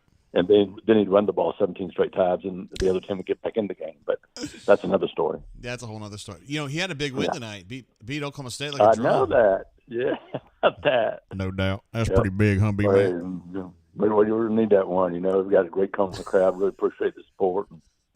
Yeah, we had our space uniforms on. Everybody gets fired up. Oh yeah. All right, so does this change your view? Hey, does this change your view on the transfer portal at quarterback? We've been talking about that a bunch tonight. Does Peyton has he done enough to make you feel like he's good enough? He has gotten better, and he's performed much better when they're going to pace. But no, I think with better players, better receivers, a better quarterback, I think this offense can be much better. And so, yeah, I would definitely, at the very least, go get somebody you think is better than him to compete with him. Yeah. I mean, this is not like we love you, we're gonna stick with you bullshit stuff. This is let's go out and get the best player we can and start winning some football games, right? So no, I look at the whole season. It's not enough, and I'm happy for him. I think he did really well today. For sure. After one really bad mistake, but you just got to look at the whole package and everything that's happened. And what I like the most about him is how good he does on those zone reads with hiding that ball in there and wait until late. I think that's really tough to handle. And I think Arkansas had a lot of trouble with that. Hell, the camera crew couldn't follow him half the time. The camera crew was so fucked up today. What is wrong with them? Yeah, they were. I don't know. I think they're high. But, props to Peyton. I thought he's playing his best football. He's gotten better this season. But no, I would still be ruthless if I was Auburn and get the best player I could at that position, certainly at the quarterback position to help out. Yeah, and if the person is scared of Peyton Thorne, then they don't belong here. Is that fair? Right. Absolutely. Yeah. We'll see who that is. Yep. Does this change how you feel about the Iron Bowl, B-Man? Do you think that's going to be a showdown? Well, going into this game, my feeling was that Alabama has gotten a lot better from when I saw them early in the year. They finally figured out that Milroe is a really good running quarterback, and they're using those skills. So I think that makes them a much tougher team to beat. But, it looks like Auburn's going to come to that game with 4 consecutive wins, a ton of confidence, and Jordan-Hare Stadium is going to be absolutely insane. So, no, I would not rule out Auburn's chances of winning that game. I mean, they're coming off their best game of the year, at Arkansas. That's not an easy place to win. That was an Arkansas team that was coming off their best game of the year and had a lot of confidence and was fighting for their head coach and fighting for a bowl game. And they just destroyed them, emasculated them in the first quarter. So, no, I wouldn't. I think Alabama's more talented just about every position. They're playing really good. They may end up winning the national championship, but no, I would not rule out Auburn pulling off an upset at Jordan-Hare Stadium. Same. I'm looking forward to this game more than pretty much any game I can remember. Like, aside from the national championship game. Yep. It's just one man's opinion. Anything else stick out to you defensively, Auburn? B-Matt, 8 tackles for loss. I think 5 sacks. Like, we've been writing about they need more pass rush, and by God, they got it today, didn't they? Yeah, and Jalen McLeod was incredible. I mean, Jack linebackers aren't supposed to lead the team in tackles, but he did. He had 3 sacks, 4 tackles for loss, a forced fumble. I think his was it 2.5 sacks he had coming in. All those were in the last 4 games. So now he's got 5.5 in the last 5 games. I think something like that. He's just been amazing here lately. Now that he's gotten healthy, now that he's gotten comfortable with the defense and everything, and he's really Auburn's only real Jack linebacker, like pass rushing Jack, right?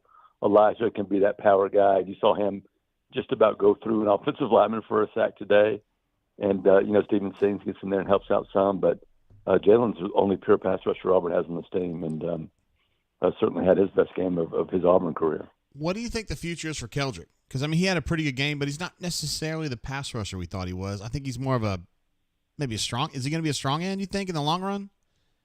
Well, that's where he's playing now. He's playing the defensive end position on the side with the tight end. And I think after a year in the weight room and working out, he's going to be a beast in there. I think he's going to be one of those, 285, 290-pound defensive ends that can still rush the passer with power or with speed and athleticism. So I think he's going to be a terror out there. I think he's going to be a upgraded version of Colby Wooden, maybe a little bit more length, a little bit more NFL potential. That'd be good. But that type of player at defensive end, yeah, that's how I see him. Colby's a fucking baller, dude. Yep, he sure was. Yeah, he was. He's in the NFL now. Yep. Bringing it. Give me a letter grade. 48-10. On the road with this team, that's an A. There's mistakes you can point out, the interception, some drop passes, right, for first downs, but, you got to take it in total, and Auburn dominated on defense, they dominated on offense, and they dominated on special teams. That's an A to me. Yeah. Right? I would agree with you. And especially considering what Auburn has talent-wise, And I got to think Ron Roberts, Sam Pittman's in trouble. Yeah, I'm afraid so. Yeah, I like Sam Pittman as a person, but yeah. That was a mistake, what they did, trying to change their offense like that. They should have started playing power football and use K.J. Jefferson's ability, to do those things. And getting away from that was a big mistake. And they're able to, catch Florida off guard, but Auburn was not caught off guard at all. They were ready for everything they brought to the table. Rocket Sanders wasn't even a factor. No, he got banged up, and he did nothing. Yeah. Yep. Well, this turned out a lot different than you and I thought it was going to turn out. I thought Arkansas was going to find a way, but they didn't find a way to do shit today. No. Damn. That's a big win for this team. Huge. That's the first game that Hugh Freeze has been an underdog in for Auburn and won. So that's a big win for him. That's a big win for this program. I know it's just Arkansas. I know it's the 3-6 or whatever the record is, but still, that going on the road and win that game is big, and it's going to give this team a lot of confidence going into next week and then going into the next week. Georgia just got ahead of Ole Miss. So. Yeah, it's a shame. I know. It sucks. All right, B-Matt, appreciate you, bro. And, yeah. We always love having you on the show, Poppy. I couldn't do it last week. I got my Skype fucked up, but we're good now. We're rolling now. Yes, sir. All right, well, I'll see you in a couple more days. All right, man. See you. Peace out. Bye. Bro, how do I rate the quality of this call? 5 freaking stars. Hell yes. So we got a huge super chat coming through from Patrick D, who said, better future porn star, Ron Roberts or Tyreek Hill? Tyreek Hill, of course, whom Nick Marshall, the esteemed Nick Marshall, begged. I was there to hear it, and so was Justin Hoganson. Begged Auburn to take. Please. I don't want to say which coach it was, but it was Tim Horton. Please take this kid. He's my slot receiver at Garden City. He's so good. Please take him. And Auburn was like, nah, we're good. Anyway, Tyreek Hill. I think Ron Roberts is who I would take, Patrick D. Thank you for the super chat, bro. We also had one come in from Stu Pup, who is super chatted every single show we've done, and this is no exception. He's already done it, but he's coming in again. Every spot is upgradable on a 4-loss team, IMO. I think I agree, yeah, for sure. We talked earlier in the day about Auburn's got a pretty decent first team, I think. That's just me talking. I mean, Peyton is what he is, but I think tailback's really good. I love the way the offensive line's been playing. I like the first team defensive line. I like the first team the first team linebackers. I love the way Keys has been playing. I love Eugene Asante. Defensive backs, I think the first team guys are good. Auburn's pretty good on the first team. Second team, not so good. So, Stoop Up, first of all, I'm supporting your point here. If every spot is upgradable, that means bring dudes in at every spot, and then you start building that so that second team gets better. And the first team gets better too, but that second team takes big steps up. And that's when you start becoming a championship caliber ball club, when your second team guys are really good too. That's what Georgia's got. That's what Alabama's got. That's what LSU's got. And to some degree, that's what Ole Miss has got. And that's why they're really good. And that's a big difference. So great point there. Farm Data jumps in with another super chat. What a stud. We're going to give him a DJ air horn for that.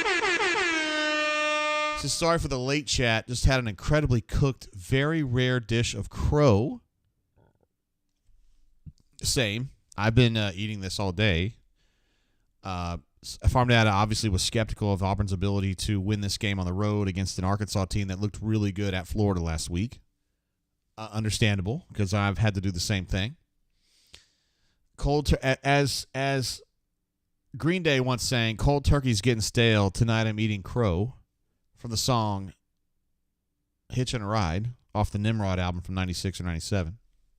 Farm Dad, I appreciate you, bro. And I appreciate you being credible and accountable to say, hey, man, I wasn't sure about this one. I also wasn't sure. Stoop Up says, got to get dudes, JG. That is the best way to put it. Got to get dudes. Need more dudes. Need more dudes. I do like Auburn's first team guys for the most part. I don't know. I'm probably less high on Peyton than some others. What's crazy is that when we started the season, I was too high on him. And here we are 10 games in, and he's been playing pretty good football the last 3. I'm too low on him, probably. I think you guys are a little bit higher on him, though many of you are skeptical like I am. Russell says, Sam Pittman is the rack you wished your girl had. I need more context on that because my girl has a big rack, a really nice big rack. So I'm not sure that Sam Pittman would improve my situation, but maybe for you it would. I don't know. I need more context on that. Thank you, Farm Data. You've always been so supportive, and I thank you. You've been very supportive. And Patrick D, too. Amazing.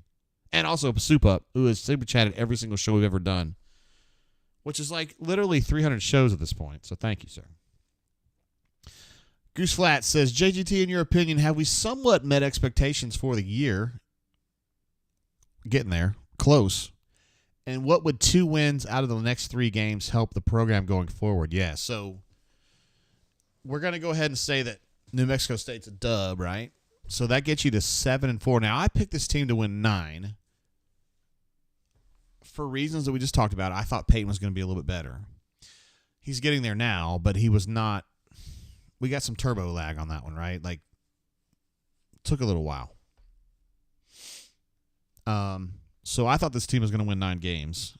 At best, they're going to win. Well, what I meant was regular season. So the best they're going to do is 8 in the regular season. So I already lost. Eric, bro, I got something I want to say to you. Okay, I'm glad you chatted because I got something I want to say to you directly. I miss you being on the site. I'm not going to say who you are. I miss you being on the site. I saw that you aren't even like listed on the fucking roll. Okay, you need to come back. Like, seriously. I understand that you're going through some stuff, and I support you, bro. I got your back. But for me personally, you're one of my favorite posters. I need you to be back on the bunker. So as soon as you can come back, I'd like to have you back. All right? That's all I'm going to say about that. I'm not going too deep into that. I don't want you all to know who he is, but I would like to have him back. So there you go. Terrence says, technically with a bowl game, 9 is still achievable. Thank you. I can still make it, baby. Yeah, and if it happens, believe me, I will say that. I go, that's what I meant all along. Yeah, for sure. That's what it was. So, Goose Flat, long story short, in your opinion, has this team somewhat met expectations? Yeah, I think they have. I think they're there.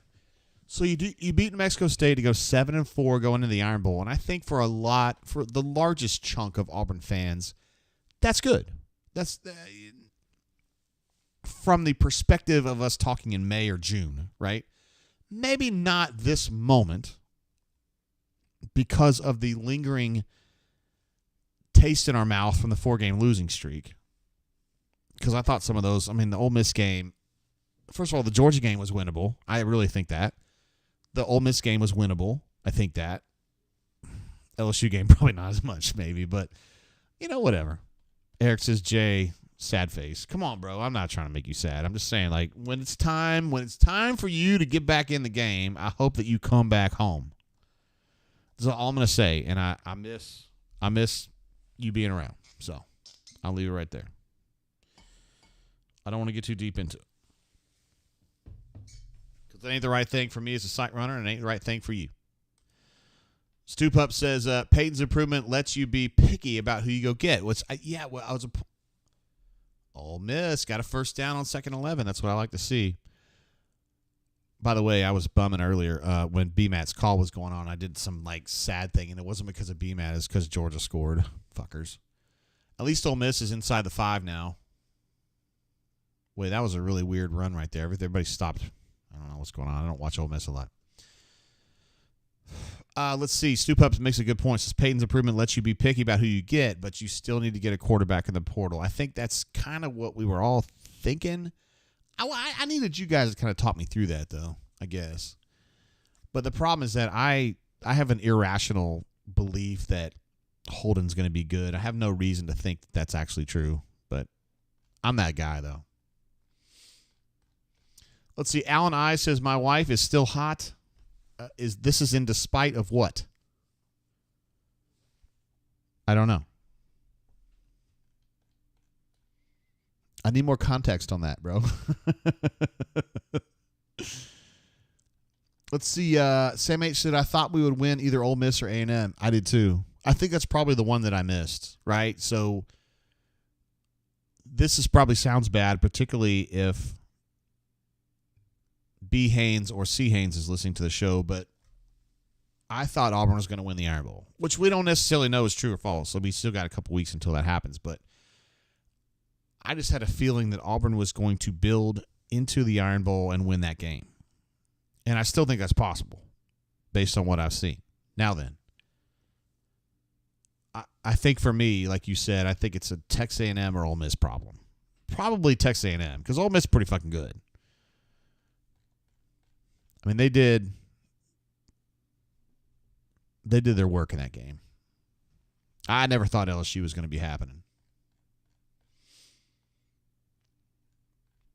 Let's see, Alan, my wife is still hot. 2 years ago on here, good stuff, man. Okay. I trust you, bro. I'm with you on this. Fresh Boy says Thorne was horrible against A&M. Yeah, that was back in the old Peyton days, right? When he was terrible. He had a good game against Georgia, but it was in between that, he had dog shit games on both sides of that. Really, two bad games on each side of that. And I was about to give up on him, and I think Hugh got involved and said, guys, we need to think about this more critically. Somebody needs to sit down with Peyton and say, what do you like running and what do you not like running, instead of just force-feeding him shit that you like running. You know what I mean? At some point. Sam H says Peyton is good at home, which is true. He has been better at home, there's no doubt. But he did make the throw to Rivaldo at Cal to save Auburn from that fucking embarrassment, so... Fresh Boy said he was solid against Georgia. I would argue he was better than that. I thought he was pretty damn good against Georgia. In fact, Auburn should have won that game. Of all the fucking games for Auburn's defense to have a problem. You know what I mean? Auburn's defense was pretty good in that game. And then, it's 21-21, and you're getting late in the game, and then Georgia just went right down the field, throwing the ball to Brock Bowers. And I realize he's an absolute stud. But, shit, man. You don't have to let that end the game, you know? Fuck. Let's see, A256 says, I had to help the wife with a few things, but I'm back, fam. We've all been there, bro. Actually, I had my wife up here earlier. I wasn't really sure what she was doing. But it's cool. Let's go with it. Whatever. Let's see. Andrew says, will we have a new OC after the bowl game? So, essentially going into the next year. I think so, yes. I do. I think so. Not because Philip Montgomery sucks.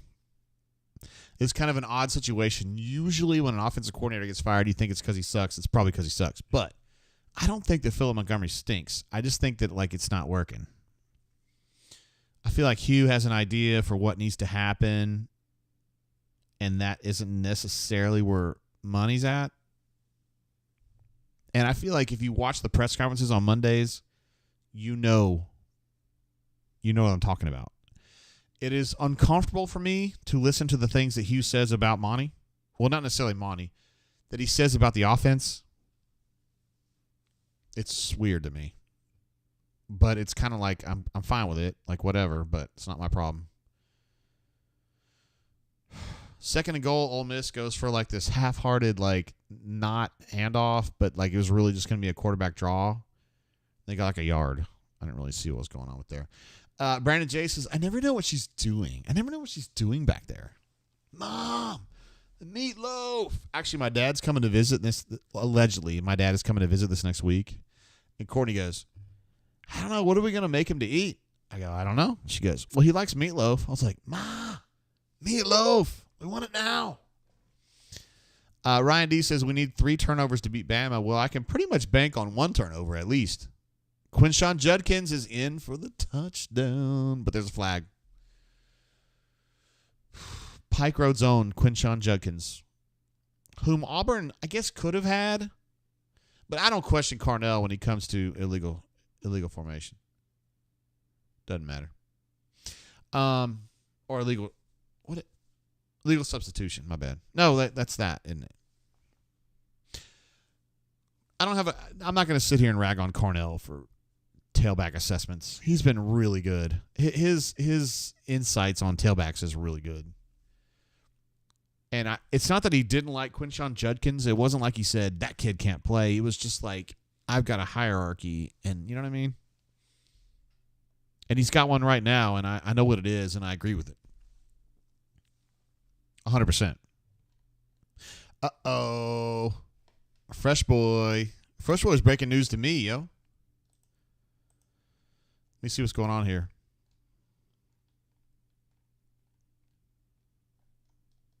Oh, let's see. Crocodile's over here. Has the flip gone? Did the flip pop? I don't have my phone right in front of me.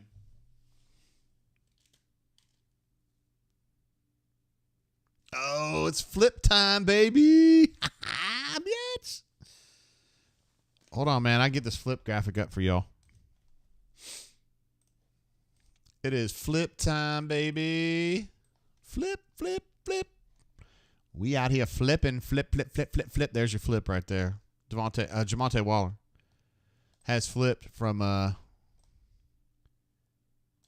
although he's actually a 2025 player, but whatever.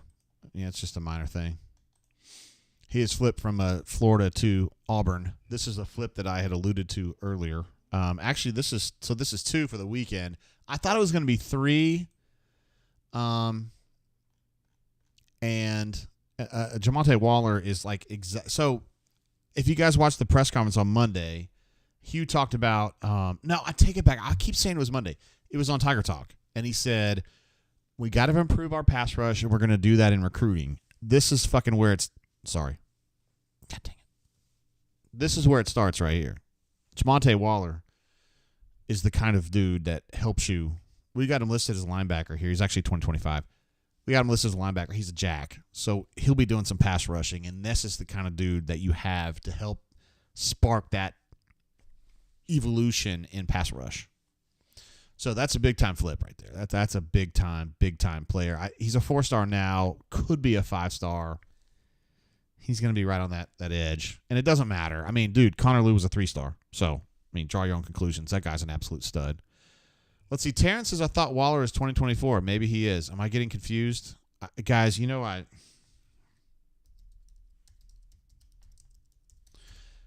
get... All right, you're right. The graphic is correct. Thank you for that, Terrence. The graphic that I showed is correct. Everything on that is correct. There was somebody else I was thinking of. My bad. And 2,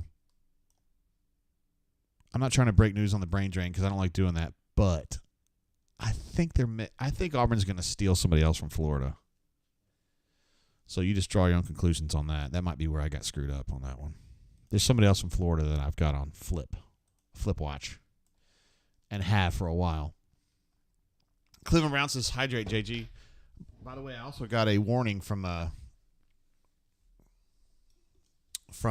administrative assistant.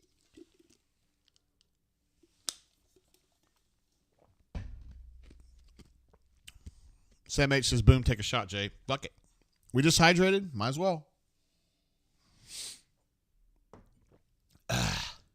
2024. So, guys, the graphic is correct. I think we got that changed. Sorry, I was in the group chat. There was some talk about that. Let me see what the group chat said about this.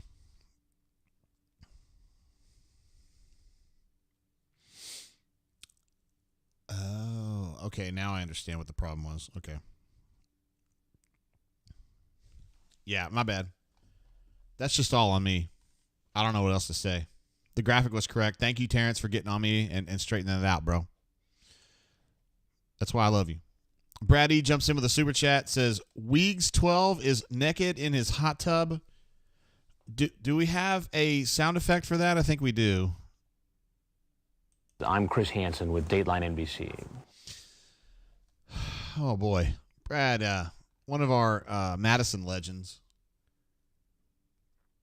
Terrence says, that is good, Waller being a 24 kid, because it's easier to keep him for a month than 13 months. Indeed, sir, indeed.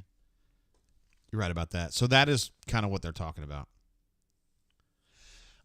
Guys, there's going to be more. There was a flip that I thought was happening this weekend. I'm not ruling anything out, but I think it's kind of on hold again. This is a flip that I thought was going to be happening. There's 2 times I thought it was going to be happening. And apparently it's on hold again. But, you know how recruiting is. Like, particularly now that, like, recruiting has changed a lot in the last 3 years, right? With NIL, you've got people who are in, how do I say this?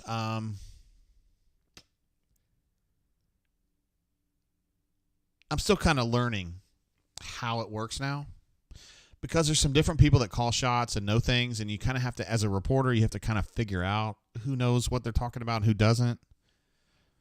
And I guess I'm still kind of learning a little bit.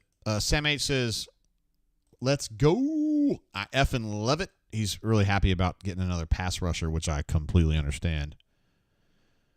AU256 says, still have one more day in the weekend JGT. Yes, indeed. So, I'll tell you what. I'm going to go ahead and show you guys who I was thinking. We're going to play a little game here. It's called Who Do You Think Might Flip? Who do you think might flip? And JG's going to play a little game with you guys.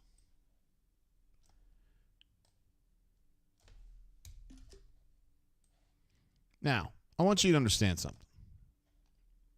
This is just your Uncle JG talking, okay? Where did my graphic go? I see it now. If you're asking me, somebody earlier asked me, said, JG, what do you think is going to happen with Ryan Williams? He's going to flip. I go, I think he's going to play at Auburn, okay? If there's somebody that I thought was going to flip, I'm saying if. Oh, hold on. Justin might be onto something here. Amir Jackson? Interesting. I think this guy ends up playing at Auburn.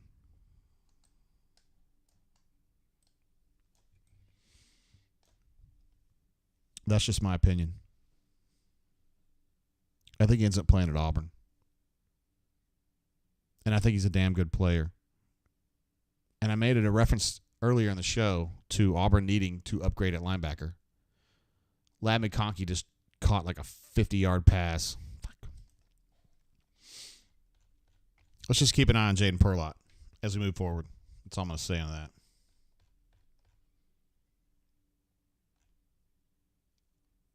I cannot stand it when Georgia has big explosive plays. It pisses me off. I get in a bad mood. Don't let Hunter Renfrow do that to you. Let's see. Fresh Boy says, is Solomon hold on, bro. Jalewis Solomon, is he trying to come back? So Jalewis is he's the defensive back from, and I said this wrong. I got corrected and I forgot how to say it. Is it Schley? There's a way to say that. It's Schley. So it looks like Schley, but it's not Schley. I got corrected on this. He's Zeke Walker's brother, Jalua Solomon, who committed to South Carolina, flipped to Auburn, flipped back to South Carolina. So now Fresh Boy is like, yo, is this guy going to flip back to Auburn? I don't even want to deal with this Georgia touchdown. It's pissing me off. I don't really know. So the last update I got on him was that he just likes South Carolina. He's just really into what they do and their people, which is great. You want kids to go places where they're comfortable and they really feel inspired to play there. So that's great. We'll just have to see what happens on that. Auburn would love to have him playing safety. I'll tell you that. Not necessarily next year, but soon. But if he wants to be at South Carolina, then so be it. But Fresh Boy, it would be pretty sweet. He's a good player, man. He's a really good player. Schley, is that right, Russell? Schley? I know I screwed it up on the last show, so I'm trying to keep it right. Terrence says, does Jaden bring his buddy who is currently committed to FSU with him? You're probably talking about the safety, aren't you? Whose name escapes me, but he's a safety. He's a 5-star. He's a stud. Don't think so. Don't think so, but I mean, Auburn would love to have him. Nashville Tiger says, could we get a closer look at your Hex Eagle? Oh. Wait, why is it not lit up like it should be?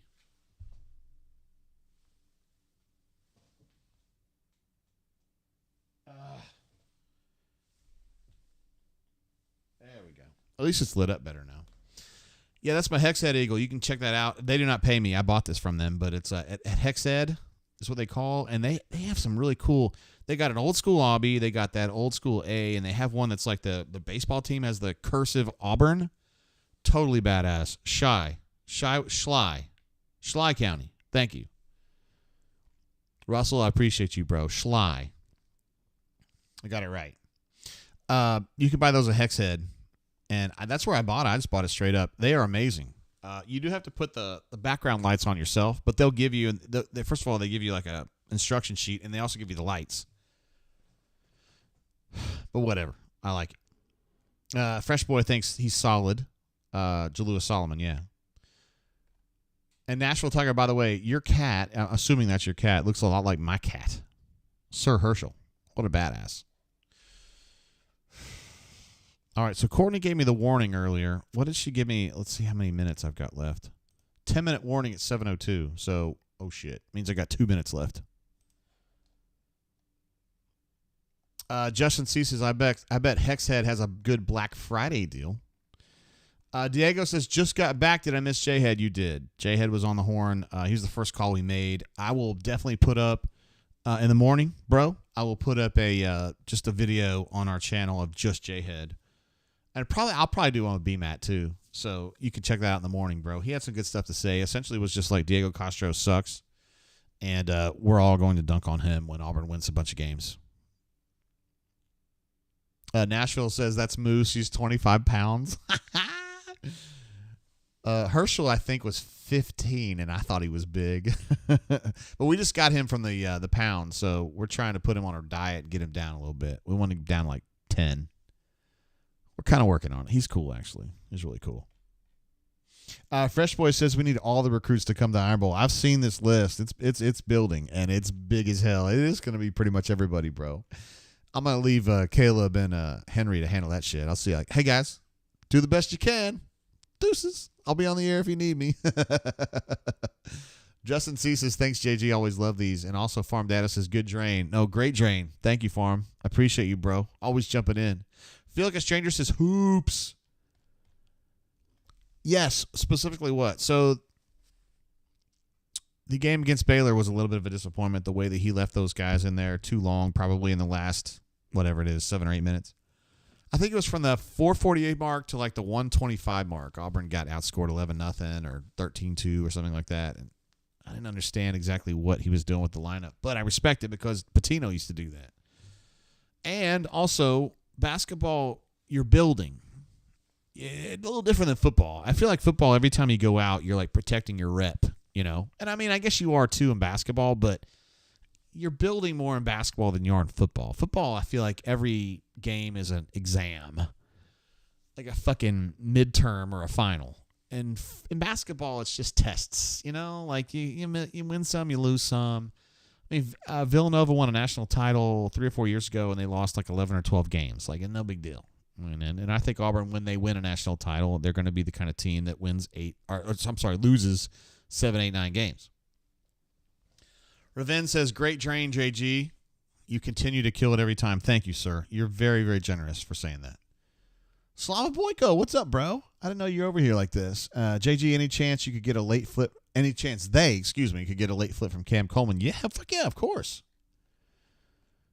If there's going to be a change at Texas A&M and Damien's gone and Jimbo's gone, bro, all bets are off. And Auburn is staying in contact with Cam Coleman. And I do want to say, Zion Grady, keep an eye out. A lot of people are saying he's going to go to Alabama, and that's probably the favorite, I would say, at this point. But Auburn ain't giving up shit. Auburn ain't backing down. Auburn just doesn't back down at all anymore. Unlike what went down with Harsin, Auburn does not back down anymore. When they decide they like a kid, they go. And they go, and they go, and they go. And they don't always win, but they keep going. They don't back out and say, fuck it, we're not going to get him. They just keep going. A. Robinson says getting Waller is huge. He's a bad man. All right, I'm going to bounce. Yo, we went 4 hours and 21 minutes today. I went to the bathroom once. Not too bad. I drank about, maybe a quarter of this bottle? Something like that, 116 proof. Not my finest work, but not my worst either. And I'm going to bounce now. If you guys are going to be at City Grill tonight, I'm going to say what's up to y'all. If you're not going to be at City Grill, I want you guys to go out there and make great decisions and enjoy the fuck out of your night. And Courtney's in the chat right now telling me to wrap it up. I am ready to wrap it up. I want you guys to make great decisions. Tomorrow's going to be Sunday. Great time to go to church and get right. I'm not going to go any deeper than that. It's all up to you guys. Love you guys. Appreciate all y'all for being part of what we do here at the Brain Drain. I could not do this without you. I love the chat. It's the best chat in the world. It's smart people being funny and having fun. So that's my favorite thing. And Fresh Boy, you've been great today. D Lucky, unbelievable. I'm sitting next. I'm sitting adjacent to the D Lucky suite, the D Lucky and Ms. D Lucky suite, right down the hall from the Easterwood suite, and can't wait for you guys to be up here again. By the way, we're doing our auburnsports.com. I'll text you, bro. We're doing our weekend, not weekend. We're doing our holiday party. We'd love to have you there. Anyway, guys, peace and love. Auburn Tigers win, 38-point win. Holy shit, did not see that. We'll check you guys next week for the New Mexico State game. We'll probably do more drinking and less analysis just because it's, New Mexico State. But building toward that Iron Bowl, and that's going to be a fucking throwdown. I cannot wait. I literally cannot wait. I don't even get fired up for this shit anymore because I've been doing this 30 years. But I am excited. Like, really excited. We got to do something special for that show. Maybe I'll have a stand-in. Like, maybe J-Dub can come hang out with me or somebody. I don't know. We'll see how it goes. Anyway, guys, love y'all. Thanks for hanging out. We'll see you guys next week. Until then, keep your feet on the ground. Keep reaching for the stars. Stay strong. Make great decisions. Love you guys. Peace.